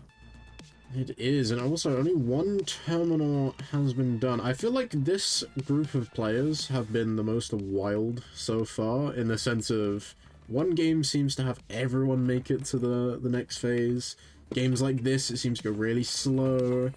People not really wanting to take fights. Oh, sorry, wanting to take fights. Not wanting to get to that phase 2. It's an interesting dynamic. Yeah, definitely. Definitely. And I'd say 2 terminals down, 1 remaining. I'd say a lot of that is probably down. Oh, please don't say C's the last one. I've just realized C might be the last terminal. Oh no. I think it is. I think it is as well. Dunker's just going to be holding it and has been holding it since the start. Yeah, I think a lot of that comes down to the maps, although saying that, we've seen it different. Diamond Spire seemed to have been a TDM. Silver Reef was a mix of TDM, but also a mix of getting to that phase 2. Obviously Silver Reef, only one person didn't really make it to that vault. Despite getting to phase 2, couldn't get in. And now we've lost a few people. Oh, Fado in airplane. Fado's wrong spy check. Drops down airplane. Oh well, not my problem. Not really wanting to go for that fight. And he's now going to be coming. Fado's coming back up. Fado must know someone's in the area, and they were very close to being right. Airplane going for that the Gab revive. Great NPC movement there. Even the stand up. And now 100% guarantees Fado is there. But Airplane's already looted. And Fado is kind of scared in that gown room, but they're just using the leave. It's an interesting play. I feel like they need to go for points here, but they will play the game that they will choose to play. So the Dunker has done the last terminal. Thank goodness. I thought we might not have reached phase 2 for a while. Yeah, phase 2 definitely opens everything up. Airplane is going to be the first in. So Soph and Zinzel seem to be... No, they're not close enough to each other. Not yet. So yeah, people are just going to be coming into this vault one by one. I don't expect to see any kind of fights as people come in. Maybe as people are in, I will probably expect to see Fatio and Loss. No, they're probably not going to fight either, so it's probably just going to be a clean take from here on out. I think the only chance of there being a fight is if Dunker and Lost hit each other, or if Soph and Zinzel hit each other. Yeah, and Soph is in and ran past Zinzel to make that happen, so Dunker it's taking a casual stroll. Fado was already on a printer. I don't know if Soph could hear that printer being printed, but it's on the opposite side of this very large backstage area. And Soph dropped down. Fado might have seen that, might not have. It's hard to say. As you see Dunker through the window, so everyone is kind of converging right now, but Fado has a gold key card. It just needs to be able to get through all these players. Yeah, he also has that crucial purple keycard, so should be able to get in here, even with everybody all around him. I hate to do it, but my cat is meowing frantically, which makes me think she's needs to go to the bathroom. So I'm gonna leave it on auto. I'll be back in a minute. Apologies. Very It's all professional. good. Sometimes you have bathroom emergencies. It's all good. So yeah, Fala here securing the package. And we'll see what kind of happens in this game here. There's a lot of players all around. Lust is going to have all this information that there is a million people around because of the Zhu passive. Zinzel is definitely getting aggressive here, but positioning. So we'll see what happens. Fido getting into a fight here with Soph. Cavalier on Cavalier action. Gets the shield down early. Able to mix over that mana. Is now chasing her down. Hitting a lot of shots. Wait, and Dunk with the third fight though. Not connecting either. It's a fourth fight. What is going on here? Fido is managing to get out. Dunker is also fighting. Soph is right here. No one has died. I don't think. But I don't know who is going to die. Fido dropping lower and lower. He's dead. He's been taken out. Soph getting low. Zinzel is managing to pick up the pieces here. Grabs the package. Soph trying to kick away out. Also gets taken down. Zinzel has Dunker. Has full health. Dunker doesn't really have ammo. Picks him up. Great awareness to do that. But Zinzu is out of the vault here, maybe. That was insane. I can't believe all these players lasted so long. But Zinzu, the clear benefactor of this. Dunker imagined to fill out his loadout. Zinzu is just out into the map. And as Quality said earlier, the most challenging thing as a package carrier in this map is to get out of the vault, because being in the vault sucks. But Zinzu managing to capitalize on all that chaos is just out in the map, so they're going to be in a great position now. What did I return to? We had a fall-away fight in the vault.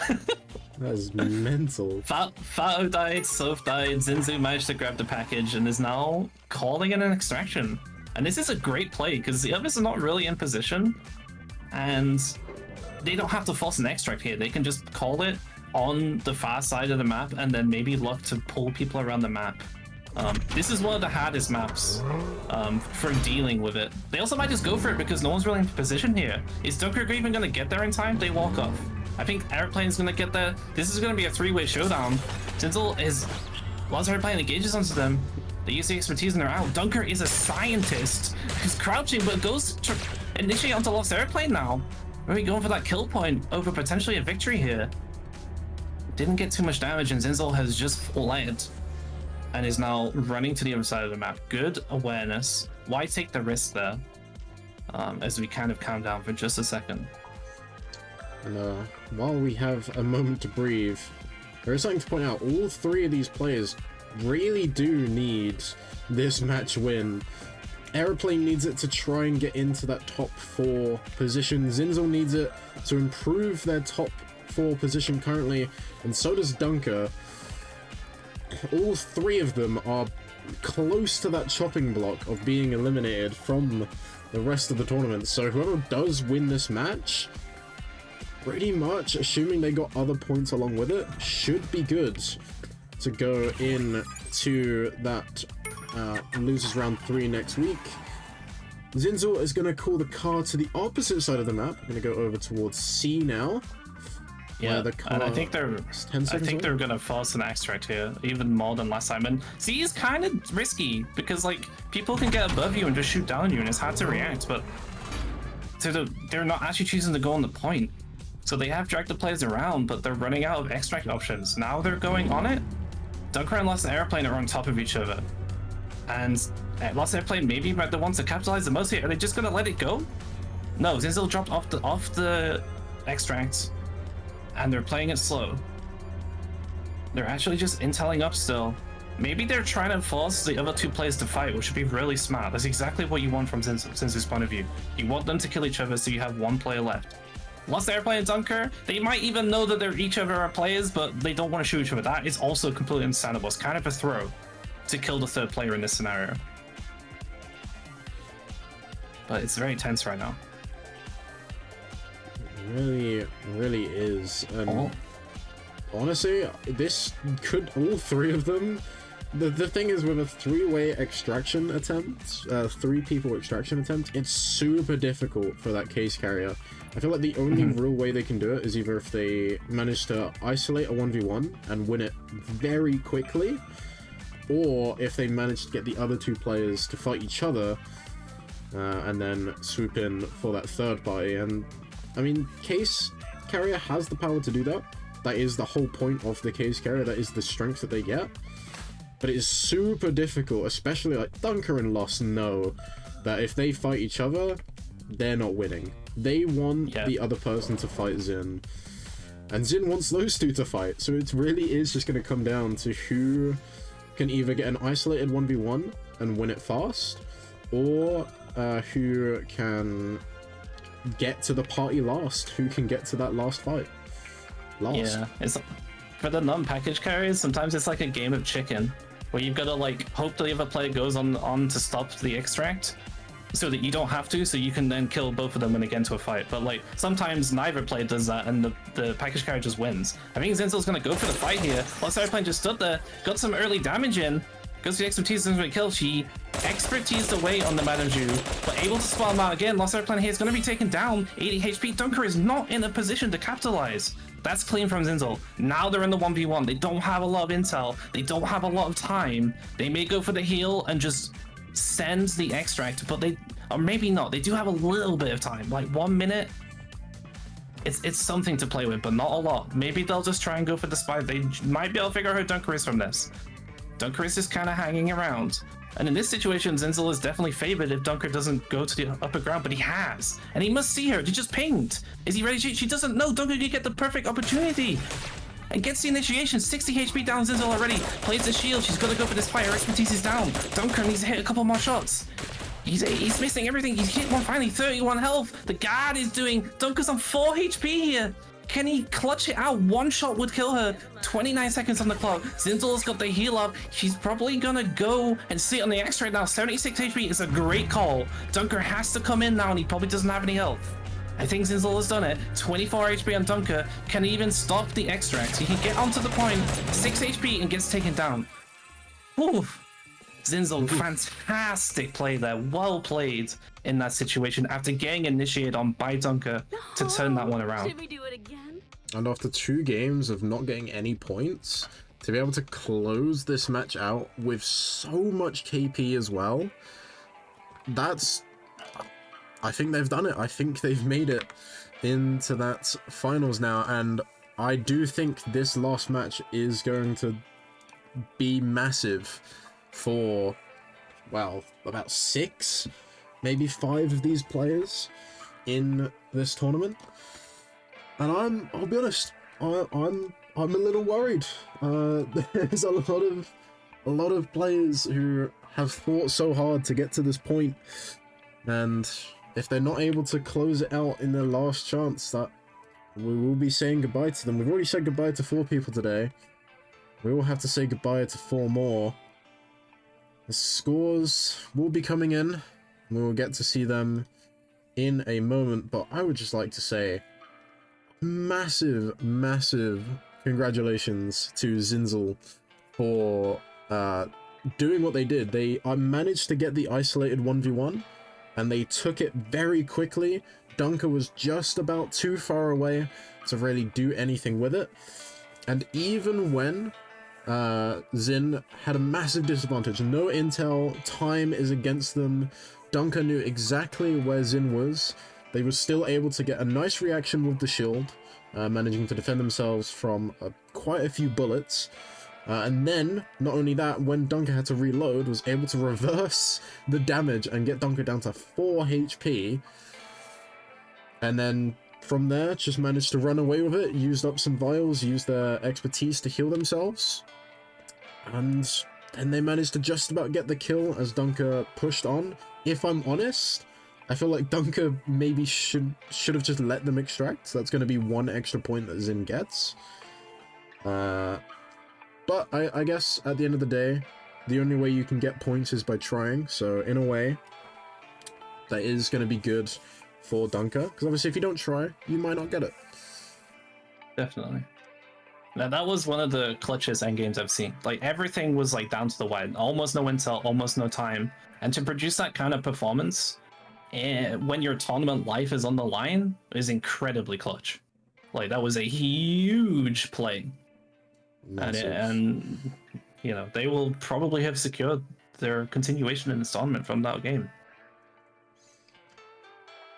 I believe the scores are just being rounded up now. I've just seen they have been scored, so we're going to have ourselves a little look at what Zinzel has done with that match, but also obviously what has everyone else done from that match. Where do the points lie?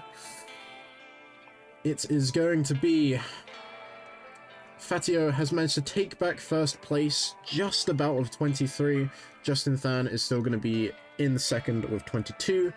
Zinzel has now basically confirmed their spot in that top 3 with 15, and Dunker is a little bit behind with 10.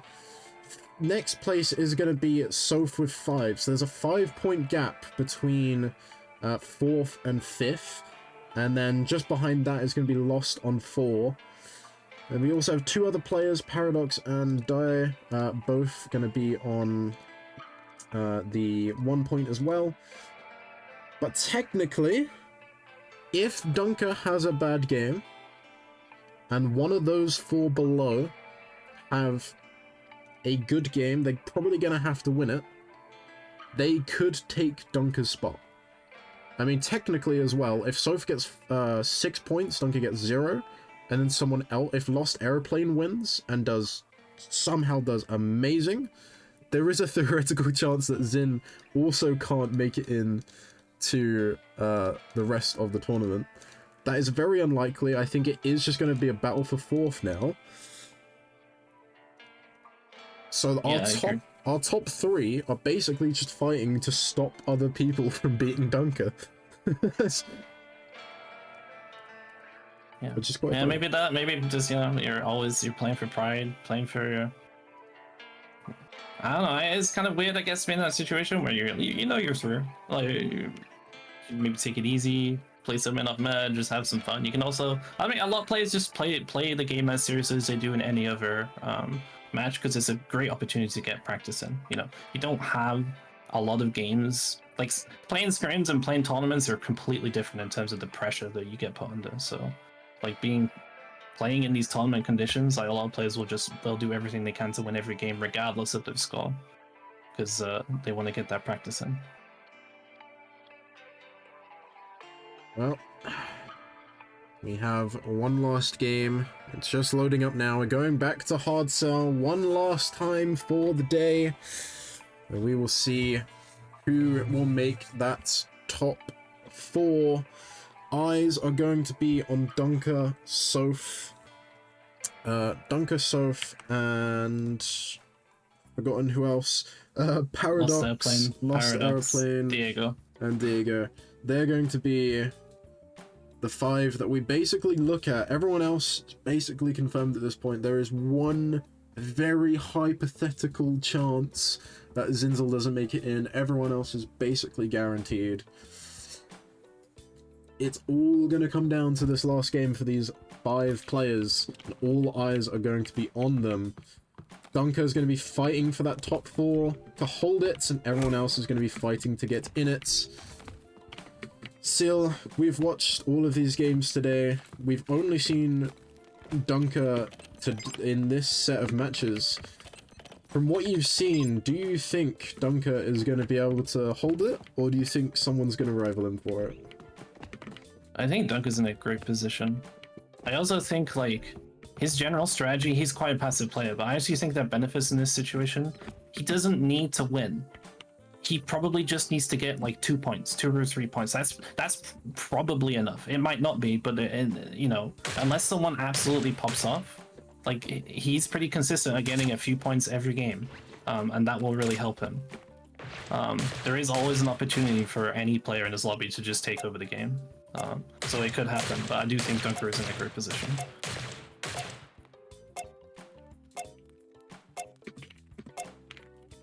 And having said that, we are getting into the game, our last game of the day, Hard Cell. Let's see what people pick.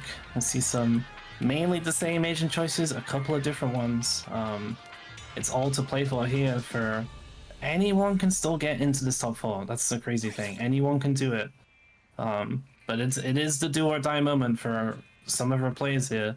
They have to play their socks off, otherwise they may well be out of the tournament after this game. Play their socks off? Socks already made it. What do you mean? Don't play your socks off. Play some other apparel off. Dude, Zenzel is running W3 Madame.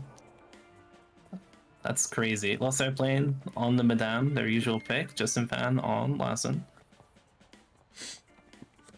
Fatso choosing to pull out the Squire this time. Fatso had quite a few different agent picks so far in this series. Diego Vezzi also on the Lassen. Dunker sticking to his Squire. Soph back on the Lassen as well, so we have a triple Lassen lobby.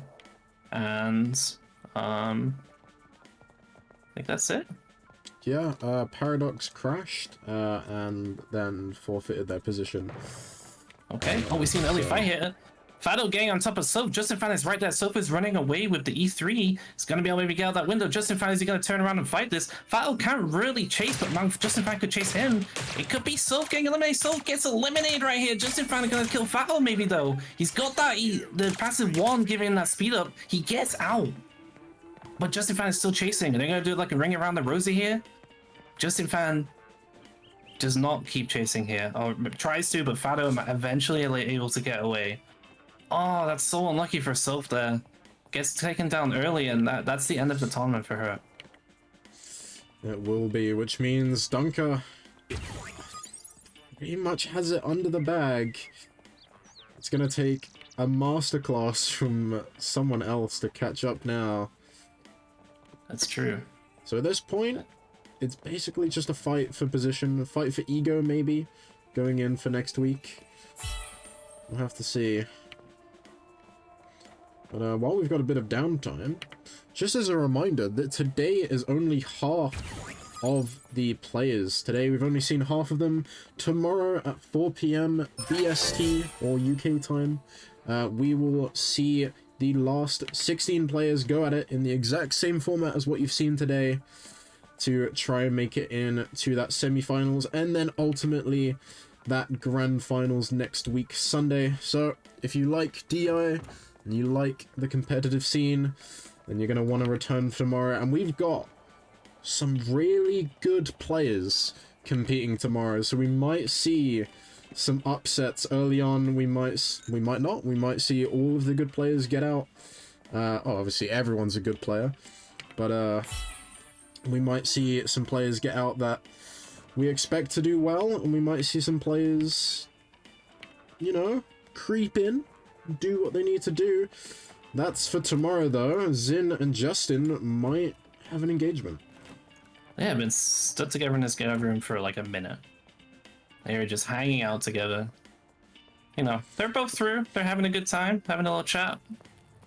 Zenzel just kind of stalking him. I mean, she probably just identified him as a player there. It's a very loose movement. Not that you wouldn't do that in this situation. You wouldn't expect someone to be behind you in this position. But Zin not really in any rush to cause any fights. Everyone's kind of congregating in these upper hallways with Dunker walking in the scout room. Lost Airplane. Oh, Fatso getting onto Dunker though. This could be Dunker getting taken down. One more shot, and Dunker is out. So Dunker will not be securing any more points in this game, and that is potentially a good thing for the other competitors. But every single kill that happens that doesn't benefit Lost Airplane or Paradox or Diego is another point that they can no longer obtain. I'll be honest, I think it's just up to Lost now. Dunker being taken out. If Lost has to play aggressive. Lost has to get kills. They snapped in aggressively. They know that that's the player, but it's Justin. And Justin is very well set up. Goes for the tunnel, gets the third down shot. Justin with the instant shield. And he's just running. He's not even using his expertise. And it's really hard to chase him there at that point. So good attempt by Lost there. Good recovery. As we see Zenzel coming in here, is he going to take down Lost? Lost didn't reload. And Zenzel takes him down with a hail of bolts from that W3. So that's Lost out as well, and that's a great thing for Diego. Sorry, for Dunker. as we watch Diego take a terminal. I think that's game, set, match is going to take Diego a lot now to even catch up. And by a lot, I mean a lot. So they're at 1 point, and Dunker's going to end on 10. So they have to get 9, which is still theoretically possible. They still could technically do it. They have to win the match, though. They have to basically do everything. They need to kill every player, win the match, get the package first. But like it's that's thin margin at this point, that they basically need to kill every player and do the whole thing by themselves. I mean, and if it's to possible. be honest, it is possible, but they're not in a great position to do that, right? They don't have key cards. They've been kind of playing passively in the back of the map. That's not the kind of play that gets you to the package first, to the podium. I suppose as well, they also don't know that they're the last person who could possibly get into this top 4, and there is very much quotation marks about getting into that top 4. They're going to see Dunker's dead body here. If they know that that's Dunker, they know, might get more of an inkling that these doors will be open for them, especially if they can find Soph's body as well. But for everyone else in this lobby, all 3 of the other players, it's just going to be a battle of who can get more points, who can get a higher position going into next week. Not that it means anything for them. Maybe, like I say, maybe an ego thing. Maybe. I mean, competitive players generally want to win, so... Oh, Justin gets initiated by Fao. 4 really good shots here. Oh, is he going to get away? Fao is reading him. Zinzel with the follow-up, though. Is Fao going to be outside? He's got 4 health HP. Fado gets the reverse onto Zinzel with 13 health. Never mind. They all almost died there. Fado clutching that out. Great play. And a really good engagement initially. It's interesting to see that Justin has actually switched up his expertise, and he's now running Shield with E1. So his playstyle's a little bit different, and it's not as good at those fights. I see Diego there being initiated by Fao again. Fao's just going wild in this lobby. Diego managing to get out there with the E1. Good usage to drop off the wall there. Gets out with his life. Fado is just hunting people down. He's having fun here. He's stuck in a corner. He is stuck. Okay, I hope he has a bounce pad. Yeah, the only way you can get out of here is by the bounce pad. Oh, they've done it. Oh, never mind. There is a way. There is a way. That It's would have very been hard. an awkward way for him to finish his to finish the tournament of this day, rather. Yeah. Being stuck in a corner after demolishing several players. So yeah, there's not a lot going on. I feels like Fao is he's having fun. It looks like he's having fun. He's just mowing down civilians. He's spy checking at will. He's getting good engages and kills and potential kills on people. And the others are just kind of playing it very slow. Diego is in there. Oh, if Fado had noticed that the health station was recharging, he might have shot. And that might have been Diego gone. But Diego managing to not be seen.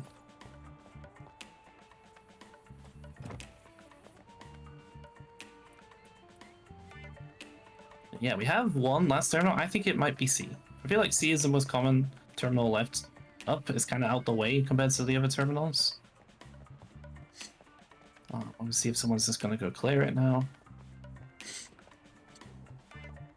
Fado just seems very interested in kind of hanging out in this area, trying to hunt some people down. He does have Danger Sense, so he's probably using Danger Sense very aggressively. He's also just mowing down NPCs very regularly. I mean, hey, if there's no NPCs left alive, then if you That's see it. anyone, you know they're a player. Can't fault that logic. It's like, because Diego is just a little bit down the corridor. Might inadvertently get caught. He was just sat on a bench, which is funny because Fado literally just shot an NPC sat on the bench. So in a slightly different scenario, Fado would have just shot him there. But they're crossing paths again. Fado is not being stealthy. He is just running around, and Diego is not having any of it. He's shot again, dude.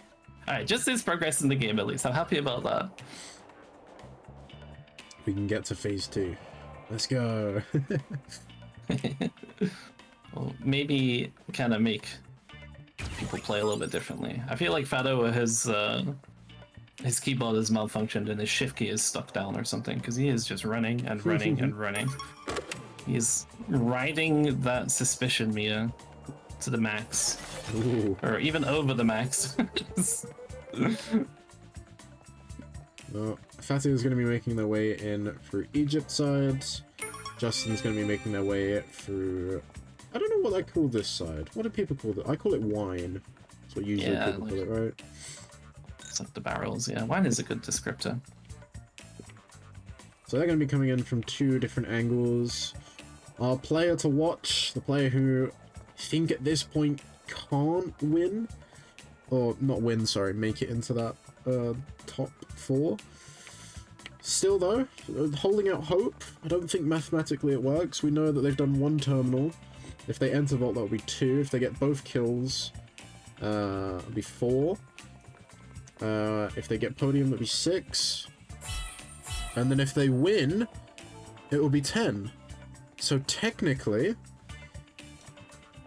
if they pull a masterclass, they can win, but if either of these two players grab the podium, that will be match set point. And it seems like Fato is after it, wants to get their hands on that case. Yeah, I was gonna say, I think it's unfortunately at this point it is just a technicality, because Fato is already there and they have everything they need to take this package. Don't have any intel, so maybe Justin can catch them out. But for Diego's tournament life, we're about to see it unfortunately end. Yeah, look, did Fao even purposely shooting a guard there to get his passive speed up, so he can get that just a little bit quicker. And I love this from him, because this is the way he and the other Turkish players, like Pukanis and Turkish Airlines, they all, when they're playing pubs, they play this hyper aggressive style, just like he's playing right now, and it's really fun. It's fun to see it happen in a tournament match, where he's just kind of going wild. I mean, he doesn't need to go wild anymore, but he wants to finish it out. We know our top 4 now. We know who we're going to be saying hello to next week, and we know who, unfortunately, we're going to say goodbye to at this point, but the match isn't over. There's still a chance to... There's still a fight for first between Justin and Fatio. So... I mean, to be fair, even Diego could do it, but I think it is just going to come down between Justin and Fato for a fight for first place, fight for second, because I believe they are our first and second positions, which they are. So yeah, 1 point in it, so it's basically whoever wins this is going to come out of this lobby in first place, which, like we say, doesn't really mean anything, but I mean, wouldn't you want to end the last match of the first day as a win under your belt? That'd be a great feeling. And there's still 3 people that could do it. Only 2 of them. I mean, to be fair, it doesn't really matter who wins it at this point. It's just a matter of closing it out. And then we'll be ready for tomorrow. Yeah, Fato here kind of being loud the ball for free. No one really cares about laying him out, which... but Justin Fan is riding his heels here, but Fato gets the engage, the shield goes down again. He stole the package! He stole the package, but can he get out? He did the reverse on Fato. Fato has gone the wrong way. That is actually a really big play from Justin Fan. Showing the other side of Larson that we haven't really seen in this tournament yet, which is his ability to steal package, and then now he's in control of the game. Can already tell you now, some Chavez Cup players have got some flashbacks upon seeing that. I'm sure struck fear into some people. Justin is gonna take control over this game now, as they are the new case carrier, and they're gonna have the advantage. But out of nowhere, gonna be shot. Out stealth here. This is good for Fao. Fao has been very aggressively just chasing down the pings. Diego is also chasing. Yeah, he's gonna be able to get these shots now. Like, just himself weaving in and out.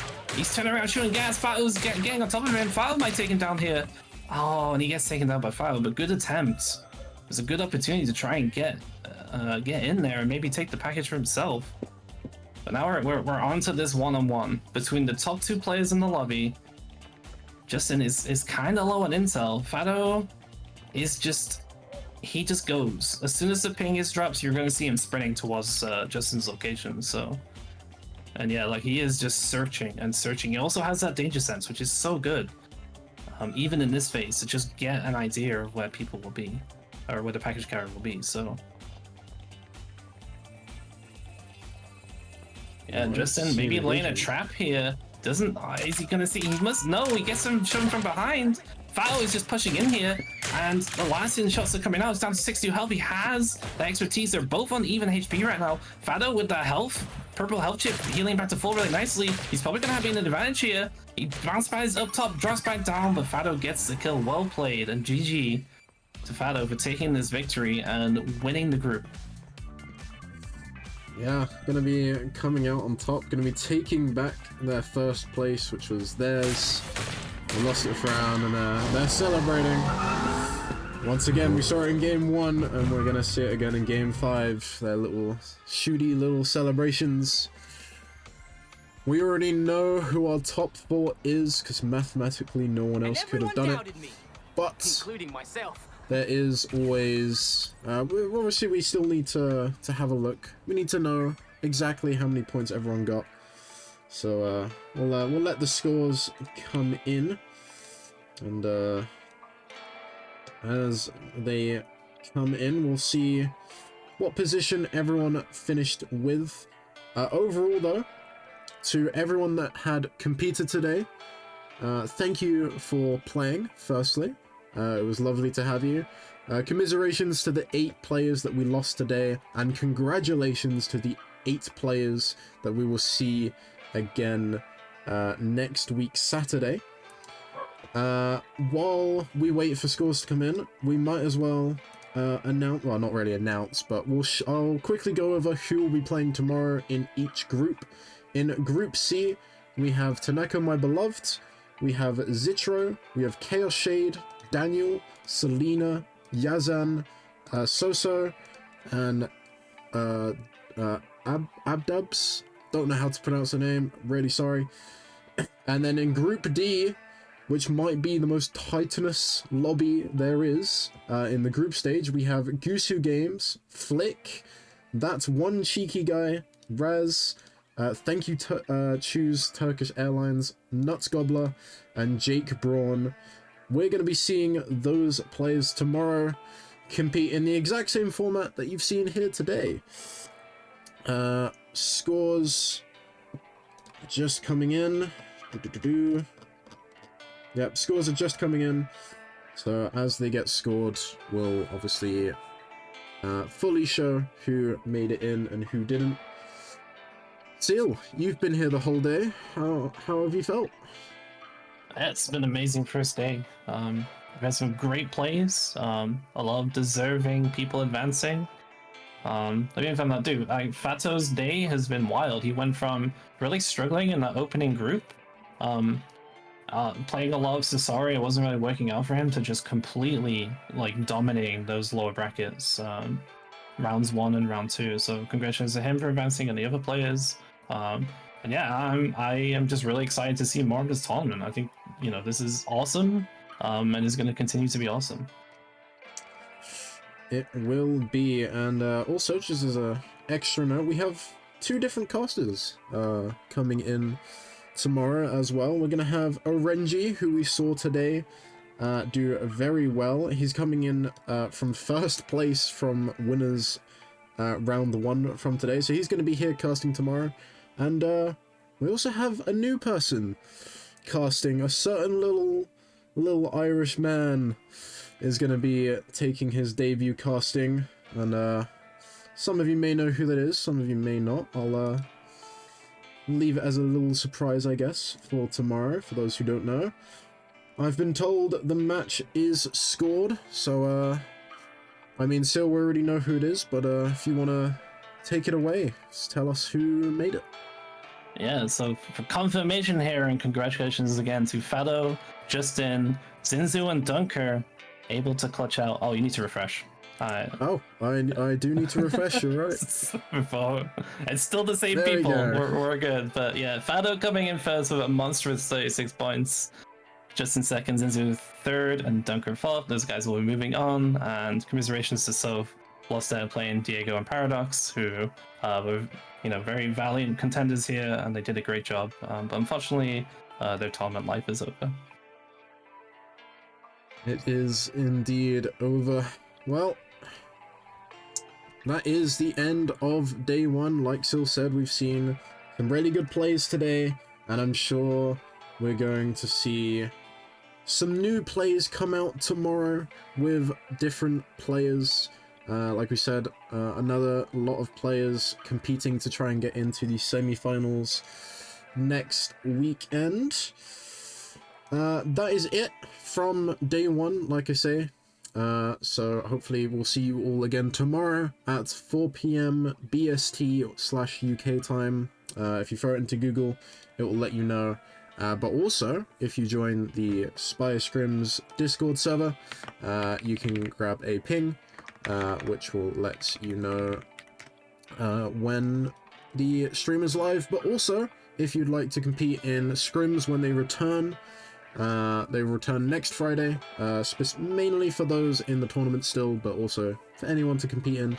But also, if you want to know about future events or tournaments that we do, that is the place to be.